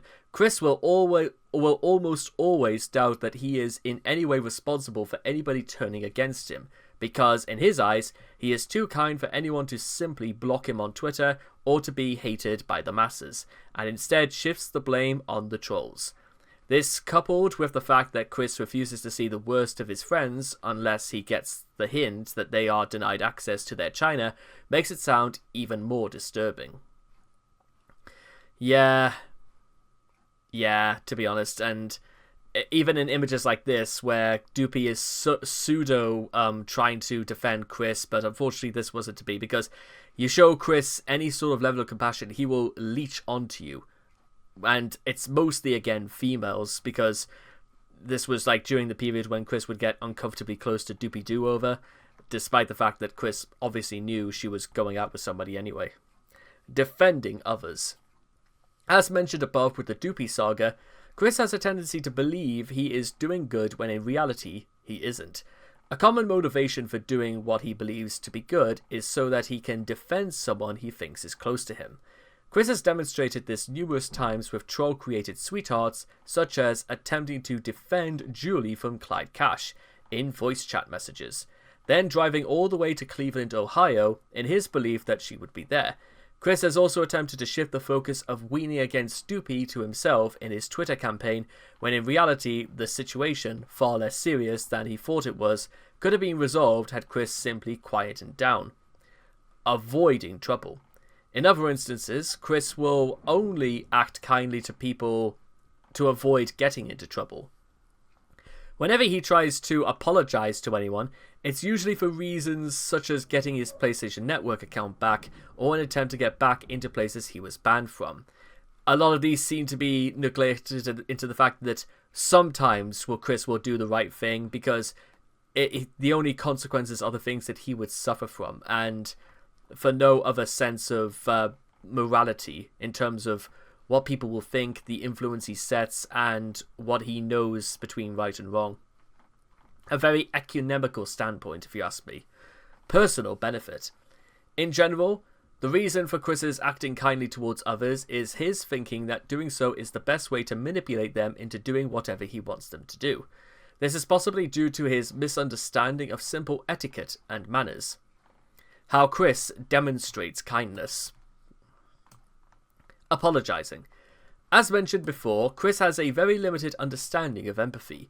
On the rare occasions in which Chris admits his misdeeds and apologizes for them, ulterior motives are usually, if not always, present. This is in part to his upbringing and otherwise due to other things such as autism, all of which limit his ability to understand empathy. Curiously enough, Chris seems to lack the tendency to over-apologize for things, a trait known to be found in people on the spectrum, and normally will remain obstinate and particularly stubborn in his opinions unless forced to admit he was wrong, or if apologizing for some self-serving purpose. Using pet names. To refer to a gal pal in a kind, non-sexual manner, Chris will often refer to them as darling or dear. However, since Chris obviously doesn't understand how creepy it is to refer to a girl he's just met on the internet as darling, most girls who talk to Chris online will be set off by Chris's misuse of the word. And quite a lot of people in real life too. It's not just limited to Christine, I should say. Gift giving. Chris has shown several times his belief that kindness can be equated to simply furnishing others with luxuries such as video games, movies, comic books, and other such gifts. Most notably from the way probably Chris was growing up, to be honest. Not realizing that charity alone is not the only virtue required to being kind. Perhaps the most noticeable instance of this was during his friendship with Megan, in which he carried out a protracted program of gift-giving, particularly right up to the moment it all came crashing down. The idea guys manipulated this aspect of Chris's beliefs on kindness to have him be extorted into providing them with vast sums of money, alongside brand new video games and consoles, as revealed by invoices provided by Chris and the Guard Dogs during the early stages of Operation Kingsnake. So it's a good thing that Chris never had access to OnlyFans in this case, because yeah, they would have just accepted it without any quarrel unless Chris did something really stupid. Genuine acts of kindness.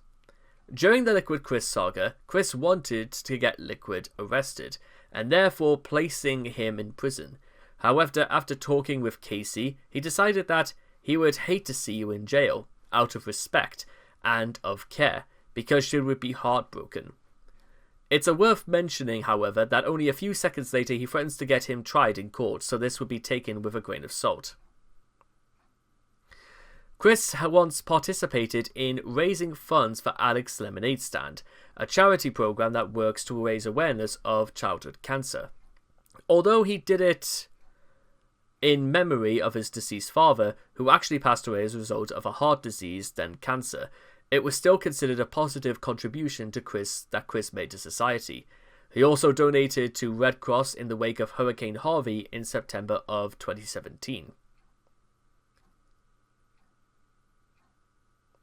That's like, I will say is that, yes, probably Chris would have been motivated to do the right thing in this case, but why he didn't do more of things like this, and I'm not demanding Chris not demanding Chris to do things like this just for the sake of doing them, but it would have been a step in ways Chris could have redeemed himself in the eyes of the public if he truly wanted people to think that he was a sincere, kind person and not, in his words, a monster.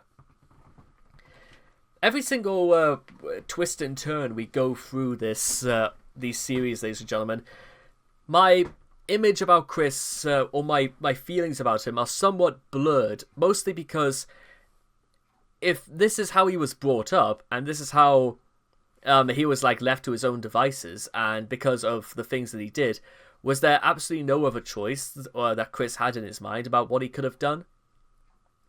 Though again, considering what we know about late July of 2021, it would be fair to say that whatever instances of kindness and generosity that Chris is capable of displaying that aren't equivalent to getting some sort of reward out of it, you can decide for yourself if Chris is even worthy of that distinction, because what happened, and I don't exactly know how you could portray that anything else other than,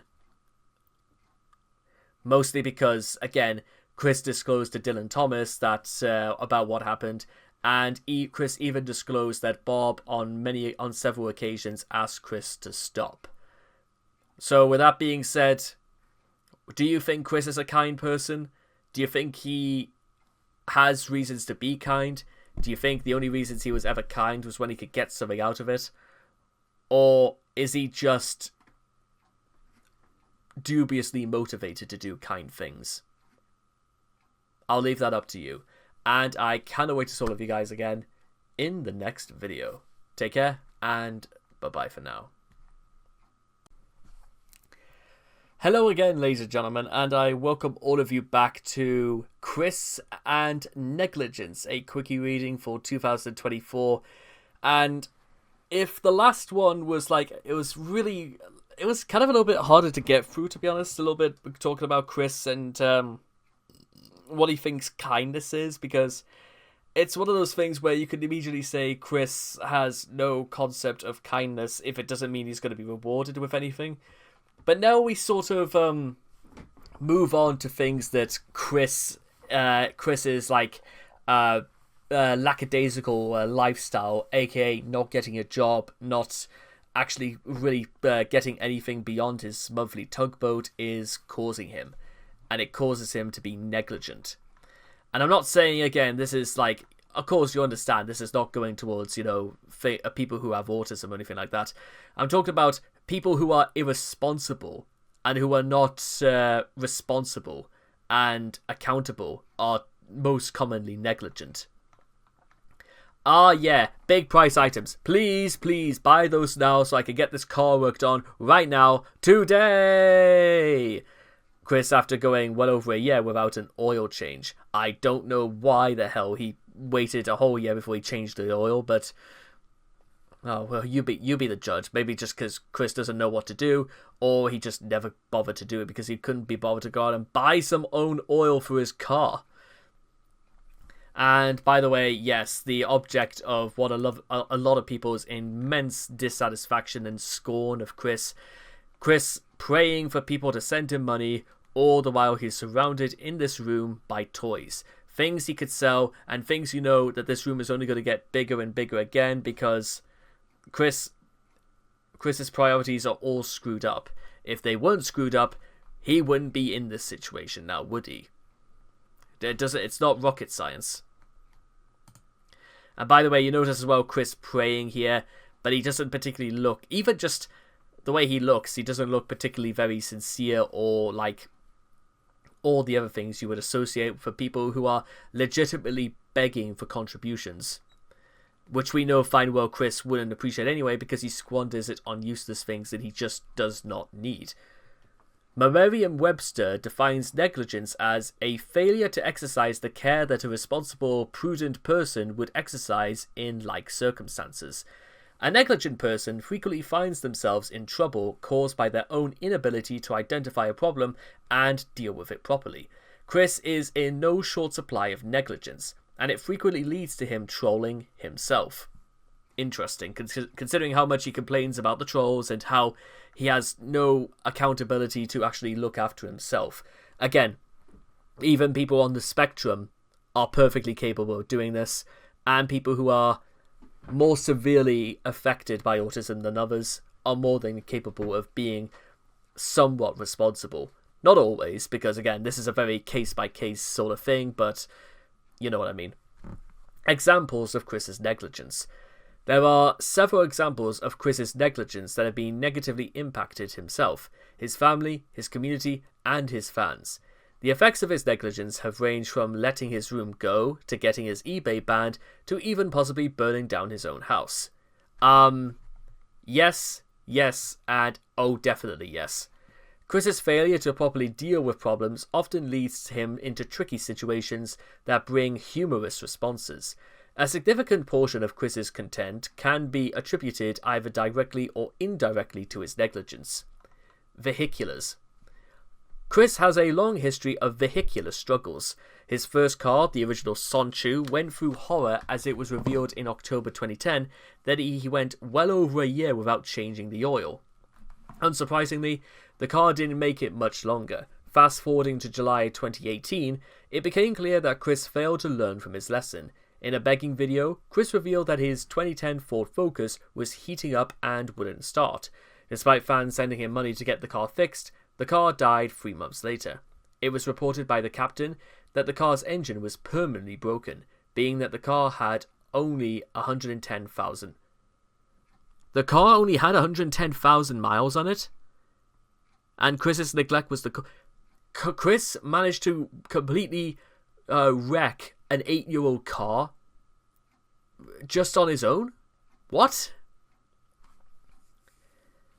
Look, guys, I'm gonna level with you with something right now. My car is 17 years old. It's done nearly 300,000 miles. It is sweet as a nut. You know why? Because I maintenance. I give it my family. You know, we look after it. Because I bought it off my mother and she looked after it, and we've had the car for over 10 years with us. But again, it runs sweet as a nut. It's a fantastic little runner. It's not the most powerful car in the world, yes, but that doesn't matter. I'm not a boy racer, you know what I mean? You look after things and you keep it clean, and you just change the oil, you service it, you go to mechanic, you look after your stuff, and your stuff will look after you. You know what I mean? Anyway, in 2021, a fan snapped a picture of the 4th iteration of Sonchu in the wild, featuring a dented rear door and smashed rear windshield with a plastic covering. Another fan texted Chris about the damage done to his van. Chris responded, revealing that he had backed into the trailer of a big rig. Yeah, and as you can see here, that does not look good. And again, the Sonichu license plate is a nice touch, especially if you want to be recognized everywhere you go. Something I don't even think most celebrities even want. Finances. We'll be covering a lot more of this in greater detail when it comes to Chris and his money, but the essentials are the following in relations to negligence. Since 2014, Chris has taken to eBay as a means to supplement his tugboat, capitalizing on his internet legacy. Chris began producing Sonichu medallions, custom amiibo commissions, autographed photos, family heirlooms, relics of Fail, and several other items that were not destroyed in the house fire. Almost as soon as Chris started ramping up his eBay presence, buyers began complaining. On eBay, feedback is incredibly important. Anything short of 90% positive feedback is considered very poor, and even enough complaints are levied against a seller. eBay will take action. Chris has struggled to maintain an 85% positive feedback percentage. Many buyers complained that Chris was taking too long to ship items, of items coming in broken due to faulty packaging, or of outright not receiving purchase items altogether. That's pretty bad. I'm surprised they didn't try to get Chris arrested for scamming people. They know fine well where Chris lives. One buyer even reported being sent an empty envelope after purchasing a bootleg Pokemon card from Chris in March of 2018. That's really, really bad. These complaints levied against Chris, frequently causing his PayPal to become frozen, preventing him from pulling funds out. This enraged Chris, as you might suspect, and resulted in him getting into scuffles with various buyers. In the Mr. Smith incident, a buyer opened up a dispute after Chris failed to make and ship a Sonichu medallion and commission with him the specified 2-week period, resulting in Chris' PayPal getting frozen. In response, Chris doxed the buyer on Facebook. Chris then proceeded to send an art of an exasperated Sonichu along with an angry-eyed Sonichu medallion. And we could just take a look at that right here. And then Chris went onto Facebook to actually explain the rationale behind the angry-faced Sonichu medallion. The buyer, refusing to lift the dispute until Chris sent the item described in the listing, eventually received a proper Sonichu medallion along with a full refund from eBay. Chris's eBay exploits eventually came to an end in June 2019 as eBay finally restricted his account after years of complaints. Now, ladies and gentlemen, when I conduct my business on the internet through when I fulfill commissions for people, guess what? And let me tell you something right now, and I don't fuck around with people when this happens, is that I pay whether I pay somebody to do something or whether somebody is paying me, you do that with the intention of creating business relations. And you know what happens? If you don't fulfill the request, or somebody makes exceptions and doesn't fulfill the request that you pay for, guess what?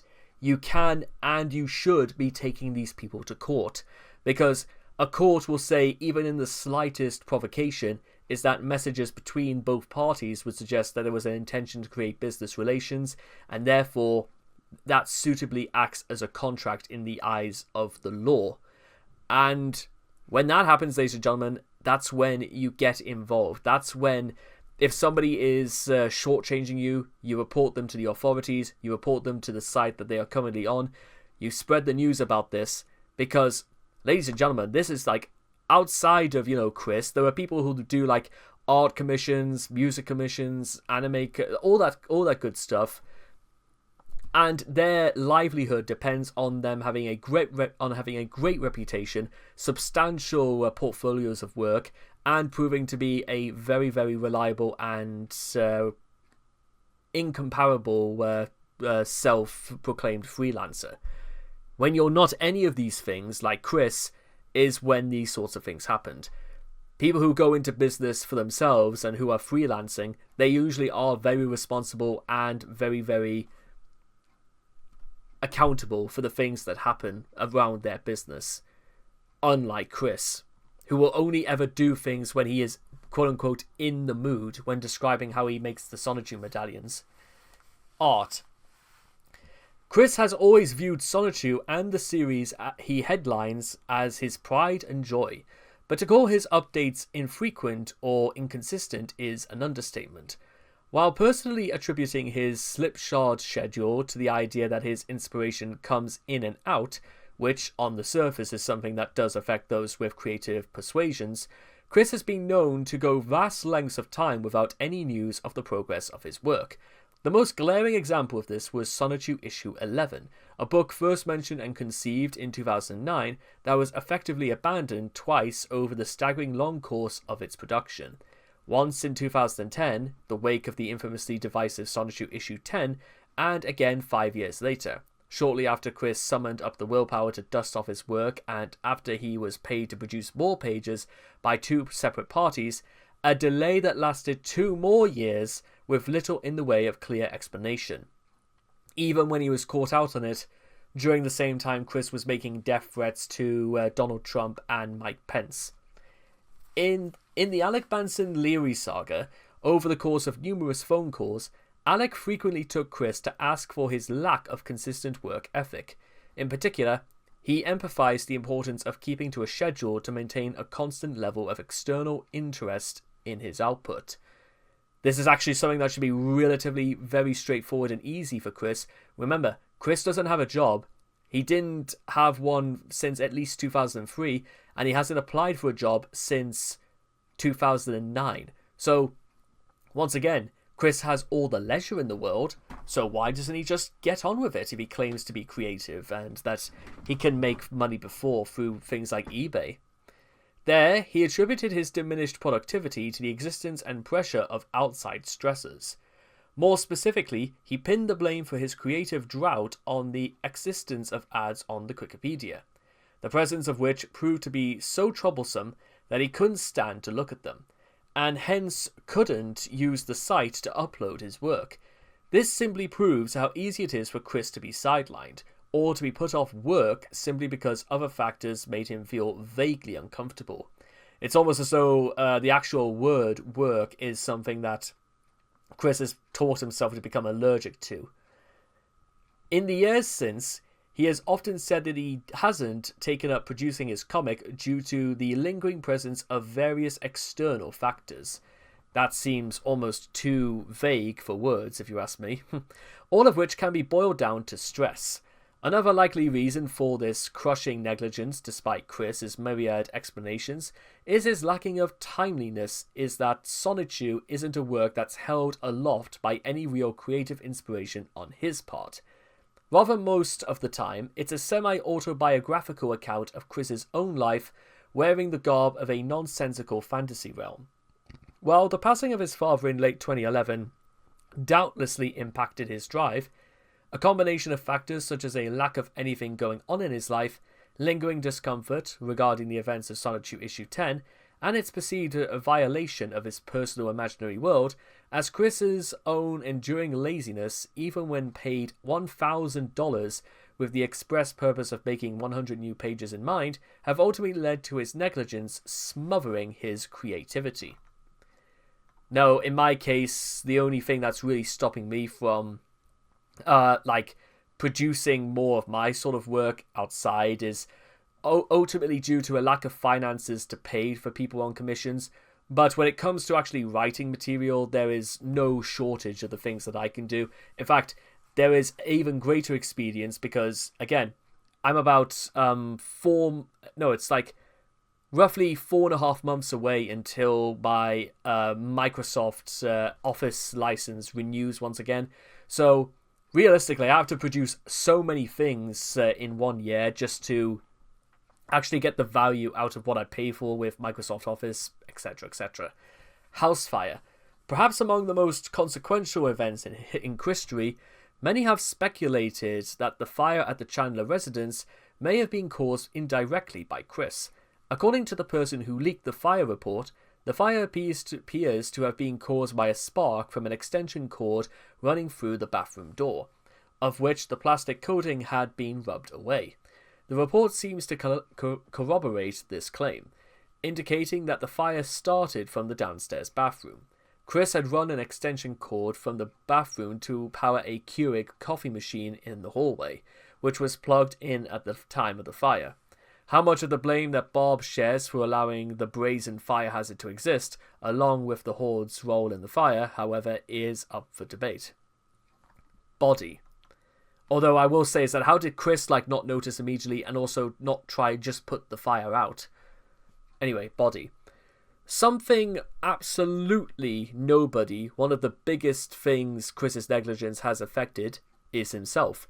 As mentioned plenty of times on this site, he has shown to not take anything close to good care of his hygiene or diet, no doubt causing various health problems that could potentially endeavour his very life.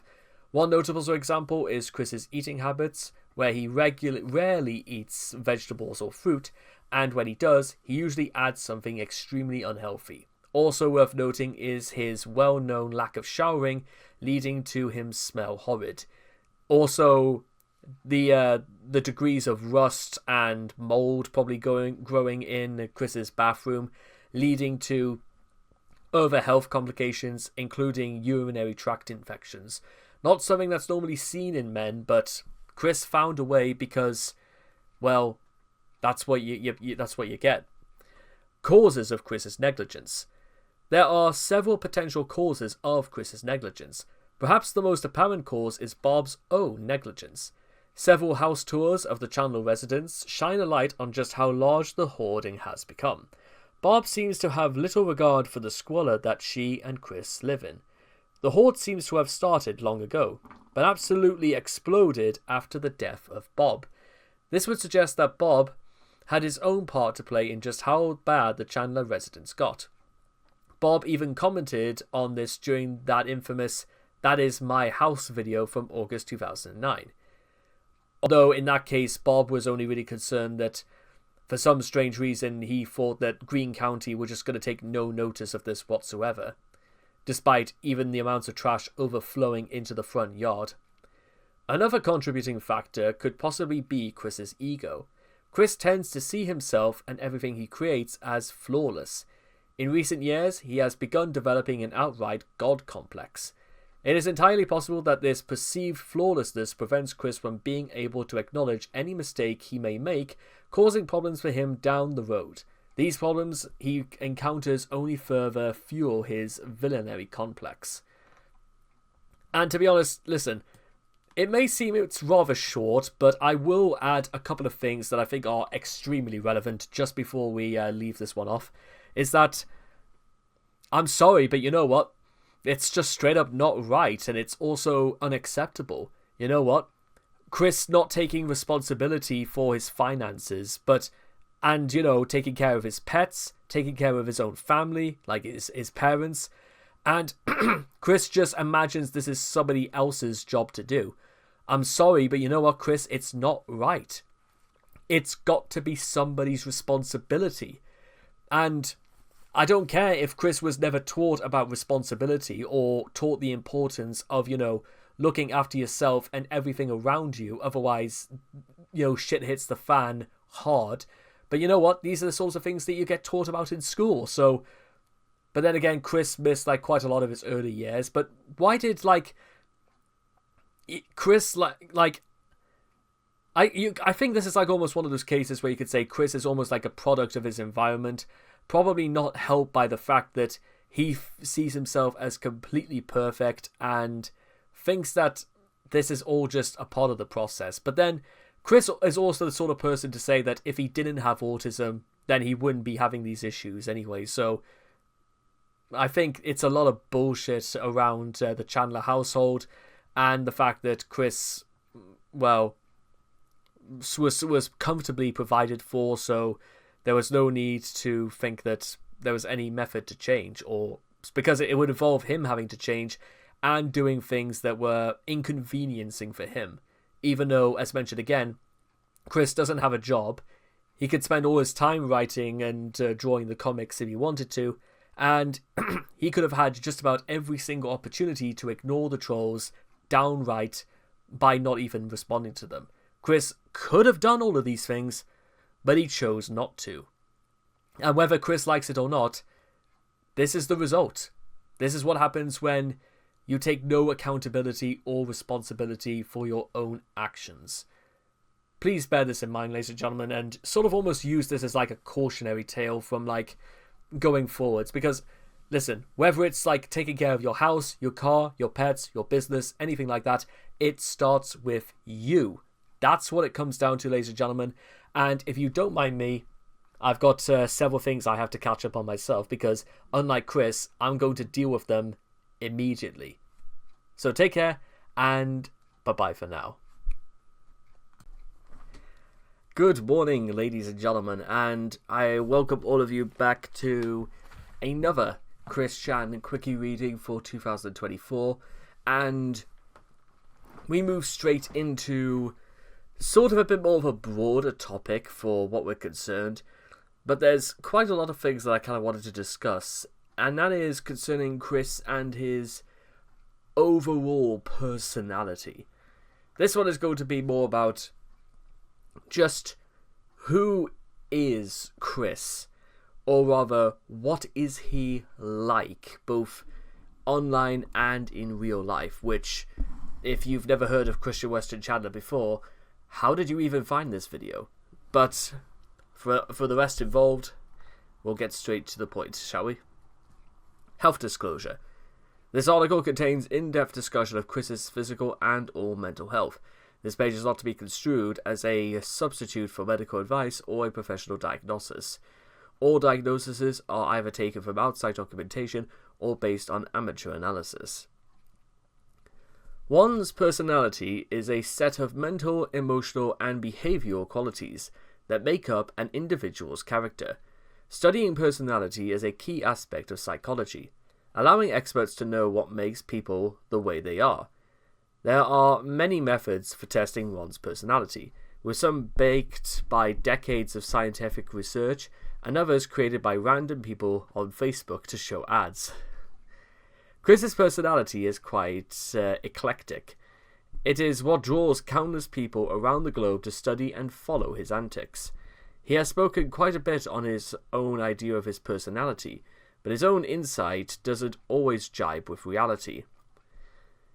His personality has undergone quite the change since Bob's death, with some traits undergoing a full 180. Disclaimer. Personality testing is a controversial field, with tests used universally within the scientific community. Even the famous Myers-Briggs test, while useful for rough workplace assessments, is somewhat vague. It misses key areas like creativity and openness, and people who take the test often get different results over time. The closest thing to a gold standard is the Big Five or Ocean test. This article discusses various aspects of Chris's personality, but is not to be taken as a substitute for an actual psych evaluation. Which would be pretty interesting, because, to be honest, do you think I should do the Briggs or the Ocean test? I mean, if we just open this up just for 1 second. What's your personality type? Use the questions on the outside of the chart to determine the 4 letters of your Myers-Briggs type. For each pair of letters, choose the side that seems most natural to you, even if you don't agree with every description. So, I might possibly keep this open for the, maybe to do something later with this. It'd be pretty interesting to work out exactly if there's what can be said about this, but we'll see what it's like some other time, shall we? Anyway, that's the disclaimers over. So that's more we do that. We really just go through them without any hyperbole, so we can actually get to the things that we can sort of speculate and comment on. Introversion versus extroversion. Chris has described himself as being introverted and extroverted. He has shown traits of both introversion and extroversion over the years. It should be noted that few people are 100% introverted or extroverted. Very much true. It is more akin to a spectrum which people fall on. People can also react differently to different contexts, such as casual one-on-one hangout versus a large crowd. In high school, Chris appears to have been fairly introverted, though he had a strong drive to be extroverted and outgoing.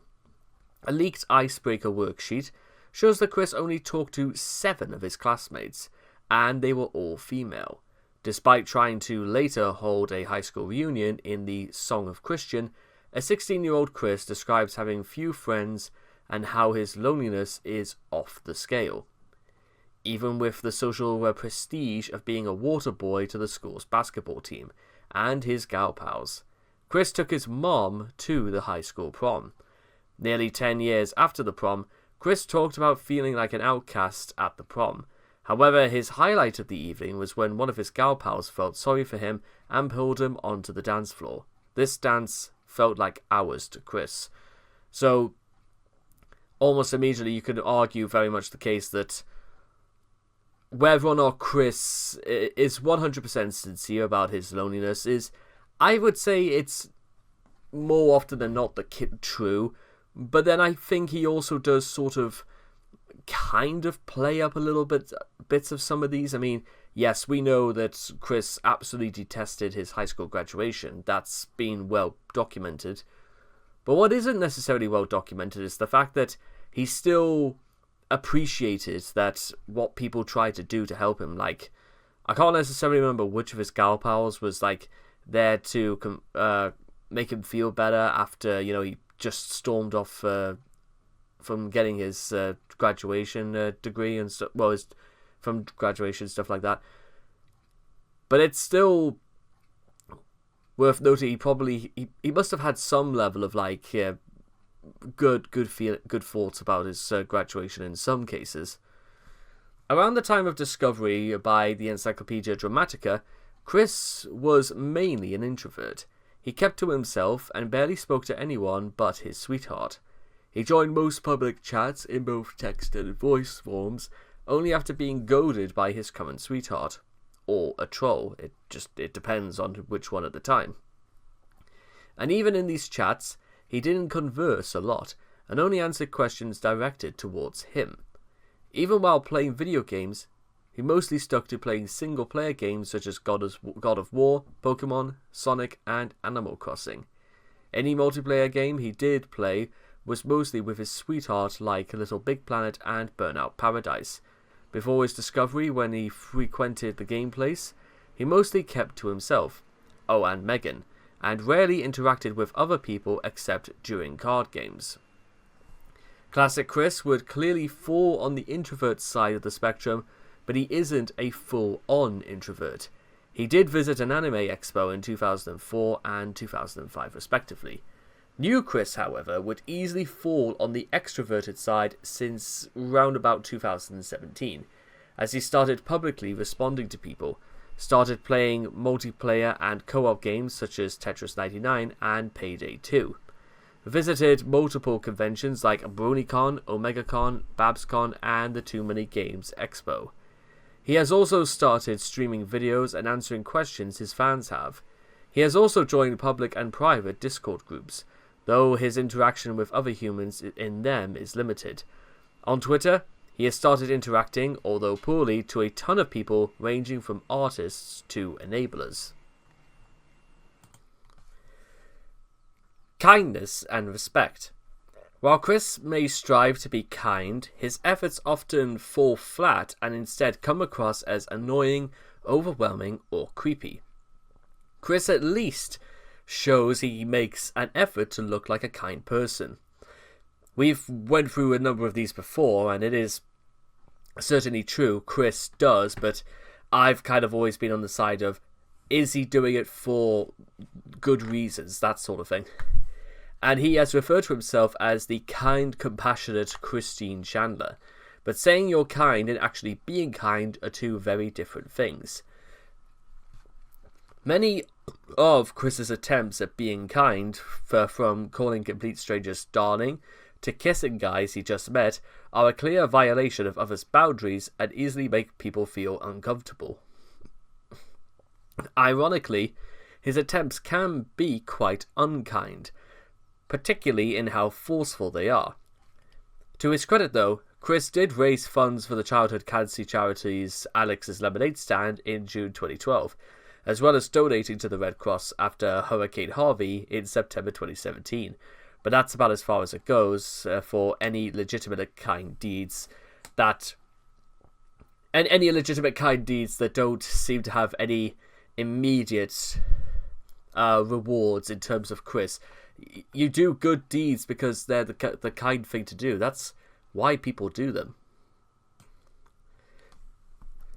Empathy versus empathy. Anger, or tarred rage as the trolls have famously coined it, is a defining feature of Chris's personality. Also notable is his lack of empathy beyond the point where it can be autism related. While autistic people often struggle with cognitive empathy, the ability to know what someone is feeling, they generally have lots of emotional empathy, the ability to feel what someone is feeling after finding out. Chris seems to lack both ignoring others' feelings even after they directly state them. Chris generally utilizes apologies as a performative tool to placate others and to persuade them to either leave him alone or give him what he wants. On the few occasions, Chris does demonstrate what appears to be genuine remorse or grief. He still tends to be either ignore or only broadly address issues at the heart of the matter, or shift blame onto others. And in what is perhaps his most infamous example of a tearful apology, a stroke of blissful happenstance was enough to completely erase any lingering feelings of sorrow that Chris may have had. Indeed, it galvanized him enough that he indirectly mocked the target of his past apologies instead. While Chris is not utterly incapable of feeling empathy, he has repeatedly demonstrated difficulty in constructing meaningful, sincere apologies for his misdeeds. That is, in part, due to his condition, and accordingly due to how some of his previous statements intended to redress the grievances of others that have been constructed. Having been raised on a steady diet of assorted television programs ever since childhood, and having experienced little in the way of meaningful social interaction ever since his days at Manchester High, Chris seemingly relies on his experience with the media to assist him in many social situations, and apologies are no exception. When Chris attempts to make amends, he often hinders his own efforts with his delivery. His manner of speech is monotonous, and often without any real emotion in such instances, with him appearing to do his level best to appear dejected and put upon, an illusion that is shattered the moment he asks for a ban to be lifted because he wants to buy things, for instance. When he feels it necessary, he will also score his videos with a background track, a tactic likely employed in this case to get the recipient to feel sorry for him and understand his point of view. This approach is possibly inspired by the media that Chris has consumed. Oh, absolutely.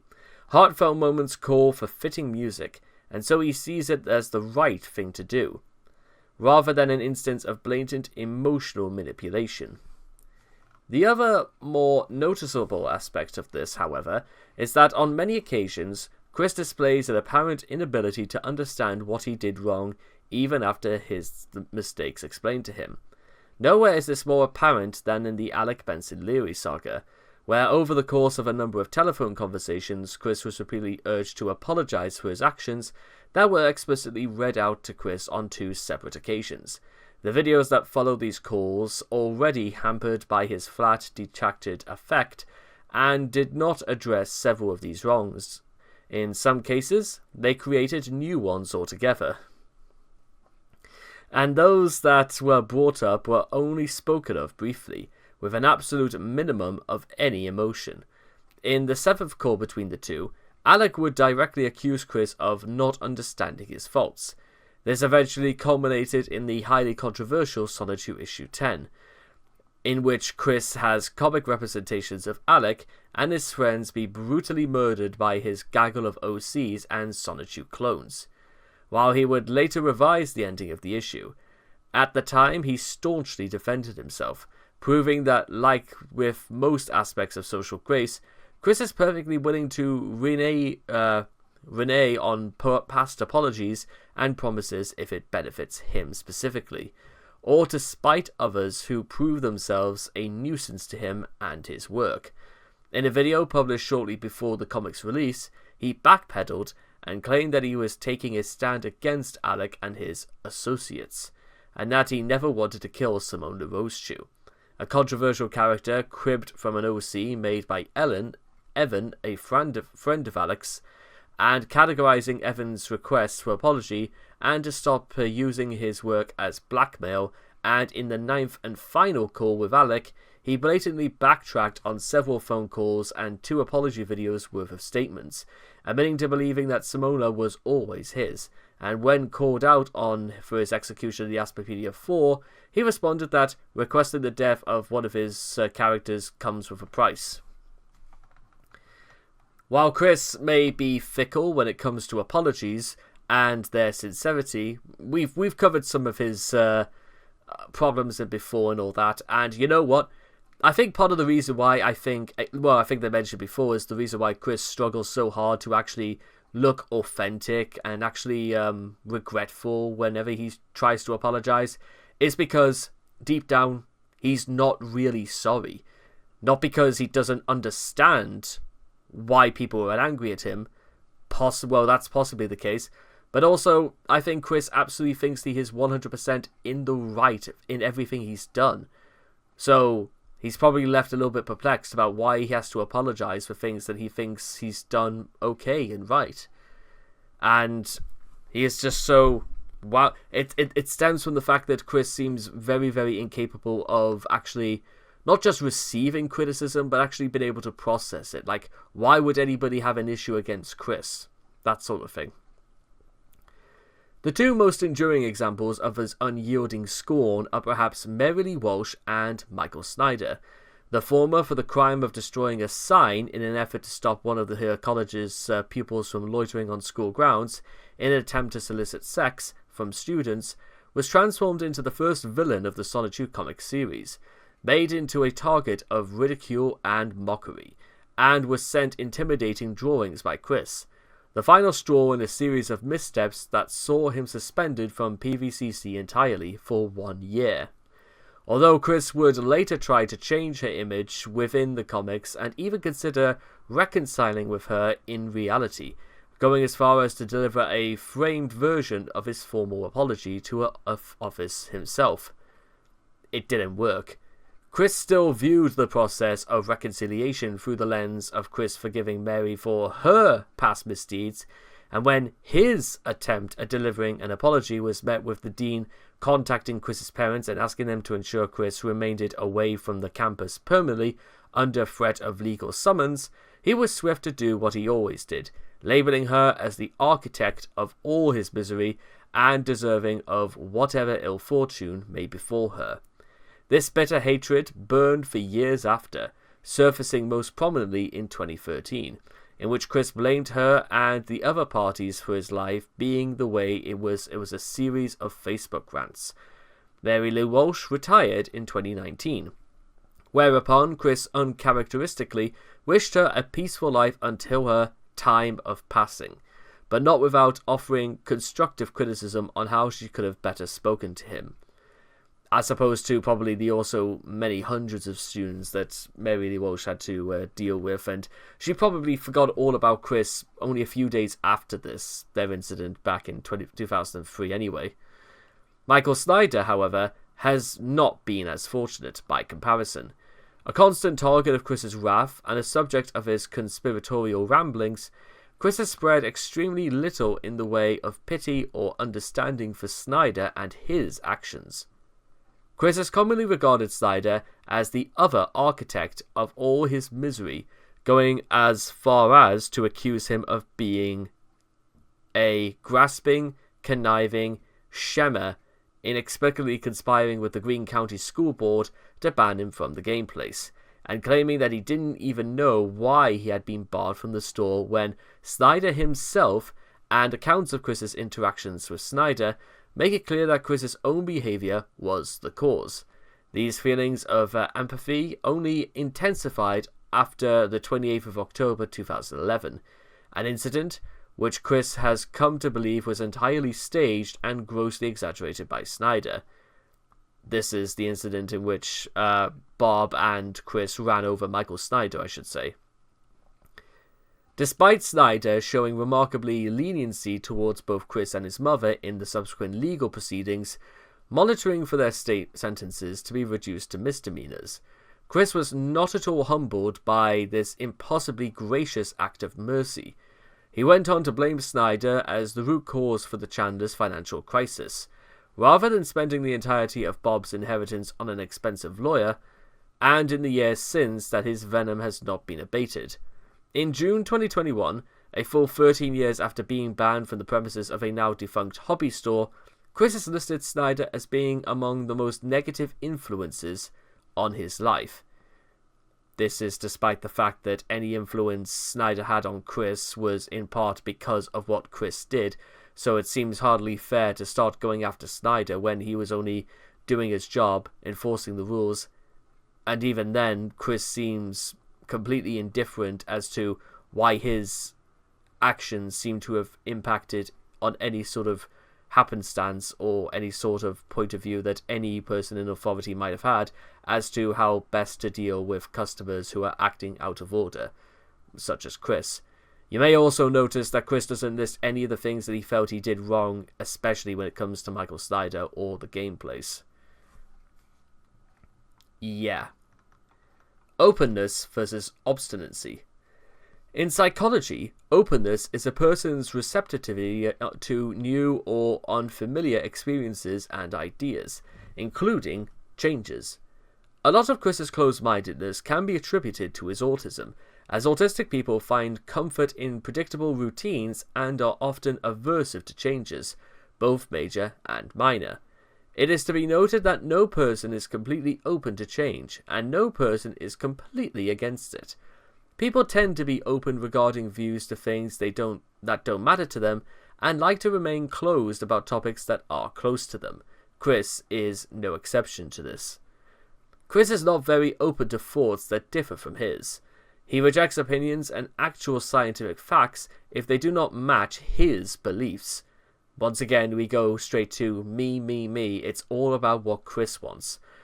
When he used to hate the LGBT community, he would find any excuse he could to rail against homosexuals, his hatred proving so overwhelming that the mere action of saying the word gay was a task he found discomforting. He had also gone to the point where he rejected the fact that Asperger's syndrome is a form of autism just because he did not like it, perceiving it as not being real autism, and that those who had it were merely trying to take the limelight away from true autistic people. Yeah, I know, it's as stupid as it sounds. After he came out as a transgender, he became much more open to the LGBTQ community, and accepted them as equals. But his obstinacy has merely shifted topics, not changed them. For example, his belief in the dimensional merge remains steadfast, and he is quick to dismiss anyone who tells him otherwise. He openly rejects proof that the merge isn't happening anytime soon, and cherry-picks minor incidents that seem to support his flawed agenda. He is also quick to use his identification as someone within the LGBTQ community as grounds for accusations of discrimination whenever he finds himself prevented from doing what he wants by the powers that be, beyond his ability to influence or bargain with. A position that he is rarely talked down from talking. Similarly, for a number of years, Chris held a potent hatred towards the Xbox line of gaming consoles. Well, he doesn't need to worry about that now, they're sort of slowly dying. His explanations for this empathy were often lacking and occasionally incoherent, but most accounts point to his aversion to the Xbox Live service around the time of the PS3 and Wii's prominence. His explanation then was that the Xbox was a poor investment because its competitors offered free Wi-Fi services, seemingly oblivious to the existence of free accounts that could access most Wi-Fi features outside of online play. However, it should be noted that Chris is very quick to vacillate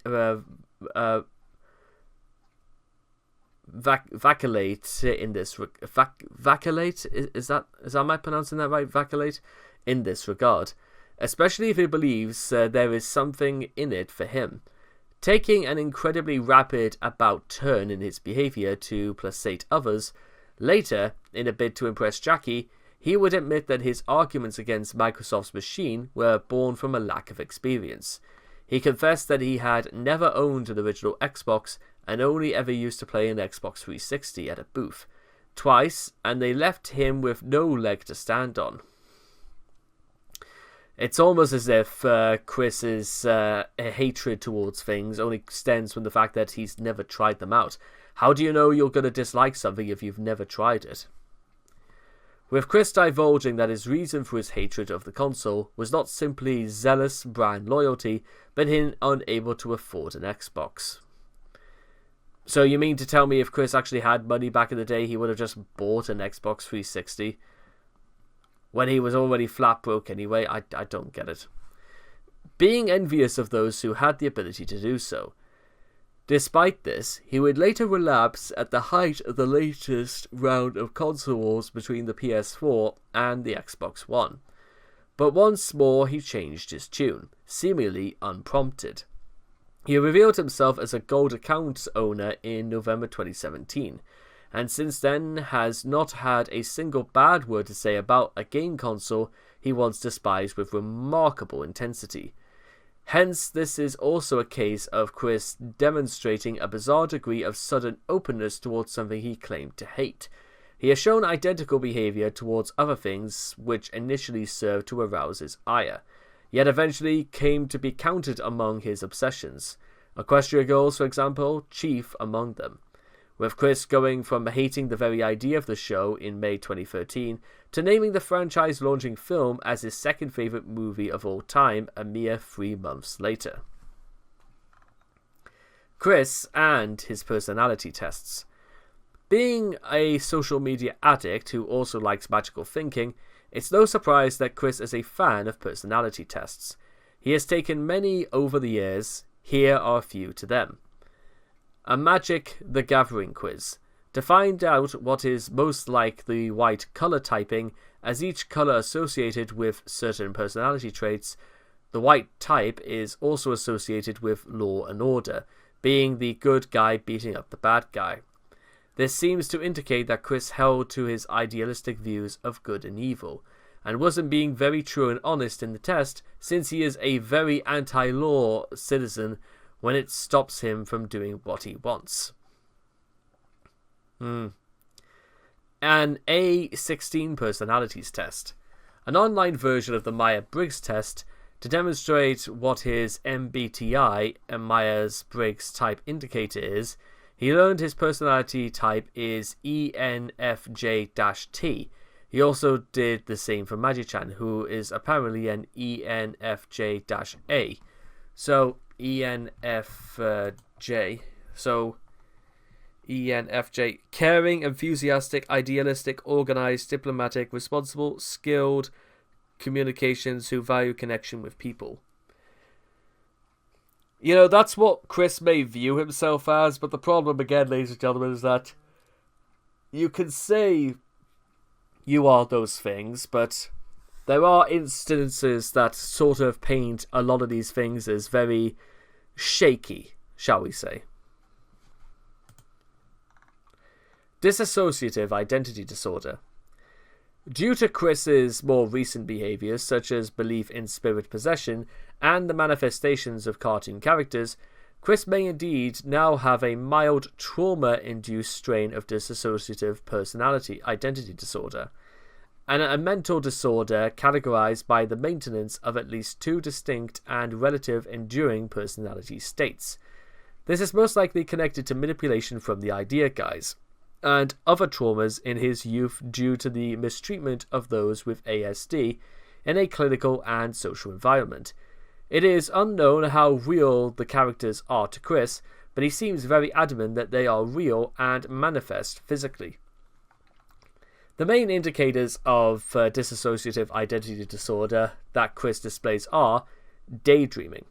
Chris often mentions daydreaming as a form of meditation, during which Chris can visit Quickville, Chris's imaginary city, where he is the overlord.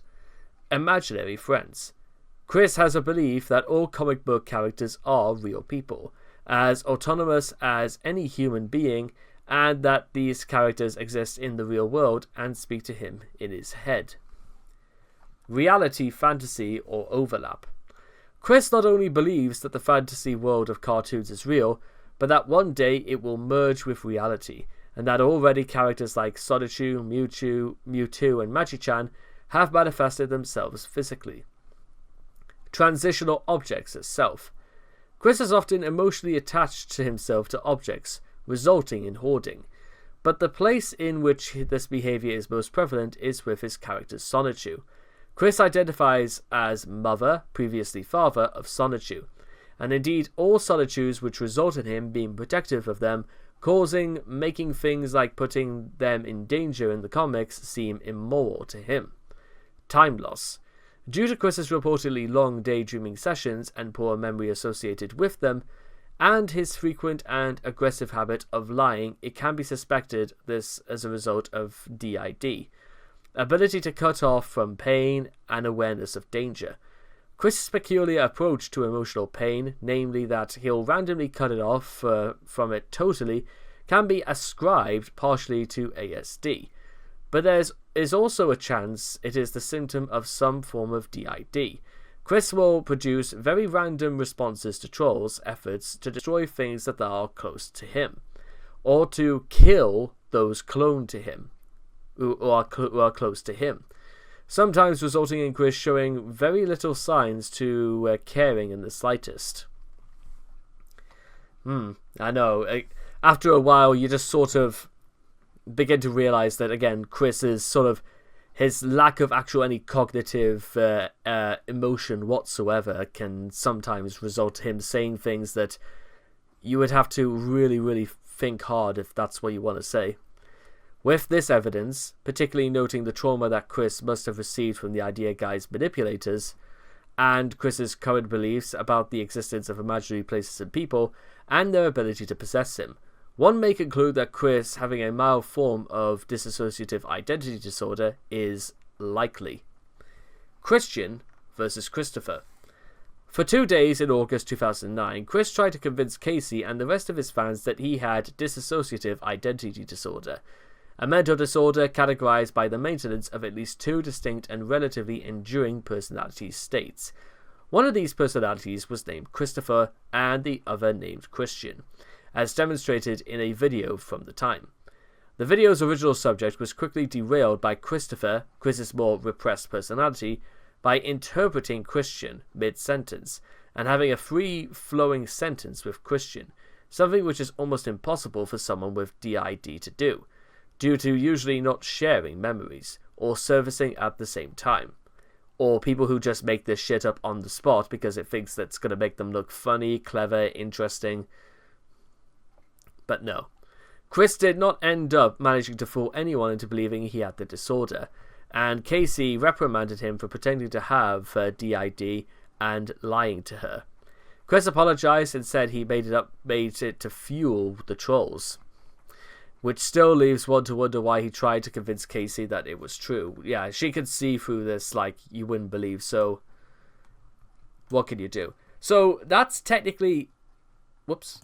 That's technically the end of it right there, but what I will say, and something that's pretty like universal sort of when it comes to like Chris's overall personality, is that it's not just, if you were like, I'm not saying you ever should, if you ever like interacted with Chris, the response you're gonna get is gonna be one of 2 things.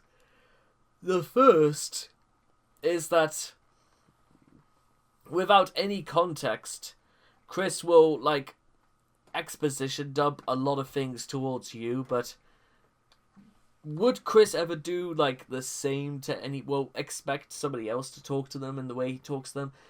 A lot of things that sort of like come like full circle, especially with this article about Chris, is that, and something that's a bit of a not really being talked about in this article, is the fact that, does this make Chris a good person or not? I mean, obviously no. The answer is obviously no. But was he a good person at some point in his life? At what point do you say that maybe Chris, despite all of his problems, despite a slightly rough upbringing, despite his gullibility, his naivete, all the exploits with the trolls, do you think Chris would have been a different person if nothing of like that happened? As like as the meme goes and that, when we talk about Chris, all of this could be avoided if Chris's art teacher just allowed him to use Sonic the Hedgehog. But whether that is or not, I think we'll just leave well enough alone for now. And I hope you guys have enjoyed this article, and I cannot wait to talk to you guys again in the next video. Take care, and bye-bye for now. Good afternoon, ladies and gentlemen, and I welcome all of you back to another Chris Chan reading from the Quickie. And we move on to, well, in lieu of like recent events, owing to Chris's release from jail, this should have some very interesting repercussions, or rather some rather interesting like re-entries, because this is about Chris and the concepts of remorse. Now, remorse, more than anything, is often attributed to feeling sorry and about what you've done, and something that you've got to sort of make amends for. It's something you've done that you probably know you shouldn't have done. So let's go straight to it, shall we? Please just forget about me in total. Please disband all online groups and individual hatreds against me. Please remove everything about me off the internet, your minds and your hearts. Chris, after making a public apology on Facebook, and he immediately suggests that because he knows fine well he's up shit creek with no paddle, he just wants to straight up say, you know what, that's it, I've completely had enough and I'm just going to leave, so I apologize. But so just forget about me. It is the right to erasure, as they call it. However, this is also one of my favorite things I've ever had to talk about when it comes to Chris, is Noel's unfortunate revelation recounting his last experience with Chris. He's malicious. He knows that doing these things are wrong, and he doesn't care, because if he gets away with it, that's all that matters. And that's absolutely true. Now recounting a revelation they had about Chris during their final interaction, it was that Noel said that Chris had not learned a single thing in 15 years. Despite all the help that he got, despite all the times he'd been trolled, Chris simply just rolled over and played dead. And basically, well, Chris is dead to Noel, as far as he's concerned, probably. Noel, by the way, is the administrator of the Kiwi Farms. In fact, the Kiwi Farms were sort of brought about because of Chris and well, mostly through Noel's efforts. And I don't exactly know if he still runs Kiwi Farms or what he does like now, but we'll wait and see. Every so often, one of Chris's less flattering deeds catches up with him, and he is forced to apologize. These apologies, like most of the other times Chris tries to come off as emotional, often feel very forced and insincere, leading many trolls to wonder if Chris is even capable of feeling remorse. Well, in order to feel remorse, ladies and gentlemen, it has to come from a revelation of yourself. You have to be the one that has to understand and know that you've done something wrong, and therefore it is up to you to make amends for it. You can't be remorseful and you can't be sincere when you are sorry if you're just saying it so people will stop picking on you. You've got to actually understand what you've done wrong, and it could be that, well, whether or not Chris feels any guilt is sort of a thing that this may touch upon. So we'll keep going. It's not out of the question. A common trait of autism is a lack of cognitive empathy. Well, I'd say, well, yes, but again, I would basically what I just said, but I'm not entirely sure if this is, again, I've seen this quite a lot, but it's not really just confined to people who are autistic. It's more confined to people who genuinely think that they've done nothing wrong, and they think that because they are in the right, then that means it has to be, and he has got nothing to apologize for. Chris fundamentally believed, or thought he believed at one point, that what he was saying was acceptable and therefore it should be taken as gospel. And people did. And they hated him for it. And this was long before the trolling actually began. Meaning it's likely that Chris has a difficult time trying to understand what other people feel. Time and time again, he's shown himself unable to understand others' feelings of loss or sadness. He seems equally incapable of understanding how his actions could possibly hurt or anger others. Additionally, Chris is also shown to be incapable of sharing the emotional experiences of others, being affected by them, and being able to respond with an appropriate emotion due to his narcissism. This ultimately shows that Chris is incapable of understanding and feeling other people's emotional states. When he is expected to show remorse, It often seems as though he is just going through the motions, making the absolute minimum effort to get whoever he has upset to stop pestering him, so he can get back to his oblivious existence playing PlayStation 3. Oh, trust me, we'll cut to this first, that this is Chris's idea of an apology.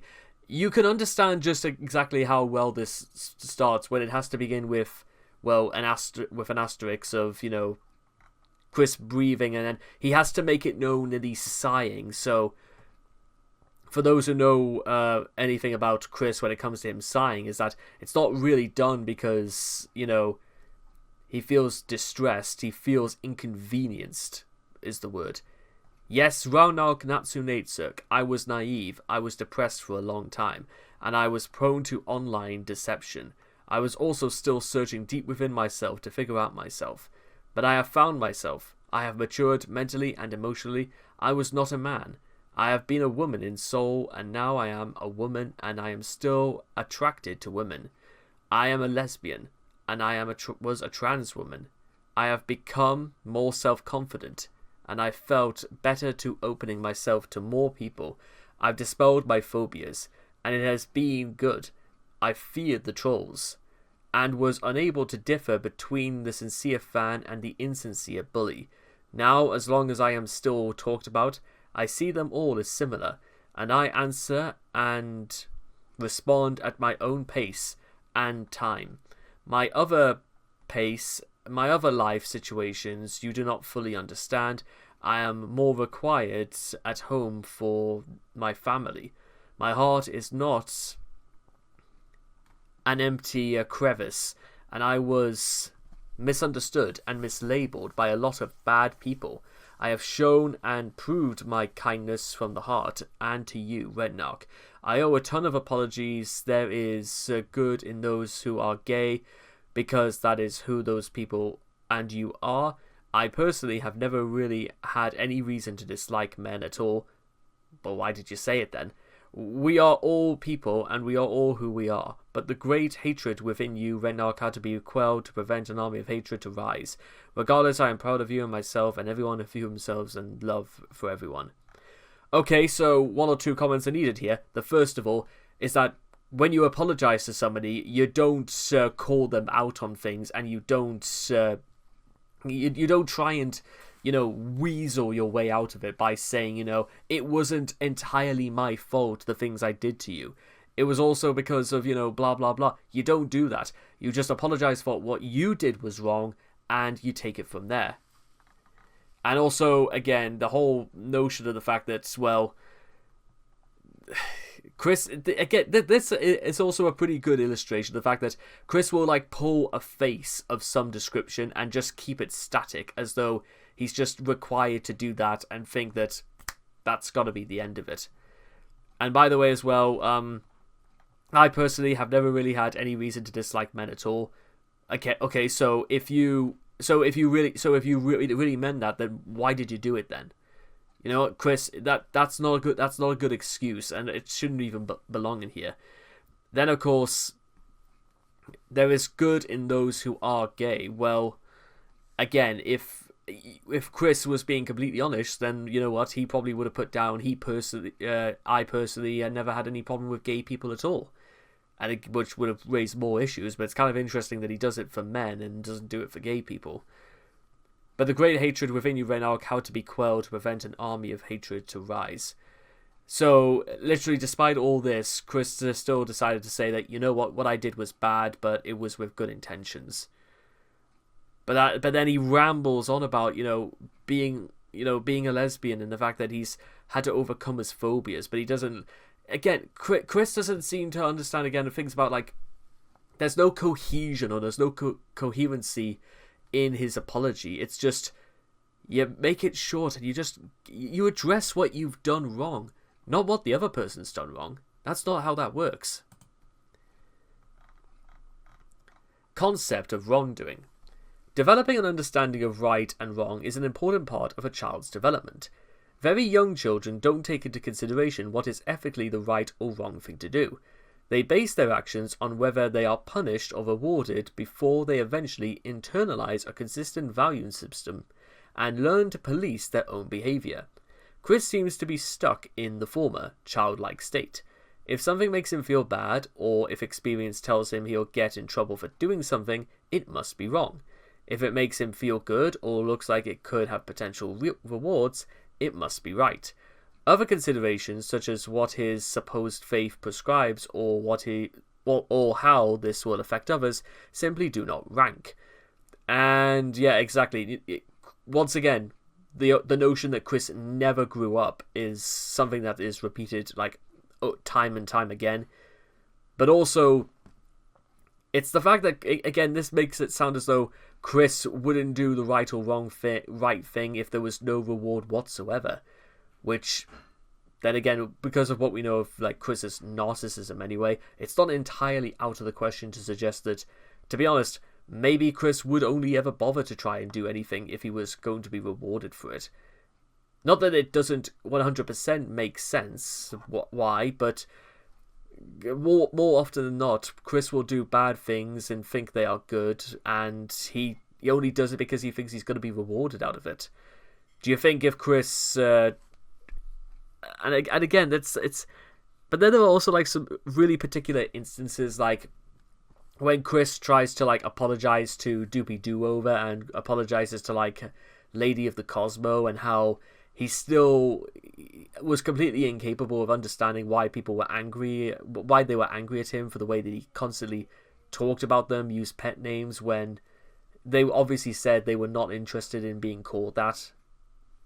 So, yeah, Chris may think that it's the right thing to do, but unfortunately it isn't, because again, if you call somebody something and they say they don't like it, then logically you should stop that immediately. It's not rocket science, but Chris seems to think that because he's right and he's not doing anything technically wrong, then therefore he must be right automatically. It's a very, very strange, but a very, very malicious sort of system for morality, if you ask me. An excellent example would be how Chris managed to destroy his relationship with Megan Schroeder. Chris was at war with Encyclopedia Dramatica, who were, among other things, calling him gay. In an attempt to disprove their allegations, Chris uploaded a certain image she came for quick.jpg to the website, apparently under the belief that the sort of information overload would get them to shut up. When the denizens of ED assured the image was of Crystal, Chris was quick to correct them. At no point did he either consider Megan's feelings, or perhaps the embarrassment that she would have felt for being associated with this. When she called him out, Chris didn't realize he had done anything wrong and assumed she was only upset because she didn't watch enough porn. Bear in mind, Chris was 25 years old when he did this. And the fact that this is something that people would have, like, before they reached the age of 10, they would have probably saw this and thought, that's a terrible idea. I understand you may or may not have much exposure to sexual images, as I've had, so the idea of a hand job, which was the act drawn there as part of outercourse versus intercourse, was a surprise to you. I'm sorry. The only thing good Chris ever did here was say, I'm sorry. He literally didn't get the point of any of this. As such, Chris isn't really capable of remorse or a sincere apology. The natural precursor to an apology is the internal realization that one has done something wrong, a realization that Chris's childish, self-centered mindset will not allow him to reach. In his mind, he's done something wrong, only when the people around him react negatively. Furthermore, as a rule, he assumes that their reaction is just the result of some misunderstanding, reasoning that if he was just given the chance to explain what he was trying to accomplish, they would understand and all would be forgiven. No far so good. Judging by his plea for a hobby store manager to forgive and forget, it's very likely that Chris still operates on kindergartner-level morale philosophy, in that he expects recipients of his apologies to immediately retract their disapproval and let him off the hook, which he might have experienced since it's a common scenario with small children and authority figures. Despite being a grown-up, 28 years old to be exact, not really realizing such a thing no longer applies to social situations after a certain point. Given his track record for selfishness, issues with growing up, and resistance to change, that would come as no surprise. And yes, for those who are at all curious about how this all played out, well, it only... Chris, again, because Chris did not get what he wanted when he tried to go back to the game place, and nearly resulting in the police being called by Snyder, Chris decided to respond by throwing a slur towards him and thinking that that was just okay to do. Because at that point, according to Chris, if he didn't get what he wanted immediately and if his apologies were not met, then that must meant that, you know what, what's the point in trying to do anything nice at that point? Despite Chris claiming he's a good person and not a monster. Moreover, Chris doesn't seem to understand that the purpose of an apology is essentially a promise not to repeat whichever negative behaviour led to recompensate in the first place. Instead, seemingly interpreting it as a magic phrase to clear his state, so he could continue his self-serving endeavours unimpeded. Motivation to apologise, which is just go to give him money, that'll be a good way to start. As explained above, Chris's logic when it comes to matters of right and wrong is almost wholly reactionary. His rationale for apologising follows the same pattern. He issues them only when made full aware that he won't get what he wants unless he at least tries to appear genuinely remorseful. Every apology Chris has ever made can be immediately connected to something Chris wants, and thinks he'll get it if he says the magic words, "I'm sorry." We almost never have to guess what that thing might be. He almost always mentions his desired goal in the same paragraph, sometimes even in the next sentence. I wish to apologise to Michael Snyder for that mistake I made over 9 months ago that got me kicked out of the game place. Good. I miss my Friday nights there. Okay. And also, y'all are the only place in town that has Eye of Judgment cards. Right, so, well, you may argue at that point it would be a good business decision if somebody was allowed back in, specifically if they were going to, buy stuff from their business, but I don't think at that point Snyder had any doubt in his mind that Chris would just continue as before. Also, the things Chris must have done obviously must have been so bad that there was no alternative. Also, Vivian, let's talk business. Now that I finally have peace of mind, I apologise for the past unformalities and emotional outbursts in past communications. Oh, past communications? You mean the one where Chris wrote to Vivian saying, "Have a goddamn heart attack right now the minute you read this message, you goddamn thieving whore." Yeah, that was what Chris put down, and he's just now coming off this as though literally nothing has happened. I have decided I will fully approve your continued audiobook videos and sales, but in return I ask for 25% of all the money changed to US currency you have and will have made all that you have put together and sold, as well as the 2 copies of each CD, DVD of the audiobooks, and 2 of each other additional merchandise aside from the audiobooks. I extend an olive branch of peace, and I await your well response. Have a good day, Vivian. Yeah, literally saying, you know what, too long didn't read, I'm sorry, now give me the money. He doesn't really seem to understand, again, why he's apologising or what were the things that he said were wrong. And, it's just, again, Chris apologising for sending Vivian a death threat so that she'll pay him. And yeah, exactly. You could watch the beginning of Chris Chan Part 17 if you want to see that in full. Because Chris's apologies spring from this simplistic cause and effect mentality, things tend to get interesting when whoever he's issuing them tells him that all is not well and that he is not forgiven. In one notable case, he admitted to ungentlemanly conduct regarding his feud with Asperchu. It was a fairly obvious attempt to get certain ads removed from the Wikipedia, but notably he announced his intention to kill off the character Simone LaRoche in accordance with her creator's wishes. He didn't act quickly enough, and Wikipedia was taken down with the web altogether. Although his anger was understandable, Chris revealed in the next video that he had never intended to kill Simone in the first place, and that the apology was not true and honest. We had all suspected as much, but it's nice to get a confirmation once in a while. After the Wikipedia returned, he did indeed kill Simone, but only under pressure and in the most contrived, dull, yet very lulzily way possible.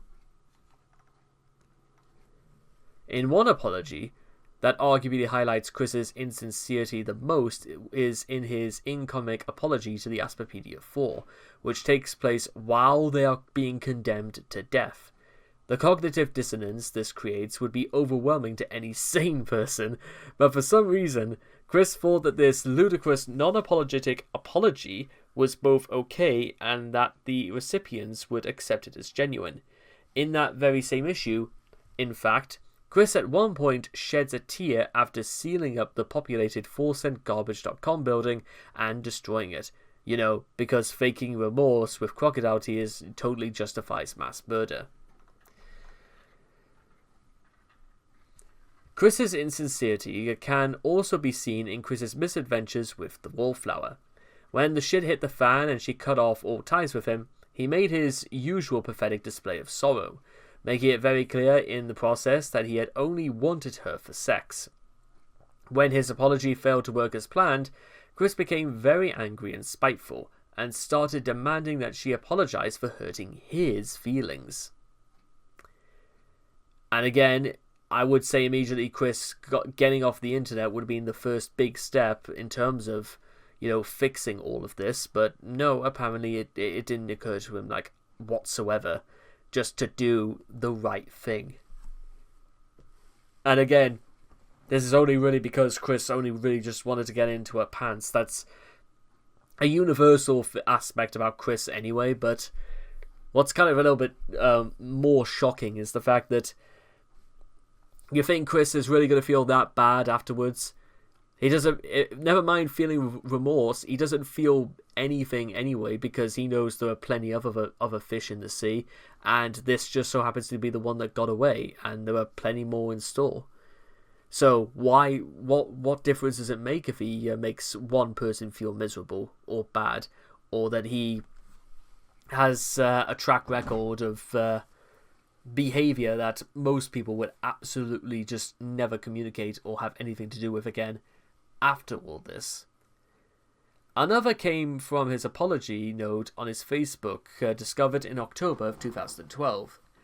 In it, he seemingly came to the realization that he had massively messed up, that about as many laughs had been gotten from him as possible, and that he was sorry for it all happening.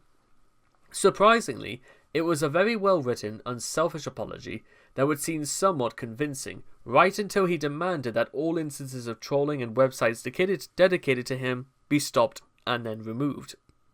And there was absolutely no mention made of him making any attempt to straighten up.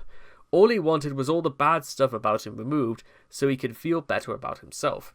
Had he not included that, people might have actually taken him seriously, but as usual, he had to fuck himself over.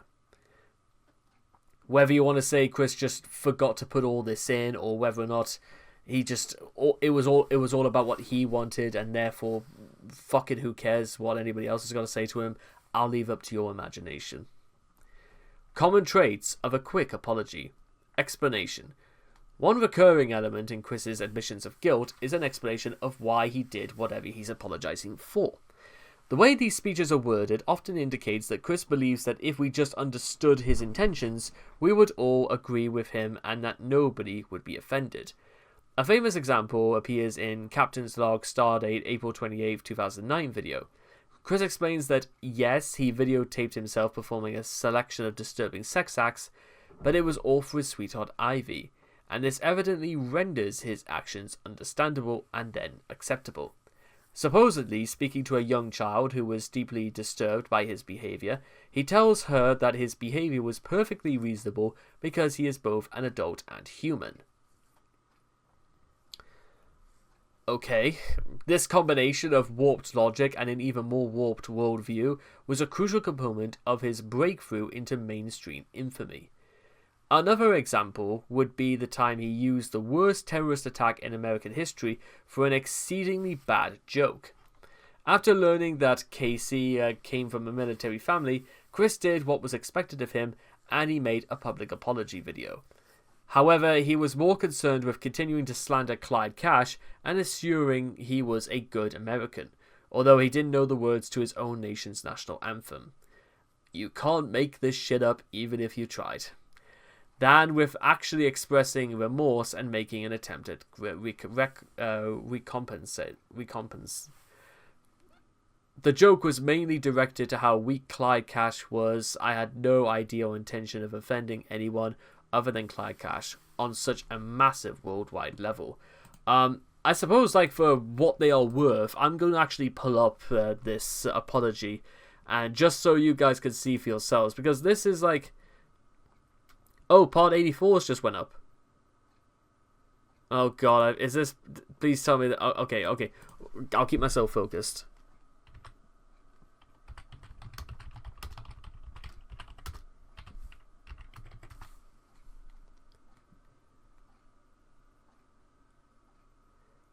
And it's amazing that actually, you know what, this is even on the channel that Chris made all that back again.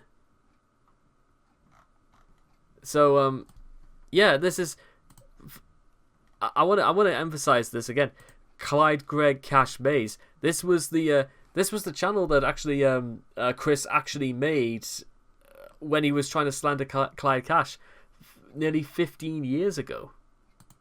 So that's like, the fact that this got preserved at all is like, it's fascinating. In fact, they're all here. So yeah, and as well, you can see right there. Look at the spatial time. But what can you do anyway? Ladies and gentlemen, I apologize for the recent video I uploaded. Sorry, I didn't have the sound on. Sorry, 1 second. Ladies and gentlemen, I apologize for the recent video I uploaded, which obviously was a terrible joke. I had no intention of offending anybody on such a worldwide manner. I was meant only to offend Clyde and to note on how weak he was. I personally feel sad another day of 9/11, and I cared about its effects just like the next person. Anybody. I'm seriously. I'm a good American. God bless America. God bless America, land of the free, and the home of the brave. Anyway, yeah. It was mainly intended for Clyde and to offend him, and I had no idea or intention of the worldwide massive offensive. So again, I am so sorry for making that Photoshop pic and making a terrible joke. I love America. I was born in America, and I'm proud to be an American.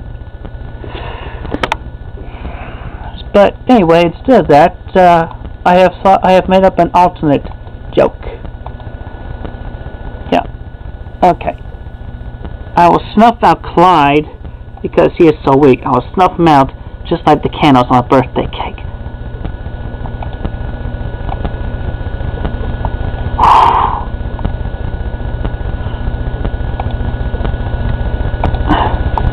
I'll snuff him out like a birthday cake candle. My apologies there, I had that layer hidden for a bit. I had a layer about that and I made it hidden.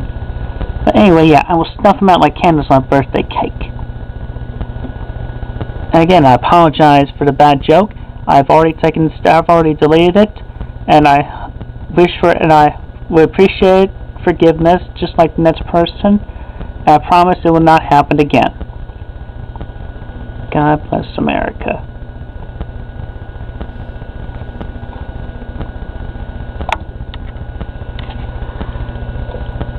Have a good, safe day. So, among that, many other things are probably needed here. Mostly but due to the fact that, like, half the video, Chris was still trying to make it about slandering Clyde Cash. It wasn't really about trying to apologize for it. It didn't come across because I don't know if his tone was just the same or whether or not it was just Chris didn't, again, the only reason, again, you have to understand is that the backlash that Chris actually received was astronomical. And unfortunately, quite a lot of people down here do express that, you know what, did all this. And then again, You forget. Well, this comment here might actually put it here. You forget that Chris signed the paperwork to authorize putting his dog down. He even drew a sonnetu on the paper. Chris thinks his actions have no consequences, and thus making fun of a tragedy in his eyes is hilarious and intimidating. And again, look at us. I'm more a patriotic American than you are, Chris, and I was born and raised in Australia.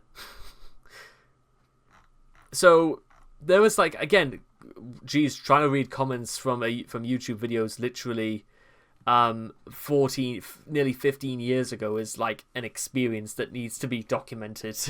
And again, it will never end, and blah blah blah. Well, he did take down the video, but again, I'm pretty sure somebody else found it anyway, so yeah, just not much.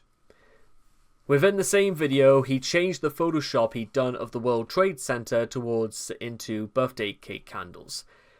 That he saw no problem in presenting an image of the two buildings on fire, and repeatedly calling them weak when he asserted that he was a good American proves that he completely missed the point of what he was supposed to be apologizing for.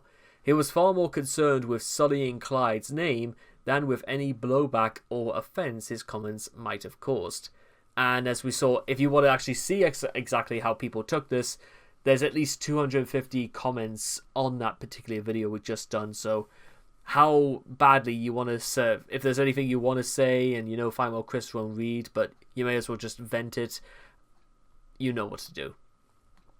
In at least one case, though, Chris came up with a fantastical reason related to his fictional universe for something he did wrong, as though it would be easily understood by anyone else as truth. Specifically, when Chris attempted reparations with Mary Lee Walsh. He explained that by slandering the real Mary Lee Walsh via comic villain counterparts, he allowed an evil witch to soil her reputation, and that by retconning the evil Mary as Sloweel, with her being betrayed getting arrested, he expected the good real Mary would accept his nonsensical so-called apology, and all would be well. Not once admitting to violating campus regulations countless times, let alone personally attacking her when she tried to hash things out with him. That's the thing as well, is that when it comes to even Chris's portrayal of remorse in his comics, it's always that it's somebody else who has to apologize, and Chris can't exactly apologize because he always tries to retcon things in such a way that it makes it look as though Chris is completely blameless. Unfortunately, Chris is not Arthas, and this is not World of Warcraft. Arthas didn't actually do anything wrong anyway, but Chris is no Arthas. Rationalization. Chris is incredibly self-righteous. In his mind, he is the only decent man left in the world, and everybody else is a stupid evil jerk whose sole mission in life is to cockblock him because he is special. And furthermore, out of jealousy for his many successes in life, this mindset gives Chris all the justification he needs to mistrust others. Or mistreat others, I should say. Because as far as he's concerned, they're all the bad guys, standing in the way of his heroic quest. This everything I do is right mindset shows through when he is forced to talk about his prior transgressions. Chris might offer a half-assed apology simply to conform to the wishes of whoever he's talking to, but it will often be accompanied by a long explanation as to why he had to do it. I was wrong. I pretended to be him, yet he was the liar. I'm the real deal. So on that one part, I was wrong for the right reasons. This is Chris almost admitting for wrongdoing, and yes, exactly. He exhibited his self-righteous attitude many times in the Liquid Chris saga. Because he is the true and honest Christian, this gave him the right to attempt to steal Liquid's girlfriend by pretending to be him. And then gloat about it once he apparently achieved his aim. Once again, Chris saw no wrong in this, since Liquid wronged him by trolling him in the first place. Anything he did in response was entirely justified.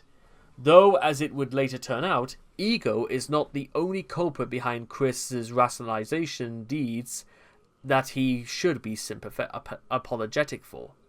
For a more recent example, Chris, in the throes of declining mental health, justified himself initiating his affair with Bob by arguing in statements he wrote following his arrest that he did it as a form of divine intervention to purify his elderly mother for other sins. Revenge then. To pour salt on an open gash. He eventually flat out denied that his soul bonding was ever sexual in nature, despite early admissions to sexual conduct with his mother existing. Womp freaking womp, Chris. Try and justify that. Once again, proving that Chris doesn't truly feel remorse for any wrongdoing he commits. Maturing. Surprisingly, the shortest thing we've covered so far. I have matured. Chris's catchphrase. Ever since the Doopy saga, Chris had the tendency to claim that he has not only learned his lesson, but that he also has matured more than anything. Chris uses as an excuse, this is something that Chris uses as an excuse to avoid any kind of responsibility or backlash from trolls, who understandably view him as childish for many of his interests and actions. If there was ever any point to maturity when it comes to Chris, it is that... Well, no, there isn't any, so let's move on. Retraction. Chris, believing that his actions are always right, nearly always have to be pressured into making any form of apology whatsoever. Most, if not all, of his apologetic messages are motivated by those people he physically desires, be they obvious troll or otherwise, or desires to appease, rather than the public outcry he causes, and certainly not by any true sense of guilt.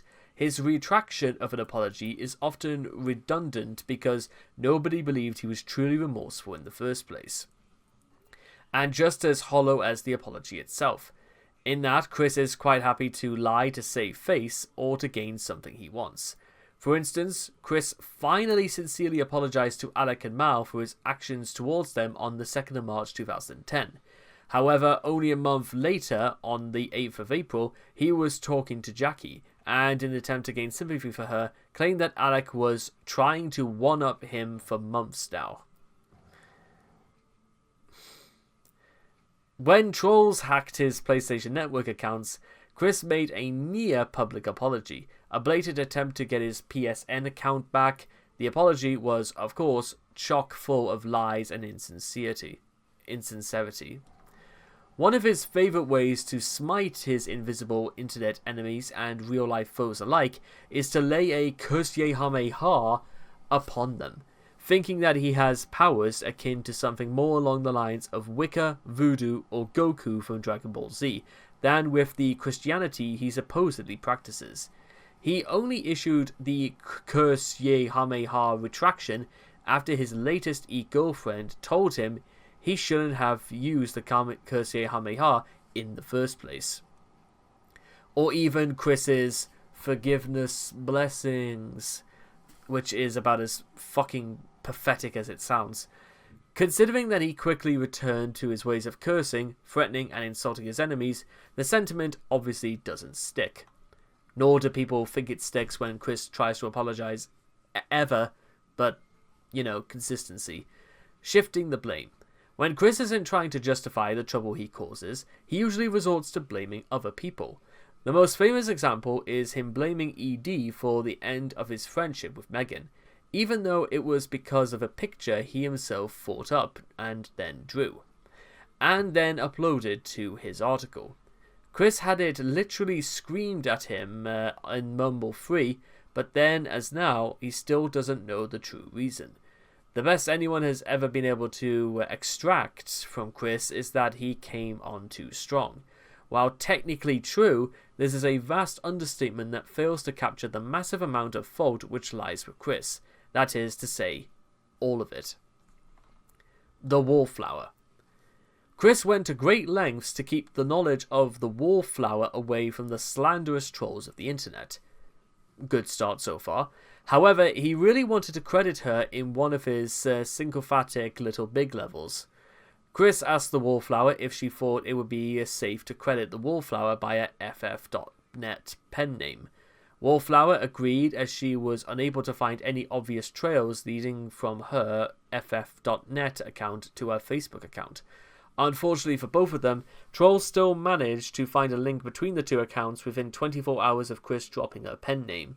After she was linked to the site and promptly horrified by how much of her personal information had been compromised, she politely requested that the article will be reworked with her privacy in mind, as much of the information in the original Wallflower article had very little to do with Chris. The request was deemed reasonable and the admins of the Quickie complied. Frightened and disgusted by what she had found, however, she broke off all contact with Chris. She also clarified to the Quickie admins that she had never dated, never had any kind of relationship beyond casual association, and before her introduction to the Quickie, she really didn't know much about him at all. Chris, however, not to be deterred, proclaimed many times that she had been on several dates and shared DNA, along with enjoying a kiss and massage. Since this would have been Chris's real first kiss, aside from the Chloe one, which was a lie, it was considered important by obsessive Quickie editors to see if he remembers it later. The Wallflower Wikipedia page article was written on the 19th of April. However, leaked emails from Jackie show that by the 10th of April, 9 days before making this highly suspicious claim, Chris had either momentarily forgotten that he had been kissed, something that would have been a monumental occasion in his life, lied on his Wikipedia after being kissed, or lied to Jackie about not being kissed, though that is also very unlikely. Either way, he still lied about the kiss, although it's possible. Well, again, lied about the kiss, but what about the thing where Chris said he had shared DNA? What does that mean? Although it's possible he's basing his story on a gross exaggeration of the truth, the two sharing a drink straw in the same is the current troll favourite for this. Would you guys? I wouldn't share a straw with somebody. I'm sorry, but no. From in the month following their breakup, Chris would go on to blame the Wallflower for having an internet presence at all. Yeah, exactly. You know what? It's all about what Chris wants. It's all about if it's somebody else's fault.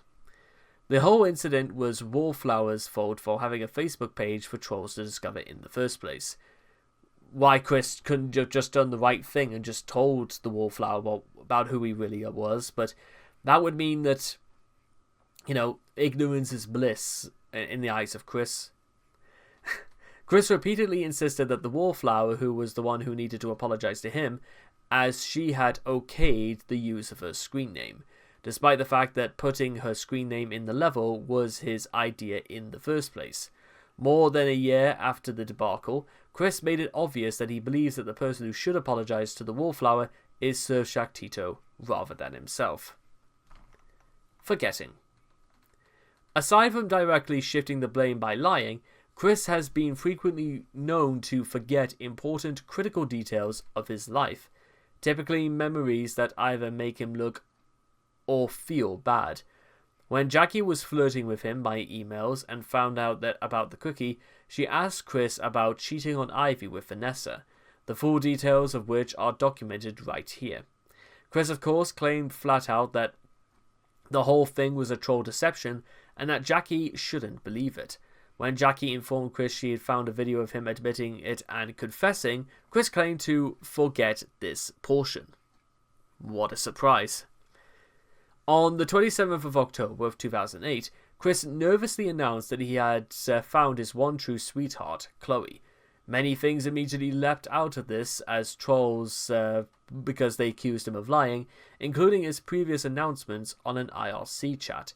Due to Chris's unreliable short-term memory and inaction on the part of the trolls, after the 27th of October video, Chloe was never mentioned again in a video by Chris. A little more than a year later, in Mailbag 13, rather than simply admit he was lying, Chris claimed, "I currently have no recollection of a Chloe," even though she was supposedly the woman he had his first real kiss with. In Mumble 6, the troll army called out Chris on his statements regarding transgendered women. Chris claims that he had forgot his previous statement again, which may or may not be completely honest in any event. Chris has discovered that, real or otherwise, a faulty memory is a socially acceptable way to dodge probing questions about one's past lives. And by the way, this is just the level of like his index of apologies, and as we will be discussing later on, it's strange the fact that all of them, there's almost problems with every single one of them, because Chris just doesn't freaking get it. Apologizing regarding she came for Quick. Megan, I'm sorry for hurting you 15 times. I'll just go through these, and these are the big ones. When Megan called Chris out on his reprehensible actions regarding the porn he drew of her, he first copy-pasted "Megan, I'm sorry for hurting you" 15 times in an email to her, then went into detail about how a handjob works, fingering after that sexual frustration and ignorance were the root causes of anger. After Chris was banned from the gameplace, he tried several times to get unbanned. The first was a video where Chris apologizes just so he can buy more junk. The second was where he prepared a script, stashed a camera in his pocket, and then walked into the gameplace to confront Michael Snyder, claiming he had changed and apologized for his actions. After Michael flatly refused to listen and called the police, Chris berated him and hoped God would forgive him for being so heartless and cruel. Mike responded, "He probably will," and Chris stormed out, but not before calling him a Jew. After threatening Vivian's life when she had made better audiobooks than he ever could, Chris apologized to her, then made a demand for her to have a cut in the profits, the two sentences only separated by a single dot. Chris made an apology video after releasing a series of videos insulting various YouTubers. Aside from surrounding half-assed and insincere about it, Chris's motivation for doing so was clear. His PSN account was being held hostage by the last YouTuber he had insulted. In I Am Alive, Chris apologizes for his ungentlemanly conduct in regard to Asperchu. This was a transparent attempt to get the homo ads removed from the Wikipedia, and his behavior subsequent to this apology proved he meant nothing he said in the video. He made at least 3 videos during all this, and Chris had the exact same tone and attitude in all of them. In Solitude 10, Chris apologized to the Asperpedia 4 before simultaneously having them brutally executed, including have one of them being killed by a toddler. After filming himself performing sex acts for Ivy, Chris apologized for his actions, supposedly to a young girl who had found the footage and was scared by it. But he structured his apology to state that his behavior was, in fact, completely normal, and that she shouldn't feel bad for watching it. In Matthew 5:27, Quick Confessions, Chris apologized for cheating on Ivy. In 2009, Chris apologized to Mary Lee Walsh for slandering her via his fictitious villainous counterpart, using her name, not for his activity-defiant and vindictive behavior towards her, mind you. The contradictory nature of the retcon aside, Chris drew up a picture depicting this very act of remorse and even went to the trouble of delivering a hand-framed copy to her office, to which she responded with legal action. Chris took this as well as you'd expect. And so on, and so on, and so on. Though I suppose the only thing that I could think of adding to this is this one. On the 24th of September 2021, in a letter dated 5 days prior, Chris stated that he intended to enact repentance for his crime of stealing $750 from his aging mother's bank account, a crime he attempted to rationalize only moments before by citing his own poor finances and his fears arising from being made temporarily homeless, and for which he attempted to shift the blame again by claiming that Noah had personally betrayed his trust and failed his destined test by alerting others of his act of theft. Not a word was spared for certain other offences just as recent and even more damning. In conclusion, to Chris, remorse is nothing more than a formality that he must pantomime in order to get what he wants. Chris rarely, if at all, ever feels guilt for something he has said or done and expects either pity and sympathy or for those he hurt to forgive and forget. If you accept that he ever was or ever would be sincerely sorry for anything he ever does without an ulterior motive behind it, you are expecting way too much of him. And that, ladies and gentlemen, was the end of Chris and his views of remorse. And again, you know what's like really, really sad about this? Is that it makes having to feel the idea of feeling bad for Chris even harder, because you know what? Why should you feel bad for somebody who doesn't who only feels bad only because it's something that's inconvenienced him? It's all about what Chris wants at the moment, and it wouldn't even. And again, it shows you probably it might not even be that, because if Chris really did want something, he probably put a lot more effort into apologizing. But a lot of this can come down to the fact that Chris isn't really sorry. He doesn't really understand at all about what he's done wrong.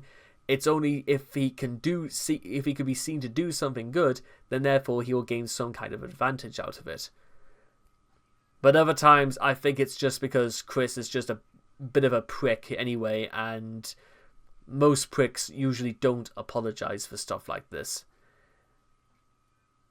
Yeah. I just don't understand. Again, this... It would be interesting to see if there was ever a scenario where Chris started interacting with me, and then he did something to me, and I had to ask him to apologize, and I wonder how he would do it. I don't know, and I'm not really going to find out either. So I hope all of you guys have enjoyed this video to Chris's views of remorse, and I cannot wait to see all of you guys again in the next video. Take care, and bye-bye for now. Hello and welcome back. So, as we approach the ending towards Chris's views towards his own psyche and his own personality, I feel like it would be worth reinforcing ourselves once again the notion that as messed up and screwed as Chris is in every sense of the word, we need to be reminded ourselves that in certain moments he is still technically a human being. And like a lot of human beings, especially ones where, in Chris's situation, he is accompanied by a certain level of stress. Some might argue, boo fucking who, you know what, everybody has stress, and a lot of people deal with it in very different ways, some with incredible degrees of poorness, especially in regards to Chris. But you know what, when you really think about it, how much of Chris's level of stress does he really sort of show or compare? Because, listen, he doesn't work. He lives comparatively easy, even though without much money. He makes quite a lot of money. So, you know what? It stands... What does Chris have to actually be stressed about is what I'm, trying to come across. So, throughout the next, maybe 40, maybe 30 minutes or so, be prepared that when Chris uses words like stress, it's worth noting that Chris... I've worked more than Chris has ever done, both at a job and actually doing things for myself. And yet Chris still lives relatively stress-free. So I'm going to look at this with a certain degree of nonchalance and a certain degree of, are you sure your life is as bad as you make it is? So here we go. Chris and stress. Stress hinders the emotions and physical abilities as swiftly as a bullet. Chris equating stress with being shot. And I really feel like I should be reeled into my Pokeball and stored in the PC a while. Chris, after finding out those two had a pickle all along, induced to emit such things by the guise of the idea guys. Sad but true. Stress is the bane of Christian Weston Chandler's existence. After high school, Chris learned he couldn't blame his shortcomings on his high-functioning autism. God, it seems like a long time since I've had to pull that chestnut out. Thus, he began to use stress as his go-to excuse. However, it's assumed that Chris is probably confusing stress with depression or anxiety, refusing to admit that he is, in fact, unhappy with his current situation. Given the intensely sheltered lifestyle his parents provided for him well into his 20s, it is highly unlikely Chris experienced any form of intense anxiety or pressure that would give him severe psychological and physical effects, apart from his consistent paranoia over getting trolled, and in recent years, the financial crisis. He is, however, prescribed medicine for this stress, since Chris tends to exaggerate everything, making that makes him or more remotely uncomfortable is classified him as a stressor. Well, again, when you think about it, Chris, I have student debts to pay off. I've got, bills to pay, I've got like car insurance to pay, I've got tax for my car to pay. You want to try walking a mile in my shoes, Chris, because, well, we know fine well Chris definitely has to pay for, insurance and tax, but then again, he's never actually openly admitted to ever paying, tax or insurance for his car, so how do we know exactly that his monthly tugboat even goes towards that? Maybe Bob was the one responsible, or even Bob, for paying his tax for his car, so we'll have to wait and see. Without any evidence to the contrary, we can only assume that this is the case. When under the effects of stress, Chris typically posted videos without his glasses and talked in a more meek voice. It is during these periods that Chris will opt to remove himself from the internet for about a week or so, and then come back and feeling refreshed, rejuvenated, and giving a new resolve to finish his love quest. This is most likely due to his autistic regenerative abilities that make sure that his heart level never goes below 0% and into the negatives. Chris often cites stress as the reason why he isn't inspired to work on the comics. Precisely why inspiration is needed to make Sonic recolors have sex with each other and kill Chris's enemies is not apparent. Also probably not relevant at all. Neither is the prospect of probably doing revisions, but we'll talk about that later.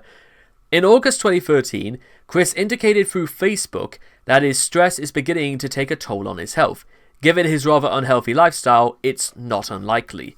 Yeah, here's the thing, is that when you're stressed and you're already taking like Lipitor, or when you lead an extremely unhealthy lifestyle that is more 60% cholesterol than anything else, it must have, of course things must have seem extremely stressful when all of these factors are like happening at once. But you know what? Once again, Chris never at one point really looked at himself and said to himself, you know what? Maybe I should stop doing this. Maybe better for all of us. So here's his stressors, and they fit under categories and examples. Identity, his mental block of autism. These are some of the things that he absolutely will label himself these as just to exemplify his levels of stress. As though, again, it's strange how Chris will always fall back on considering autism as like a disability. It's something that disables him from doing something. Not everybody has that outlook, but it may just as be that Chris's autism is like severely worse than others, but either way, it's not necessarily a learning development, the fact that Chris will continue to use it. Sometimes, however, he will sometimes use autism as his excuse. Talking to anyone about anything except himself, because it's very hard for Chris, and even I'll mention it, his lack of cognitive empathy seems to suggest that if he's not the center of attention, then it means that he may as well be on the outside. Having his identity questioned, well, Chris, again, could have just done the dumb thing and ignored all of this and moved on, but it's strange as well that nobody ever advised Chris to take his own advice and ignore this, but yeah, the fact that even this is something that would have waned on Chris's mind is like something I honestly don't really understand, because I've never had that myself, and you can fill in the rest. Being referred to with the incorrect pronouns. I'm not entirely sure if this is something that absolutely affects like Chris the way he does, but most people refer to her as Chris anyway, so it's sort of more on neutral terms, I guess. His daily struggle against becoming a homosexual pre-2014, only because Chris's concepts or prerequisites about what actually being straight were rather backwards, to say the least. And again, if Chris was just openly honest about himself, I mean, he tries to like retcon his past misdeeds for his use of homophobic tendencies, but he just got over these. Being called naive, that's more in relation to the fact that Chris is just dumbfounded about actual concepts of reality, and if Chris wasn't any of those things, he would have addressed them and completely been willing to ignore them. Anything that autism isn't an excuse for, yeah, it would mean Chris would have to like take responsibility for himself and have to pay attention and, to accept the consequences of his actions. And I mean for every bad thing he's done. As to whether or not he actually feels stress in regards to his relationship with Barbara, that might be another point entirely, because Chris didn't exactly act particularly stressed in his communications with Dylan Thomas and his interactions with Noel. So there you are. Solitude comics being parodied, which of course, yes, this means Asperchu.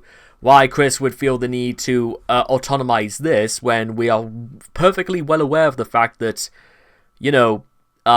Chris even admitted himself that Solitude was a parody, so why he's so concerned about his own parody being parodied is something that doesn't really make sense. Copyright issues. Yeah, because Chris thinks that he has legal ground to stand on, because he thinks he found some sort of loophole in the law about parody and stuff like that, but no, he doesn't. And also, this relates to the fact that he will steal other people's characters anyway, and will throw a big hissy fit and still claim that he is completely in the right. Not necessarily claim ignorance, because Chris was not ignorant in these circumstances. He knew exactly what he was doing, and it was just dumb, the fact that he thought they could get away with it. His characters being accused of homosexuality. Again, it prompted even Chris to create what he called a gay vaccine, just to prove that you can't have anybody be accused of being homosexual, because if nobody is, then how is that the case? Also having Magi-chan operate as a sort of thought police marshal to make sure that nobody could ever be gay or have thoughts of that nature whatsoever. So that's more out of paranoia than anything else. His characters being redesigned by a fan artist. Yeah, Chris, for one reason or another, 4 years ago, had a complete and utter, some sort of mania episode regarding Project SNT, and just sort of acted ridiculous for no reason, and he threw a tantrum, basically, is the word we used. Even popular YouTuber Gibby famously said that Chris continuing to fall into the descent of madness through something that shouldn't even be an issue whatsoever. Online presence, being famous. I think they missed out infamous because of Chris's level of rhetoric, his bullshit, the notoriety of his comics, the notoriety of his writing, the notoriety of his art. Basically, a lot of things about being famous that actually, are not true, because a lot of them were... If it wasn't for Chris's trolls, Chris would have no real following whatsoever. And also for the fact that even when people do nice things for him, Chris reserves the right, it would seem, to be deeply suspicious and very, very critical about anyone who is unilaterally kind to him. The existence of web pages outlining his many failures. Because, yes, there are many, circa the attraction sign, just to name one, and how it almost underlines just about all of Chris's major problems, outside of the fact that Chris's responses to them seem to suggest that actually he should have been paying more attention to how he looked in the eyes of others, so he could have corrected his own behaviour. We know this wasn't the case, but what can you do? Criticism, constructive or otherwise. Yeah, Chris somehow doesn't seem to be... because of Chris's ego, his narcissism, he would never have taken... Not even people who were partially reasonable with criticism would have taken it, and Chris took all of it in all the wrong ways. And finally, having drawings of him being finger-banging Megan confused with Crystal. Yeah, Chris prompted by no other reason to do this, and then to to rationalize his drawing skill prowess, and completely horrifying basically one person he was lusting after, even though Megan could specifically and continually continue to lay out the fact that she was not interested in Chris, and Chris did not take the message. Domestic life, chores. I even mowed the lawn. Yeah, Chris literally, the chores thing shouldn't even be circumnavigated because of the fact that 14 Branch Lane Court was hell for years, and also the fact that literally Chris was not prompted to do any, even during the 2013 house tour when the house was completely out of control, and Chris is still whinging about being cluttered, and yet it never prompted him to do any of the cleaning himself. So make of that what you will. Anyone else who was deeply discouraged by this level of lifestyle, then they would have changed their ways very, very quickly. Chris didn't, and you know what? You pay the consequences for the choices you make. And you know what? If this is literally, you've made your pit, now lie in it, because he accepted that this was just the natural order of things, and that's what it was. Back when Bob was still alive, his willingness to call Chris out on his bullshit and his rare-handed washing, but living in a super fun site is perfectly okay. Chris still complained about chores, and he took Bob's his dad's appreciation completely for granted, because he was like, you know, it's... And also as well, Bob was like somewhat of an enabling Chris to like stay on welfare and to like just live hand to mouth, and more specifically just to like lead a very but then again, Bob was well into his 80s by the time Chris was like well known on the internet. But yeah, maybe if like Chris had like at least parents who were like 30 years younger, that might have been different, but sadly it wasn't the case. Outside the house, anything requiring him to leave the house. I mean, Chris brags about being strong, having a healthy lifestyle, you know, all of these things, but it didn't. Getting a job, same problem. Even to this date, Chris has gone more than 5,000 days without last applying for a job. To give you some context, 5,000 days means that you have to go as far back as 2009 before this. You know what? If Chris wanted to hang around for another 5,000 days, he could have released another Tool. There would have been another Tool album released in that time. At least was it 10,000 days between? It must have been something like that, between 10,000 days and for I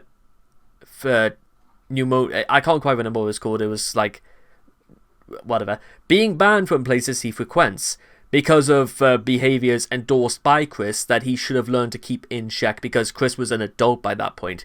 Being banned from conventions because of things Chris did that absolutely he should have known well.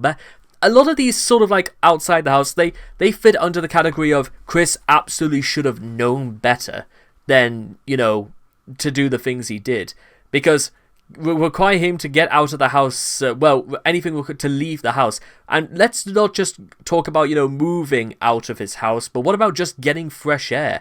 What about just trying to get some exercise outside? What about, you know, getting a job, actually, you know, contributing to society, actually earning more than his tugboat could ever have given him? And by the way, there probably are still people out there who think that people who go to work and have jobs, they think that it's just some people unemployed or otherwise might just look upon that as just people who work as just a cool lifestyle choice. Of course, this isn't the case, and there are people who have been unemployed for years who are desperate for a job and desperate to actually get somewhere in the world. But you know what? Actually, you know what? I'll share you guys a small story. Is that back when I was the COVID-19 sanitation commissioner when I was in my early 20s, and I worked at a job center, I remember quite early, I think it was like 3 months into my job, two people came in, a daughter about 16 and a mother about like 40. They were both Romanian, and they spoke to a work coach because the daughter was one of the best violin players from Romania. Did I say Romania or Albania? It was from... I'm pretty sure I said Romania. I'm pretty sure they said Romanian as well. And literally, all they wanted to do is that the daughter was like playing at some venue down south in a couple of months' time. But all she wanted to do in the meantime was just find out if she could work throughout the summer. And bear in mind as well, this was when the pandemic was still basically in its height, and they just came in because the daughter was just interested in just wanting to work, just somebody to just put some money aside, and then she would go and continue to with her education for violin playing. What I'm trying to like emphasize there, ladies and gentlemen, is that there was no prerequisites, there was no demand for her to do any of this, but it was literally what she wanted to do, and her mother was supportive enough to see exactly what they could do. And again, there were people who are articulate at 16, probably even younger as well, who would have absolutely have loved just to have contributed to doing something useful. Because one thing that people largely underestimate about getting a job, ladies and gentlemen, is that it's not just about financing your lifestyle, paying your bills and whatever else, but it's the foreknowledge that you're actually doing something for the good of society. It's actually contributing that helps people in the long run. Like the job I used to do. Because of what I did, I probably saved thousands of lives or prevented a lot of people from catching COVID. You know, and it's not nearly as powerful as some things like the NHS nurses and doctors did back then as well. But even so, I played a role in trying to prevent people from getting sick as much as possible for 3 whole years. And you know what? I didn't take any of it for granted, because it's helped me develop certain things about learning how to get along in the workplace, you know, earning the respect of your managers, and also just about all that good stuff. And Chris doesn't want to do any of that. In fact, I would say he never wanted to do any of that, because he preferred to stay exactly as he was. And it's disgusting. Being banned from places of requirements and being banned from conventions. Again, this is something, Chris just decided that he just had to kiss people and he didn't ask for consent, and therefore, we know what that story led to. Trying to get unbanned from the game place. Chris didn't seem to understand the concept of no means no. And owing to, what Chris did and what he did afterwards, and losing trading card game matches, including to children, which Chris did not take the right way. I know there's like a popular chess streamer going about right now, and she like goes to tournaments and plays with like grandmaster chess champions who are like kids, and she gets along with them really, really well, and she's a good sport about it, because she's not like Chris, and somebody who can actually, take things on the chin, and it's just... But then again, Chris is a child anyway, so it's no wonder he has like these tendencies to throw tantrums the same way as a child does. But I think even children have better emotional grips of themselves than Chris had done, is still unable to do, and probably well into the future. Even when Chris even gets into his 50s, he'll be throwing the same tantrums as before. Sweethearts. Taking women and associated to infinitely high boyfriend factor. Again, that's nothing to do with an imaginary disease or even like noviophobia. That's literally just down to Chris being piggish and disgusting, and therefore nobody would want to come near him with a barge pole. So that's not on them, that's entirely on Chris. Asking girls to go out with him. Chris coming on too strong, and literally Chris not seeming to take the hint that if he was more represented and, he actually knew not to approach women in a certain way, this would all pan out anyway. Being friend-zoned. To be honest, Chris, you're much better off at having friends than having, intimate relationships. You'll find this out. Also, for the fact that Chris refused to befriend any men or any guys when he was in high school, and even to this day. And his hormones, which... well, let's just say he couldn't keep it in his pants, because he immediately assumed that probably anyone else who was in a relationship anyway was getting some. Even to those whose sexual orientation was something Chris couldn't deny and hated with passion, but he still probably envied them anyway, because they were still having more sex than Chris. Anyways, antagonists. Clyde Cash, the man in the pickle suit, the bullies, trolls, the PVCC faculty, having someone pretend to be him, being confronted by his sweetheart's father, being called a child. To be honest, a lot of these could be ruled under the category of this is how Chris behaves in the real world, and a lot of these come back to showcase Chris's failings in reality, and also that they just led Chris on to do things that are just, no ordinary person would have ever agreed to have done, and if they had their behaviors showcased in the light like this, they would have pulled out immediately. Others: pickles, morality, doses of reality, Sega changing the color of Sonic's arms to blue, anything slightly inconvenient, anything that stress isn't an excuse for. You could say because Chris seems to think the idea of penises are disgusting, despite the fact that if Chris was so proud of you could almost say this is almost like a lack of self-love, because Chris completely destroyed his own and other aspects of his body through his very half and dangerous attempts at HMRT therapy and stuff like that. Morality. Despite how dubious it is and how a lot of Chris's beliefs are held up to the light through very selfish motivations more than anything. Doses of reality. Again, when authority steps in and they showcase to Chris why he can't do it and that he has to face the consequences of the things he does, yeah, that's when it comes out. And usually these things do happen in public, so that Chris would have had no other option. Sega changing the color for Sonic's arms to blue, that was entirely dubbed by Chris. It was like moments of absolute lunacy, and this was not even anyone else's issue but Chris, because he simply did not know how to deal with it and threw death threats into the air as well. Anything slightly inconvenient, or they could also have added anything slightly inconvenient / anything that does not revolve around him, because as I explained, as a result of his ego and his level of remorse, he isn't really sorry for the things he's done. He's sorry he gets caught and sorry that he can't get away with what he believes, because technically he isn't breaking the law in most cases, but when he is in the others, he can't seem to comprehend this.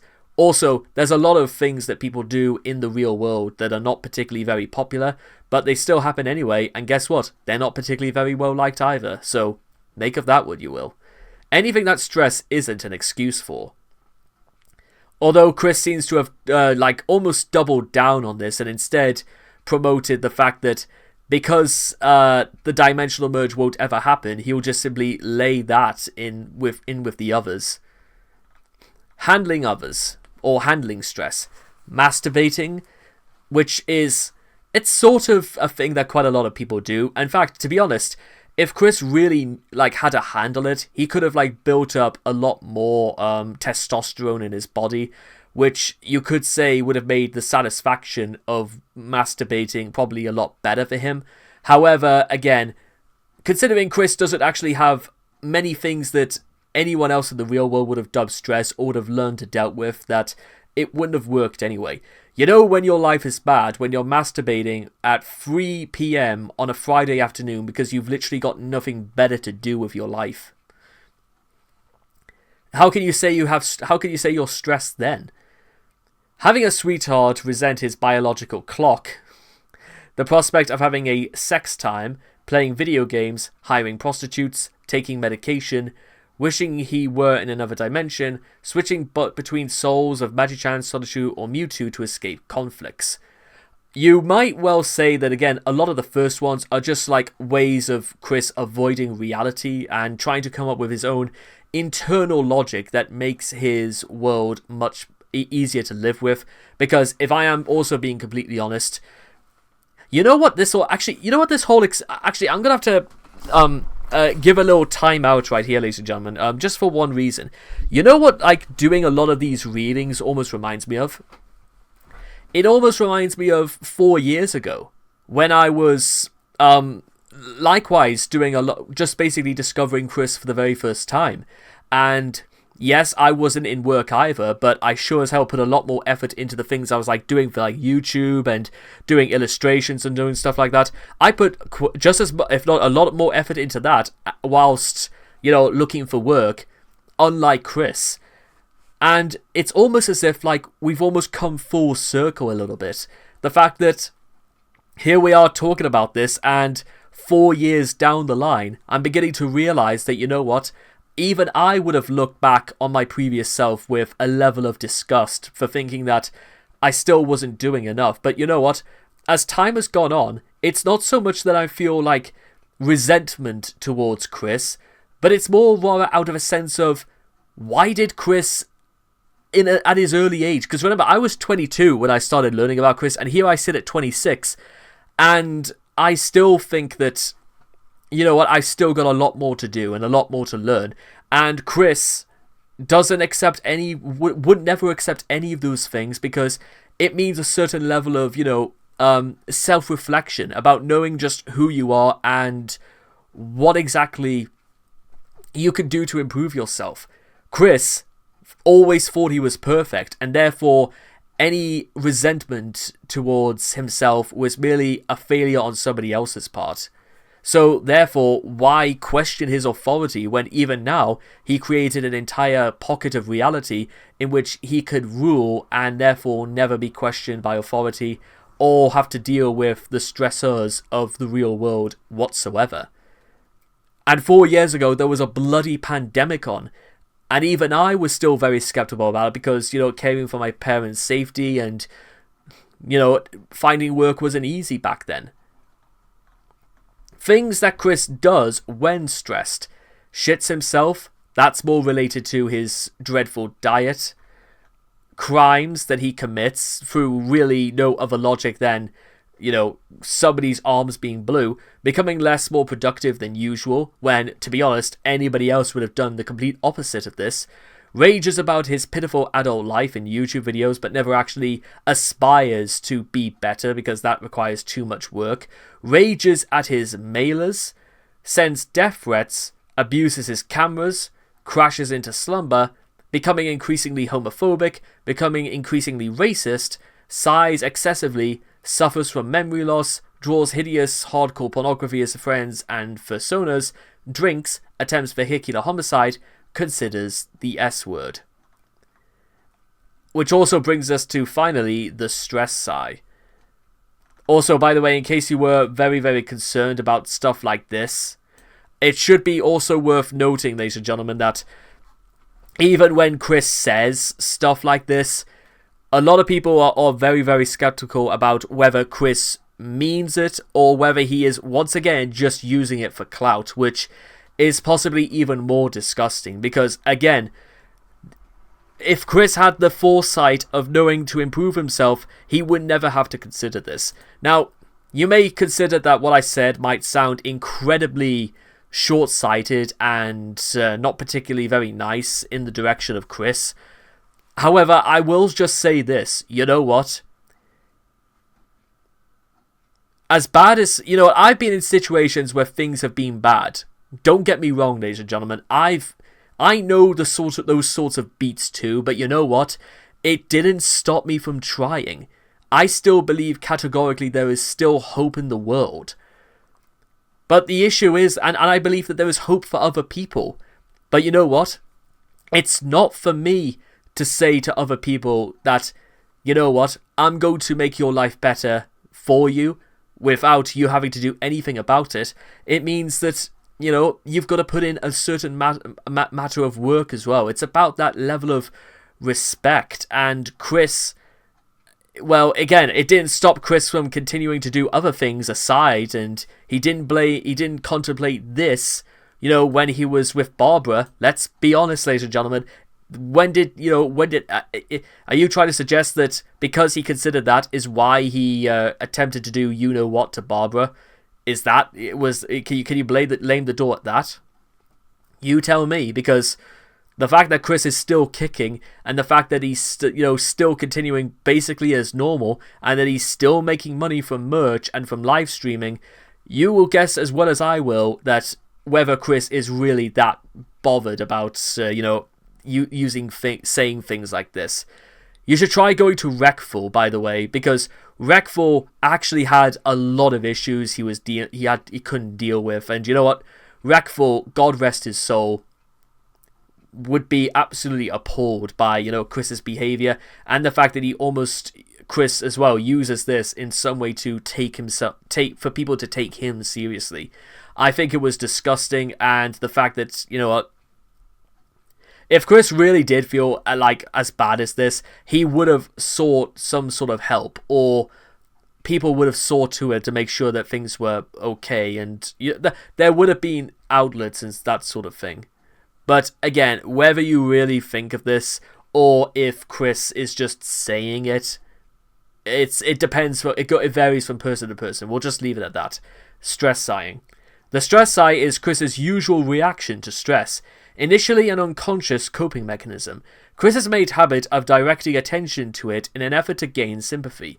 Chris has used it in conversations to discourage further unwarranted scrutiny, or to express disapproval at having his desires deferred. The places where Chris would sigh while speaking in person are noted in all of his written communication with sigh, because for some reason, Chris has to let people know that he's sighing, almost as though he is... But the problem is that when you do it, it makes Chris comes across as though it's at pains to even bother to write, and he has to be very specific about how he's feeling. You don't need to, Chris. Like, if his words had any meaning whatsoever, he wouldn't need to. The term stress sigh is presumed to originate from PVCC, due to the strong connection in Chris between sighing and stress. Chris refers to the stress sigh as only a sigh, suggesting that to him the link between sighing and stress is implicit. Chris makes a comparable noise, a short chirpy hump, to express contentment and self-satisfaction, usually of a smug variety. And that, ladies and gentlemen, was the links between Chris and stress. To be honest, ladies and gentlemen, I've come, we're ending this video, ironically, almost exactly how it began. By me almost looking at this very, very dubious, because whether you really think Chris, has very serious issues with stress is one thing, I will grant. But I also think it's been quite another thing to suggest that Chris doesn't do anything but perpetuate his level of stress, and even including blaming people who, in theory, are trying to help him. However, this might be the most malleable of the articles we've done so far, because whether Chris is really that badly in distress, as opposed to, this being entirely his own fault, you tell me. But with that being said, I hope you guys have enjoyed and learned something out of this, and I cannot wait to see all of you guys again in the next video. Take care, and bye-bye for now.